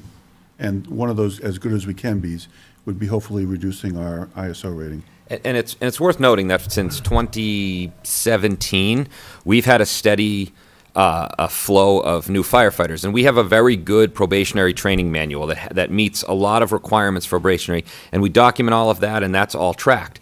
Well, we're getting to the point where we don't have those probationary members. With the two gentlemen starting today, we are down we're down one position for firefighting, and then we have a telecommunications position open, but we currently have a job offering, and that one position on the firefighting side of it is the fire chief's position. So essentially our roster is full. And so we're moving out of that probationary training into more complex training, which is where this training officer comes into play, because they can create and build a more complex training process, more complex training manual. They can take the time to not only schedule live fire training, but then be there when each battalion goes and make sure that they're meeting the live fire requirements, because we just don't have that facility here in town. And so that takes time and money to set up. We have gracious citizens in this town who have donated homes to use for training burns, but it's not as simple as saying, hey, thank you for giving us this house, we go burn it down. There's a litany of paperwork that has to be done between the state and the town and us, and that takes time. And right now, Chief Anderson's doing it, but if we could get it done quicker, not only for that taxpayer who's looking to move their project along, but also for our men and women, it would be better, right? And it helps both parties. So we're transitioning, right? We're transitioning out of probationary training into more complex training. And this town, as you all know, is very complex. So it's not as simple as just firefighting training. It's hazard materials training. It's rescue training. It's all of those things. And that all just takes time, planning. When you get into a heavy rescue training situation, it's not a 1 hour or a 2 hour. It takes time to set up ropes and rigging and things like that. And so if you're having somebody do that and prep that, it's a more efficient use of time. It's a more efficient use of training. It saves on overtime dollars, things like that. All right, thank you. Any other questions on 18? Oh, good, sir, yeah. So thank you. I heard and I saw on the November 1 presentation, you're looking at, right now, 11 hiring requests, 8 firefighters and 3 other positions. Are there any other positions that taxpayers should look ahead to that the fire department also expects to hire, maybe over the next year or so? The only other positions we did not include were for dispatchers, because we're currently in this process of merging the 2 centers, and we truly don't know what that's going to look like. And we didn't want to make a guesstimate on what we thought we would need after this, because part of what we do, I don't know if you're all aware, but we dispatch for 3 other communities with its fire. We dispatch for Hampstead and Pelham. And if we're able to add staffing, we might be able to increase the communities that we dispatch for. And that's a might. There's a lot of fluidity with who people dispatch for and why. But currently, our dispatchers are truly task saturated, and truly the best reason that we're going to this new EC, or Emergency Communication Center, is because I have a dispatcher all by themselves at night. The police department has a dispatcher all by themselves at night. And I worry about my dispatcher, not only them being overwhelmed, but they're all by themselves. So combining the 2 centers together has 2 people together that can keep an eye on each other. They can overlap a little bit, and there's a lot better situational awareness when you're in the same room, police hearing what fire is hearing. So there are some benefits to this, but dispatch is the only position that we haven't asked for. I think one of them, Patrick, was the fire inspector, and I like to give revisionist history, because if we understand history, then we know where we've come Including from. what we asked for. Right. In 1997, we had a fire chief, a deputy chief, a fire marshal, a fire inspector, and an executive assistant. Right now, we have a fire chief, we have a fire chief, an assistant chief, a deputy chief, and a fire marshal. So from 1997 to now, we've lessened our administrative staff, but our complexities, our size, our dollar figures, our everything have gotten bigger, right? And so we're trying to get back to somewhat of that standard that we had. Isn't there an administrative position hire in progress right now? Not for us. The fire chief is the only administrative position right now. That's the only one. So we asked for 11 firefighters. We asked for 1 inspector. We asked for the administrative assistant, or 8 administrative firefighters, assistant, not 11. and the training officer. And from that, the town manager realistically said, these 2 we can handle right now.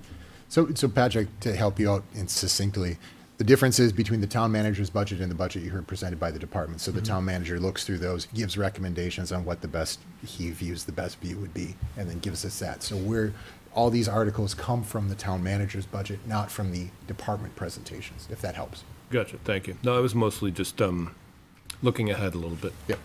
I wanted to, it's important that the policymakers, which is you folks, understand what the needs are and what those numbers are. And we've got a report that clearly indicates within 2 years we need to staff a second ambulance because of the call volume and the amount of calls that come in at the same time. How many times we have 2 calls at the same time, 3 calls, and even 4 calls at the same time, and you're only staffing 1 ambulance right now.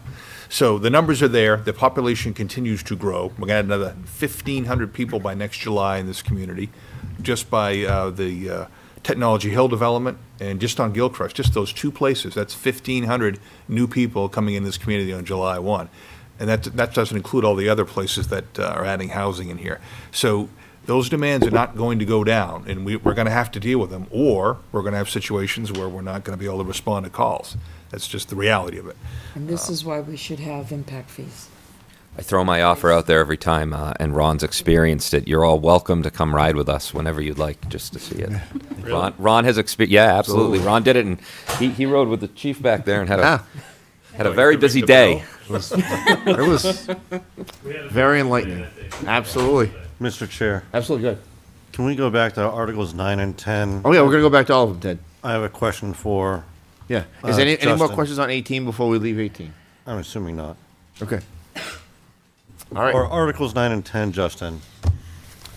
Those tax rate impacts, are they a one-time fee or are they continuing year after year? I'm reading them as a one-time fee. Capital reserve funds are one time. Yeah. That being said, if you look at last year's, you'll see that we requested, I believe it was 200,000 for the fire department equipment. So it's not, the warrant article is reoccurring, the expense is not without approval, if that Gotcha. makes sense. Gotcha.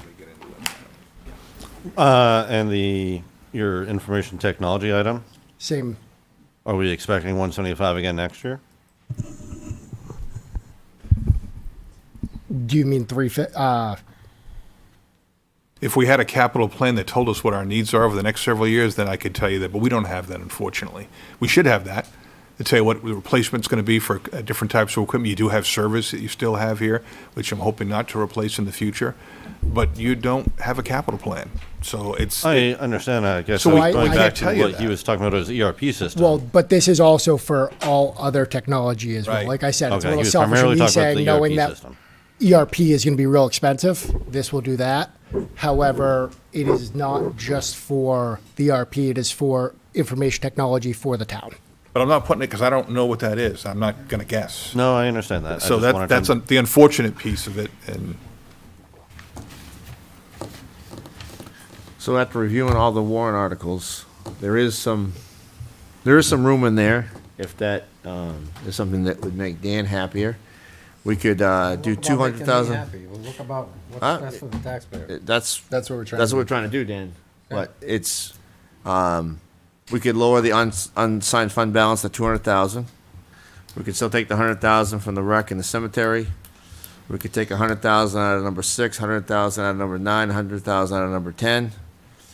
And And then we're not still leave fully them on there. reducing those. And then we're not fully funding those.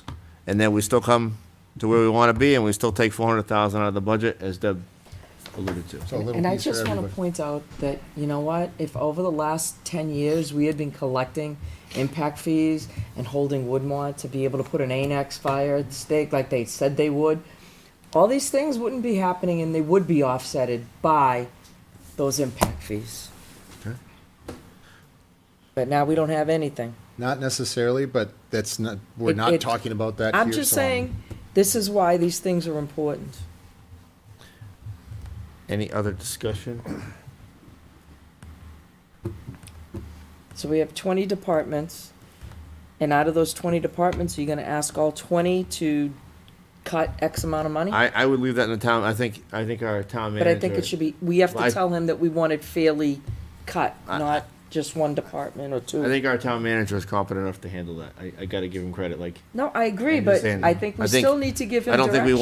wanna, No, but what Deb's saying is that we need to give him direction on that specific, on the way she said that. We're not gonna tell him what to cut, we're just gonna say we want it to be fair and across the board. Proportional. Okay, And by this amount, either A dollars or B%. That's Okay. a decision we have to make as counselors. I'd like to see what that looks like anyway.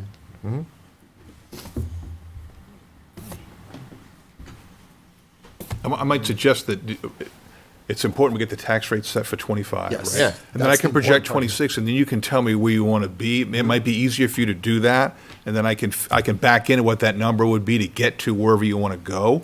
But I don't have that data yet, because we still have to set the So the 25 important tax. part tonight is to say the part about UFB we want to use for the tax rate, so we can get that set. When we come to anything that has to do with spending cuts, we have recommendations come back from. You have those. time. Yes, we have Yeah. time for that, but we have to set the tax rate. so if. should. So in So- order to set the tax rate, you're just looking at what you can take out of UFB. Yes. Correct. So, I think from what we just reviewed, is there any discussion on what I just presented? I'm fine with what you've just presented. What are you saying, 200? So- UFB? Yep, so I'm saying we take 200 out of the unassigned fund The rest balance. comes from We cuts take from warrant 100, articles. 100, 100 out of 6, 9, and 10. That just cuts them basically in half a little bit, and then they're still in there. But 6, 9, and 10 doesn't, you don't need to do that in order to set the tax rate. If I want to get to my $1 million, I need 600, So I you- need 600,000. So tonight you're looking to cut $1 million? No, I'm looking to cut I'm looking to find $600,000 so I can move on with setting the tax rate, and then we can worry about The other 400,000 later. I thought it was 200, now you're talking 600. 200 No, straight from the 200 UFB. from the, So- straight from the Can I unassigned try, fund. Ron? Yeah, but So you expressed concern about it coming just out of UFB because of, various reasons that you outlined. So that's why we went through all these warrant articles. We took a look at it and saw, is there some extra room that we can pull out of the warrant articles? What Ron wrote down is not fully defunding any of them, just taking some out of each one that we had all talked about and more or less showed at least a majority agreement on. And that would get us there without taking out the UFB like you were against. So we were trying to figure out a way that we were we can satisfying kind what of you were make this talking about decision too as well. together and not. Not just going, well, screw Right. it, we're doing it as a council. So this would get us $600,000, and will allow them to move forward, and then we could talk about the $400,000 in budget cuts after. Yeah. And over the last couple of years, we've always taken like 200,000 Yeah. out of SUV. Yeah. Whatever, the Yes, fund. So it's consistent with It's that. consistent with the years past. Yeah. Mr. Chair, may Yeah, I ask a please. question of the town manager? Please. Mr. Town Manager, what were you and your employees looking to spend the 25,000 for the Recreation Capital Reserve Fund? That's for equipment replacement and things that have to go into the field, things that might break that have to be replaced. If that's the breaking point for you, I could just suggest that we take that out, we take 25 extra and we leave it in the recreation and then, because you didn't actually argue for anything else like the rest of them, we tried to make everybody in, I think that'd be a good thing for you. Yeah. And we- So we could, So for that, So we to could give take- us all something on something we've talked Yeah. about, I think we give Fine with Ted, that. we let the recreation alone and we just take 225 out of there. yeah, So I think that's good. That's fine fine. with that. Right. Good. Where are we standing? I just need now? a, oh, I'm sorry. confused. So, all right, so I'm sorry. what we're discussing right now is taking 200,000, and adding the 25,000 from Leave from the there, right? 25,000 So for the we're gonna Recreation take Fund. 200, 100,000, or sorry. 200, well, we could take it out of here too, because there's room here. Yeah, that's fine. So we could do 125 here, Yeah. and then we leave it alone. So we leave 200,000 like we've done in the past. Number 6, we take 100,000 out. Number 9, we take 100,000 out. Number 10, we take 125 out. And the cemetery, And the leave up to, as you cemetery, suggested before. we leave standing on its own. And that one frequently gets cut at deliberative anyway. People Mm-hmm. always slash the UFB out of So- it, so. I'll be the devil, just in this devil's advocate kind of thing. So we take all this money out of these warrant articles now because we took it from, we said, oh, we're gonna take money out of that. And these things don't pass. Some of these things are really gonna affect the town if they don't pass the way they're, They're going to affect the town if they don't pass with the UFB in there. Yeah. but So it's up to the So- voters. It's up to I the know it's voters. up to the voters, but they're gonna see a different number on what it's gonna cost the town. I'm confused. You're presenting, so you just said you didn't want to use anything I before. just, Now, I'm just, what did I just say? I am being Yeah, the okay. devil's advocate Okay. here, and I am putting Okay. this out here because these things are really important to pass. They I are. think that's for us as a council to make sure Yeah. that people really know the importance of it. And that's part of it. I don't want to trick people into voting for warrant articles. I want to make sure that they know the validity of why they're voting for it, why that's important, fully embrace that and accept it and go, I want to fund that because Yep. that's important for this town. And I want to help sell it because I believe in most of these. I want to help sell that and make sure that the taxpayer knows that this is really a high benefit. But that way they know one for one that they voted for it, they chose that, and they embrace that. And I think that's highly important. I just hate the word sell. Hmm. Say Yeah, yeah, educate. I hate the Sorry. word sell. I 'Cause didn't like if you're it. selling it, it means Yeah, yeah, it doesn't, it's not a Yes. good deal. I- So you just have to educate. You have to educate. Thank you. I don't like the word sell either. Are we at a point where someone would like to make a motion, or? Yeah, I'd like to make a motion. Never mind. Go ahead, no, Never mind. Dan. No, Dan. go ahead, go make a motion. No, I'd like to we make. want to hear what you Dan, I have to don't want say, anyone to Dan. leave here uncomfortable tonight. What do you Yeah, have to we say? tried. So, when people look at these warrant articles and they go in and vote on them, Yep. all right, when it's using, Instead of saying 650, it's gonna say 550. but it's when it's undesignated fund balance being used, Mm-hmm. the tax impact, Justin, shows zero, The tax basically. impact right there is 20 Right. cents, so it's gonna go up a little bit. So if you're using undesignated fund balance, your taxes are still going up? Yeah, because it's not the whole thing. No. It's not the whole thing. No. No, they're not going up, but it's gonna raise this number here. That's because you're only using part of it.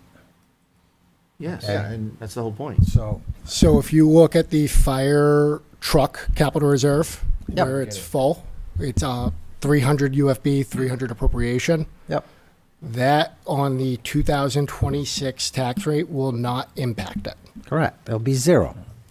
On the Correct. 2026, correct. So, for example, if you took 300 and you only took out 150 out of undesignated fund balance, the tax impact, there's going to show a tax impact there, correct? It's going to show. That's what I'm, that's what, yeah. That's what we want it to show, though. Yeah. That's what we want. So I just want to be really clear Yeah. about this. So we're going to use unassigned fund balance to lower the tax this year for operating expenses. Yep. You're going to have to do the same thing next year to make up for that. Otherwise, you're going to have to, because you're we artificial. don't. No, we don't. Yes, we We do. don't have to. Have to Yes, do we do. anything. Hear me out, though. Yes, We we used do. 200,000 in the past. We're only using 200,000 this time. But when you, 600. so just, We're not. if I could finish, please? You just said 600. You just said you're going to take 200. Dan, and we're then- taking it away from stuff that's already been appropriated. Let's I hear what think Sean has to say. Wait, go ahead, Tom. You- Oh, I was going to say, I think at this point, I mean, I've heard your case before. I think we've got to deliberate as a council, figure this out. We've taken a lot of time on this, and I think we've taken a lot of time to make sure that each counselor had input in the decision and have part of what they had incorporated this. I think this is the best we're going to get as far as the five of us go, where we have went down the line and had the discussion and worked together as a body. This is the best plan we're going to get as far as satisfying all five of us up here. So your plan is 200 or 600?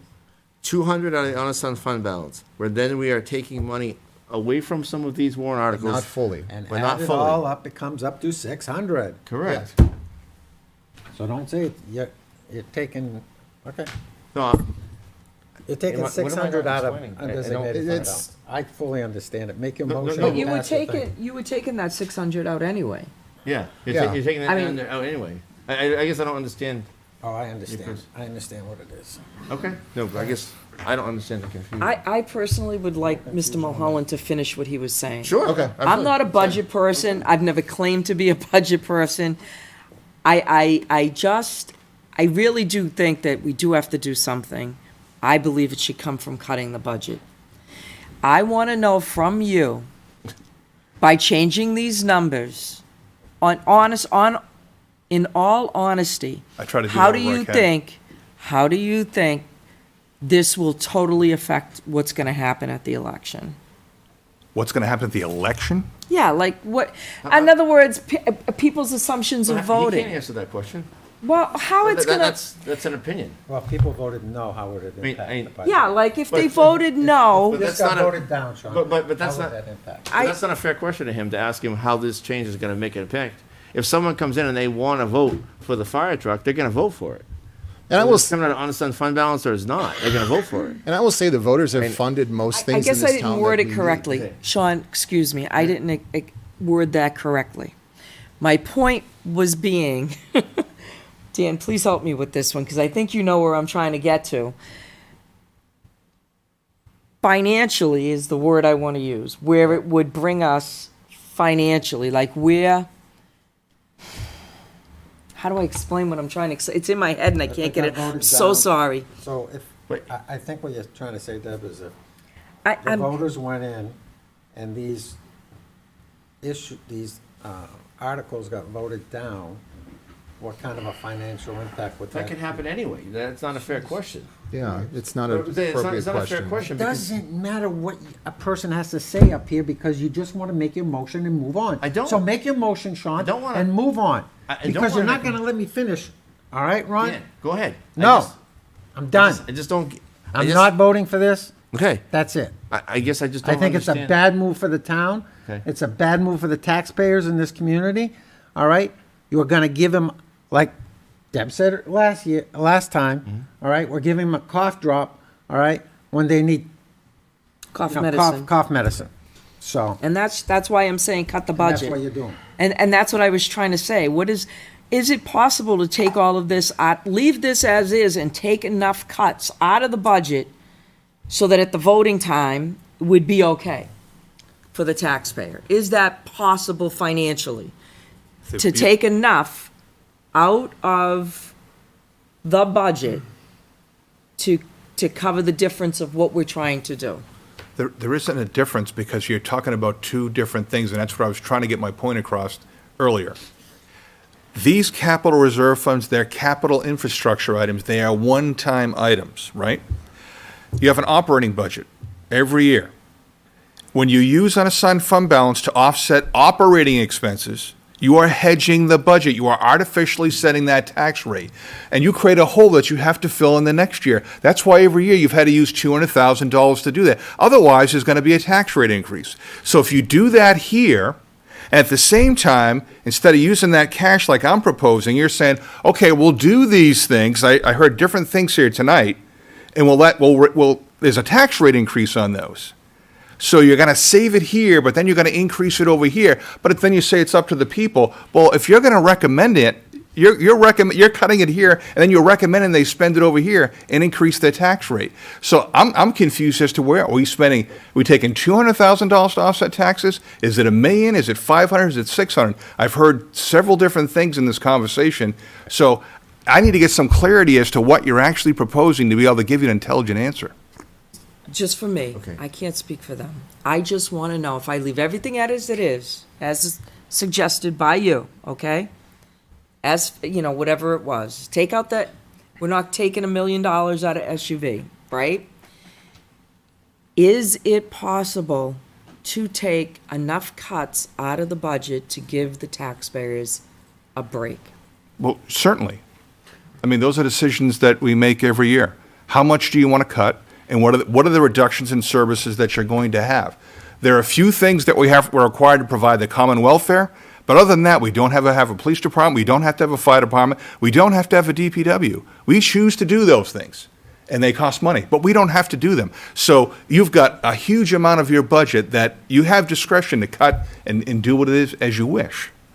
But again, there are consequences for that, of course, and you all know that.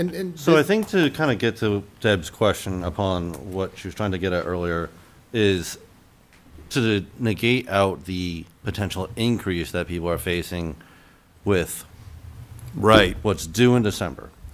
So actually get to that rate, it's 80 cents on the tax rate. And 80 cents on the tax rate is about 5.8, almost $6 million to cut from the budget. And I don't think we want to cut $6 million from the budget. Could always do like they do in Washington, shut us down for 45 days. And then you'd save your money. That's the only way to come up with 80 cents on the tax rate. What's half of that? 40 cents, that would be $2.5 million, almost $3 million. Where are we so going I to find guess $3 the million? question to me When we is, just can we went over comfortably cut $2 default million? to actually get our line items actually I to wouldn't the want point us that to. they should have I been wouldn't at. want us to I either. wouldn't want us to. We'd have a reduced level of service. I think that's irresponsible. I think that's Yeah. that's irresponsible. That's I think, why on we're our talking part. about UFB. I because think we that's don't why wanna I'm trying to reduce- just I don't think so. to use I your think term. there's I'm cuts there. trying to hedge the tax rate, I guess, just to help people. I think Yeah. there's cuts there. I'm sorry, there's all these people we want to get. Some of these people, I'm looking at like one of them, the cost of a person was $68,000, then $48,000 for just the health insurance, $50,000 for that, and we want to add all these people. There were like $100,000 there, $100,000 there. All these people, and this wasn't fire or police. And we can have him show you what those cuts would look like. to get that amount. Like, we don't have to make that decision tonight. You can ask for that information and receive it. I am trying to do what is the best thing for the taxpayer. I heard what he's saying. He's a budget guy. I want to give a taxpayer a break. I just think it really needs to come out of the budget. And we need to stop being told, oh, we need this, we need that. There's got to be better ways of doing it. Has to be. And Patrick, sorry, Patrick first. really. With all due respect, I'm sorry to get in the middle of this, No. but, and I apologize if I missed yes, this yes. earlier, but can we hear what is the actual unallocated funds balance? Yeah, it's in the Started at it's 12 in- million, over 12 million. 12 this year. million. It's a whole slide thing in there. Got it, yeah, we were just looking for it, we missed it. It's currently 12,165,000. Patrick, take a look at this, Yeah. just get on to that. There's a couple of slides down there. All right, so we're proposing to use, No, 5%. keep going further. well, no, I saw 5 million of the approximately. Yeah, where's that range? There it is, right there. There you go. Yeah. Okay. But we're looking to use 5.325 million. If you go to the next slide on down. Yeah, so, And where's the slide located on the website? Or it's not, because this was not an agenda item, and that's why I put it together pretty quickly, That's because we sorry. were Sorry. having this discussion. No, It I'm is so- appended, it is I appended apologize, to the minutes from last meeting. So Okay. if you look at the minutes from last So I meeting, guess it is with the it is there, minutes but of it's- last meeting. There we go. Thank you. So that 5% is the minimum range that is recommended that you have for reserves, the minimum. And then the maximum is 17%. And we are at 9-something, we're just below that 12,531,000. We're going to be drawing that down with what I proposed, pretty close to the 5, it's just above 5. So utilizing those tax dollars so we don't have to raise taxes for these other items that are in there, these capital items. That's why I propose to do that. But just like the district office, Joe, and we're able to do that because we have that money in undesignated fund balance. If we didn't have it, we wouldn't be able to save the taxpayers all this money in interest, you know? So, Not all these things are interest items.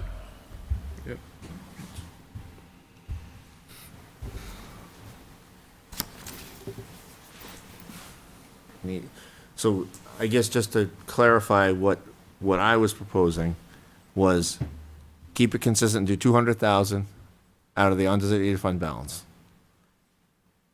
Warrant article number 6, make it 100,000 out of the UFB. Number 9, make it 100,000 out of the UFB. Take 100,000 out of the, and number 10, take 125 out of it. So we get to 25 for recreation, we keep that. That all adds up to 600, or 625 and keeps the recreation. Keeps the recreation where it is. So moved. No, there's no motion, I didn't, Oh. I was just clarifying, Sorry. because Sean said he wanted to make them. So how are you going to pay for the ERP software that we know takes 18 months to build? You're not going to have enough money to do that if you're going to cut that out of there. Well, the voters have to vote yes on it, the same way we'd have to pay for it, even if we left that amount the same. Changing that amount doesn't change that the voters have to vote yes. But you're cutting money out of it. No, we're You- not. It's not fully funded as it is, so I mean, that's the same thing. We're not cutting any money out of it, we're Okay, just taking that's what less. that's what I'm asking. Oh, yeah, so we're just taking less from UFB. So we're going to raise the taxes higher than the 2 cents we've got here. Okay. If that passes and if the voters choose to, And if they don't, then what do you expect to do with your ERP program? then that's on the voters, on what they do, what- which is why we have to tell them. It's not only things that are fully funded out of UFB pass. Well- I mean, that's not how the warrant The thing is, articles work. what if the warrant article doesn't pass anyway? Yeah, That's the whole it's the point. same thing. It's possible for the town to say no. I think we need to emphasize the importance, and I believe in getting that. I just don't believe in making it look like it costs less than it does. That's what it costs. We need it as a town. We should embrace it as a town. Mr. Chair? I think I'm Absolutely, changing yeah. my mind. One more question. Yeah, please. This may be completely naive, but when I look at how Article 10 is phrased, why don't we just write in that it's going to fund the town massively upgrading its ERP system? Because if I'm going in there as a taxpayer and I have a busy life and I haven't been able to pay attention, I see capital reserve fund, and my first impression is, wait a minute, why do I want to fill up some bucket of savings? I need that money now. Whereas if I see, wait a minute, that this is actually going to be used to upgrade the town's services digitally now, that's going to improve all of our So quality. since of I life. worked with Justin for a while and I know how the government works. Right. Is that possible, Justin? Because I know that DRA likes to put their own wording on things, so is that possible? It would be, and then we're in more trouble if it fails. Okay, okay. Because then it's now more we're so- We can't specifically. replace an ERP system. Okay. Right. Okay. Yep. So that's why Gotcha. it needs to be worded this way. Okay. But to your point, So that's- Patrick, I agree that I mean, I think you're suggesting that there's more context Yeah. provided to the Sure. taxpayers about what each of these items are. And in fact, I think that's why sometimes in the past, they may not have passed, is people didn't have didn't Yeah. understand the full picture. and that's So there could be like an effort to have some communication around some of this stuff, I think. Just as a reminder, as a member of the budget committee, we're allowed to be vocal about what these warrant articles contain. And a letter to the editor, and I don't know, the Londonderry Times might be able to be published discussing what the warrant articles are all about, because we are not paid. We are not privy to all the weird stuff. So if we write a letter to the editor or whatever, explaining what these warrant articles are all about, that could be So- helpful. Something that we had discussed as a budget committee is that is in very our effective annual because- report Sorry. explaining, having our explanation, our own annual report available to the people Yep. of the town. Exactly. Explaining what it is, our train of process, why we voted. In our next meeting, we can discuss that further for communication. So to you guys' points, because there's, the language is restricted of what can actually be On the warrant presented article. on the ballot. And I will say to Nicole's point, and I think it's a very good point, I struggle with this a lot because, okay, what if the voters say no if we separate out as an ERP? Well, the voters didn't want it, and the only reason they took it is because we changed the language and stuck it elsewhere. I also get the consequences of it, but I also feel bad about, are we really not telling them how it is and not letting them vote on what it is? That Okay, I will give you an example of a time that exactly what you're saying worked. So when we first passed the water warrant article for High Range Road, DRA came back and said we had to say it was $25.7 million. And that was in bold print, the first thing they read. And we had to educate the voters that they were actually only spending this amount of money. I remember So that. we did that through letters to the editor. We did that through communication. We had many meetings, so it does work. What you're saying does work. Oh, good. Educating the other voters thing- does work. Yeah. It does have an impact. So. And I think that's what we need to do with this warrant article, not make it pass on UFB, make it pass on the merits of it, because this is an important thing to pass, and I fully believe in that. Even though I feel this is a form of electioneering, I'm gonna say 95% of the people that walk into that booth look at, what did the council vote? What did the committee vote? Oh, they all said yes? Okay. They don't even read what's up there. They don't even read what's there. It doesn't matter. I mean, there Why I are tried to some get it that taken do. away. There are some that do, but the majority of them look at who voted for what, and they trust us to be making the right decision. I do believe that that's electioneering, that we should force people to read and understand, but that being said, I mean, we're just 6 dozen, half the other. There you go, I'm done. But to Let's move town on. manager's point, it sounds like what's here will ultimately result in lower taxes than taking all the money out and then paying for it another, It's the same amount. It's the same. You're It's robbing just where Peter you to pay take it. Paul here. It doesn't change one way or the other. It's the same, but it puts the emphasis on letting the voters decide if they want their taxes to be increased, as opposed to, it lets them decide. I just know people have talked to me, want us to do something. Yep. They adamantly said that we need to do something. So, Well, I will make a motion to go forward with what You you gonna say something, planned. Dan?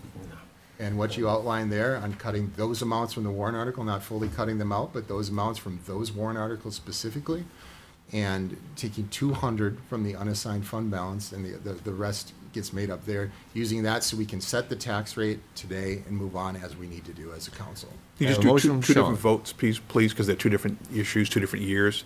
So you're proposing to use $200,000 unassigned fund balance? Yes, I know what you're saying, let me do that. I'll propose that we take $200, or 200,000 from the unassigned fund balance this year, as we have in prior years, to Offset taxes. yeah. actually, I have to do it a different way, because we're taking those out of those warrant articles, and we're not spending it. If we take those out of those warrant articles, I have to make that first number 600. And the second one will be to take those there because those come out. So it has to be worded in that way. I'm just. So I will make, Hold on. I just want to make sure we're right here. I don't want to mess this up. Yeah. Yeah, So- if our intention is to take 600 total and take 400 from the separate warrant articles, in order to do that off the tax rate, I have to make the first motion be 600, then the second motion is to take, That's why I asked the question. yes. So Okay. that's, in order to do that in totality, I have to specify the total so we can set the tax rate, and then I have to specify we reduce those warrant articles. It has to be two separate motions, so that's Okay. why. So I will make a motion to set the tax rate and take 600,000 off the unassigned fund balance. Motion from Sean. I will second. I have a second from Ted. All those in favor say aye. Aye. Any opposed? Chair votes the affirmative. All right, 4-1. now I will make the second motion to, I didn't vote at all. Sorry, for the minutes, even the vote vote was at all. extremely unclear. Can we do that again? The minutes was yes, just. yes, no, and did you abstain? Yeah, I'm just not comfortable with any of it. So you know. No. Okay. Okay. For the second motion, I will Thank you. motion She's an to abstention. take 100,000 off the cemetery, 100,000 off warrant article number But, well, 6. so too it's convoluted. 75. Sorry, 75 from the cemetery. Yep, sorry. 100,000 from warrant article number 6, 100,000 from warrant article number 9, and 125,000 off of warrant article number 10. Motion from Sean.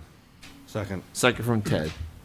All those in favor say aye. Aye. Any opposed? Opposed? Chair votes in the affirmative. So just so I'm clear, so you reduce the total warrant article by those? No, amounts? not the total warrant. No. The amount of UFB. Okay. Amount of UFB. but- The amount of UFB used. So do you want to amend your motion so that's I'll clear? amend my motion to, let me restate that. So my motion will be, we're going to reduce the amount of UFB from the cemetery warrant article by 75,000, warrant article number 6 by 100,000, warrant article number 9 by 100,000, and warrant I didn't article need number my 10 plug by tonight. 125,000 of UFB from each. Motion from Sean. Second. Second from Ted. All those in favor say aye. Aye. Any opposed? Opposed? Chair votes in the affirmative. I ate dinner. All right, what's after this? All right. Wow. He did. All right. We don't have any old business.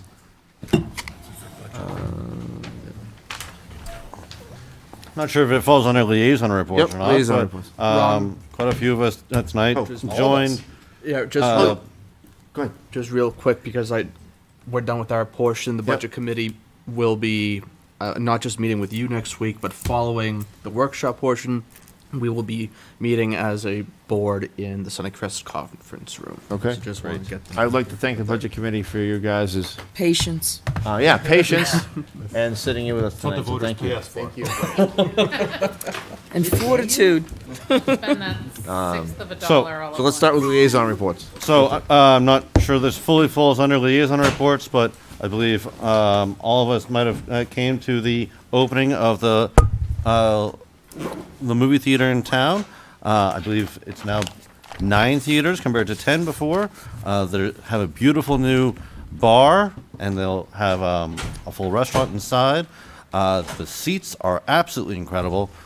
Probably the best seats I've ever sat in for a movie theater. Sorry. I'm really looking forward to coming back to Londonderry to watching a movie again instead of going outside of Londonderry. It was a very good time. It was great to see all of you there. Impromptu that it was not a sanctioned council meeting, as I don't think we all planned to actually be there. So it was great to see a business expanding in town, and I think it'll be one of the new hottest spots in town. Liaison reports. Dan? Nothing. Good. I was just going to say not all of us, but a majority of us went to the veterans breakfast, Yes. which was Yep. very well attended and Very well done, yeah. We had a nice experience. We got to meet the 100-year-old veteran who had better skin than me, and I was very jealous. I don't know what he did, but he didn't have a wrinkle on his face. I couldn't believe it. I was sad I could not be there. I had to take my son to his swim lessons. He was My actually apologies. born as the same year as my grandfather who had fought in World War II, so it was extra touching to see someone at the same veteran status. Like, I was like, if he was here today, that's what he would be doing. That's awesome. Yeah, I agree. It was fabulous. Well done. Any other liaison reports? No, I just wanted to apologize. I couldn't be at the event. I Oh. had to take my son to swim lessons. Yes, that's fine. Town manager report. All right, so I sent you out an email in regards to the Lions Hall. It's going to require $24,000 in expenditures to be able to get that. They've already done a lot of for free. There are some things they have subs they have to pay to get cost estimates. So I need to do that. That's not budgeted for, so I'll have to find other places in the budget to do that. I wanted to make sure that you are in concurrence with that approach. Do we need to vote on that for you, or just? You don't. Okay. You just need to tell me that you're good with that, or if you're not, I'm then I good wouldn't with do it. it. Deb? I'm very impressed with the numbers that they provided to be able to get us the estimates. That's really impressive how So you well good? they can. I'm good. 100%. You're Okay, good. thank you.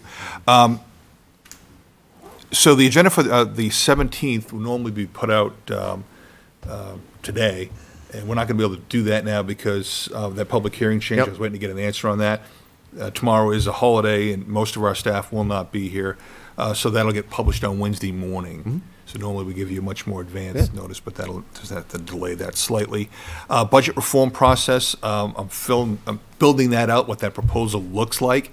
I'll get that to you, and again, that's going to, I think it should require a conversation with the Budget Committee, the Town Council, and I would suggest you should allow public comment on this as well. That's up to you, so when we can present that, what that's going to look like, because I really want to get that moving in January, if you concur, or whatever version of it that you ultimately agree that you would like to do. There's quite a bit of explanation, there's quite a bit of training that needs to go on with that, and we have to launch that in January in order to get ourselves in the timing cycle for the FY28 budget. So that work is well underway there. And that is all that I have for you folks. I have a question. Wait, go ahead. I'd like to know what the status is on the white sheets for the impact fees. And I'd like It's to know done. what the status is on the search for new attorneys, like if we put out an RFP, if we got some information, just to have a discussion. And I also want to remind everybody on the 13th to show up at the Orchard Christian Fellowship Church at 6 o'clock and bring your questions so you can grill Mr. Mulholland.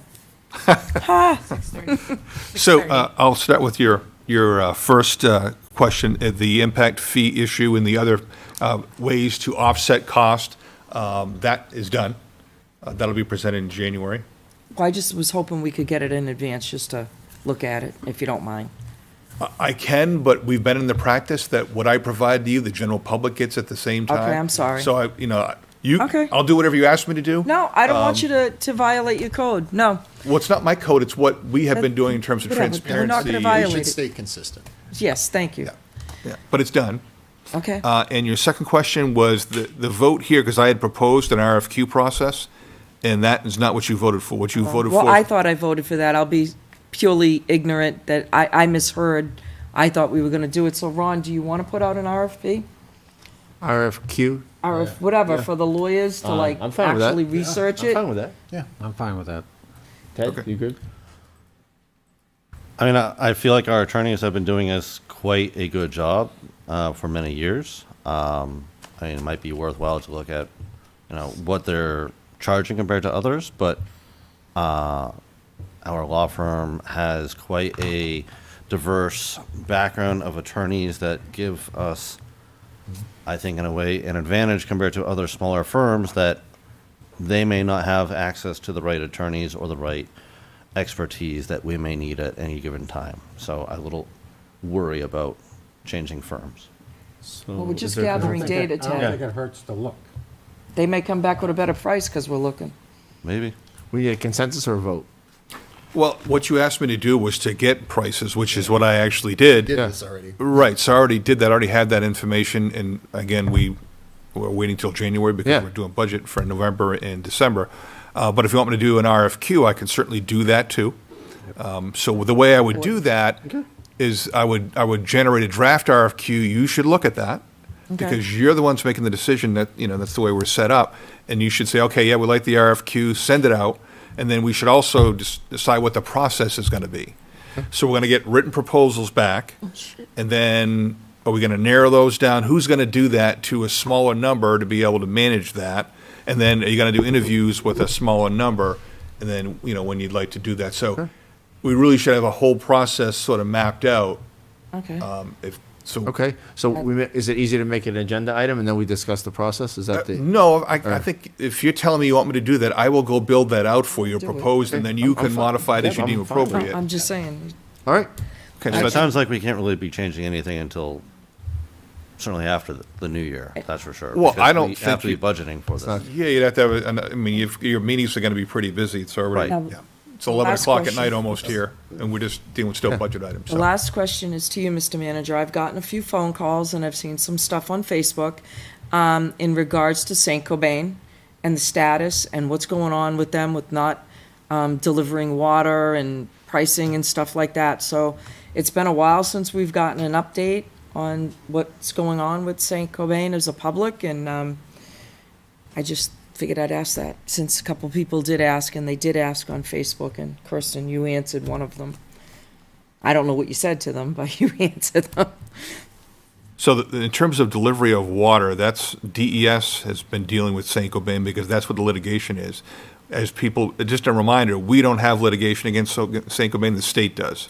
And that's what DES was working at with them, and for years it's been like that with them, so. Well, I as a don't- town, I don't know if the board wants to do this. I think it would be good if we could just put out a little statement and put it on the website, just so people know. So I don't get a phone call or email, and it just addresses things, and Kirsten doesn't have to answer each person individually. If we could put out a consensus of, this is what's going on, it's not us, so sorry you're not getting your, people are saying they're not, they're not getting water. I'll just ask the question, is there any legal issues with doing that, since we do have some open litigation with them?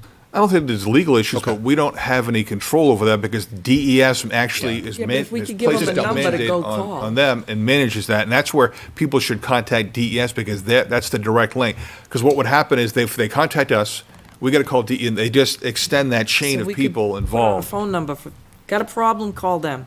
Got a problem, Can we call put them. something on the Andy Fuller. website that says, if you have an issue with this water, contact Yeah. DES? We could. I don't know, it's up to you guys. I just got a couple of phone calls, and like I said, it's stuff on email. I'm fine with leaving it up to your discretion. Yeah, we can put the number for DES and the right appropriate person to contact, who that is. If there's water supply issues for delivery of bottled water. You can also reach out to me. I get calls all the time. I mean, I help people all the time. I tell them where to go, who to call, so it's up to them. Whatever I they mean, want to it's do. public information, it's the not first- like it's a, It's the first I've heard it from you, though. it just happened, Yeah, like, I'm just saying. I guess it's just starting to Yeah, 'cause- happen. I don't know what's going on. Well, we have, I mean, I've only been here 4 months, but we've had complaints since Yeah. I've been here about So- water deliveries at certain locations, and there's some, I'm on the PFAS committee that meets with the state, so if there's any issues with that, direct them my way, and I will. I'm get just the fix. thinking, just put it out there, it can't hurt, I will Yeah. direct them to you. Yeah. I'm just saying, people like to But see DES stuff is definitely the online. right place to go. Okay, thank you. Any other questions, Deb? No, I'm done. Okay. Any other questions for the town manager? Turned No, into you. I'm good. All right. Uh, Assistant town manager. Oh, sorry. You're right. Sorry. Continue. Sorry. You know if you were finished. I didn't have anything else. That was May. Oh, sorry. I thought we were all done. I was just going to I send have assistant town manager report. Just real quick, I wanted to highlight that the Master Plan Steering Committee had a really successful future land use workshop last week. We had great attendance, and this is a really important milestone for the public to provide their input on so that we can proceed with the rest of our master plan update. So I just wanted to point that out for you all. Excellent. I forgot about that. I will open public comment. Ann, come on up.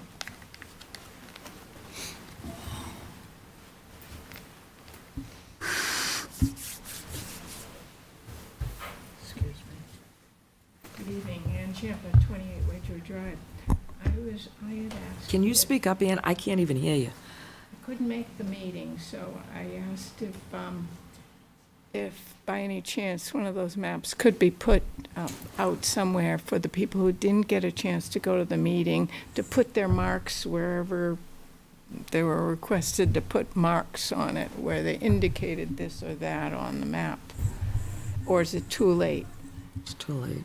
That's probably I don't know.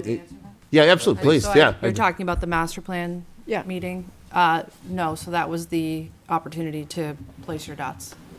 So right now, so no is the short answer to your question. Okay. Because they're compiling that data and going to generate a report out based on that session. Okay, that's fine. Thank you very much. Any other public comment? Seeing none, I will close public comment. Motion to adjourn? I have a motion Before you from do? Oh, sorry, absolutely, yeah, go sorry. Just a reminder, second Tuesday in January, January 13th is the deadline for citizens petitions. Thank you. Motion to adjourn. Second. Motion from Ted, second from Sean. All those in favor say aye. Aye. Any opposed? Chose the affirmative. Thank you all for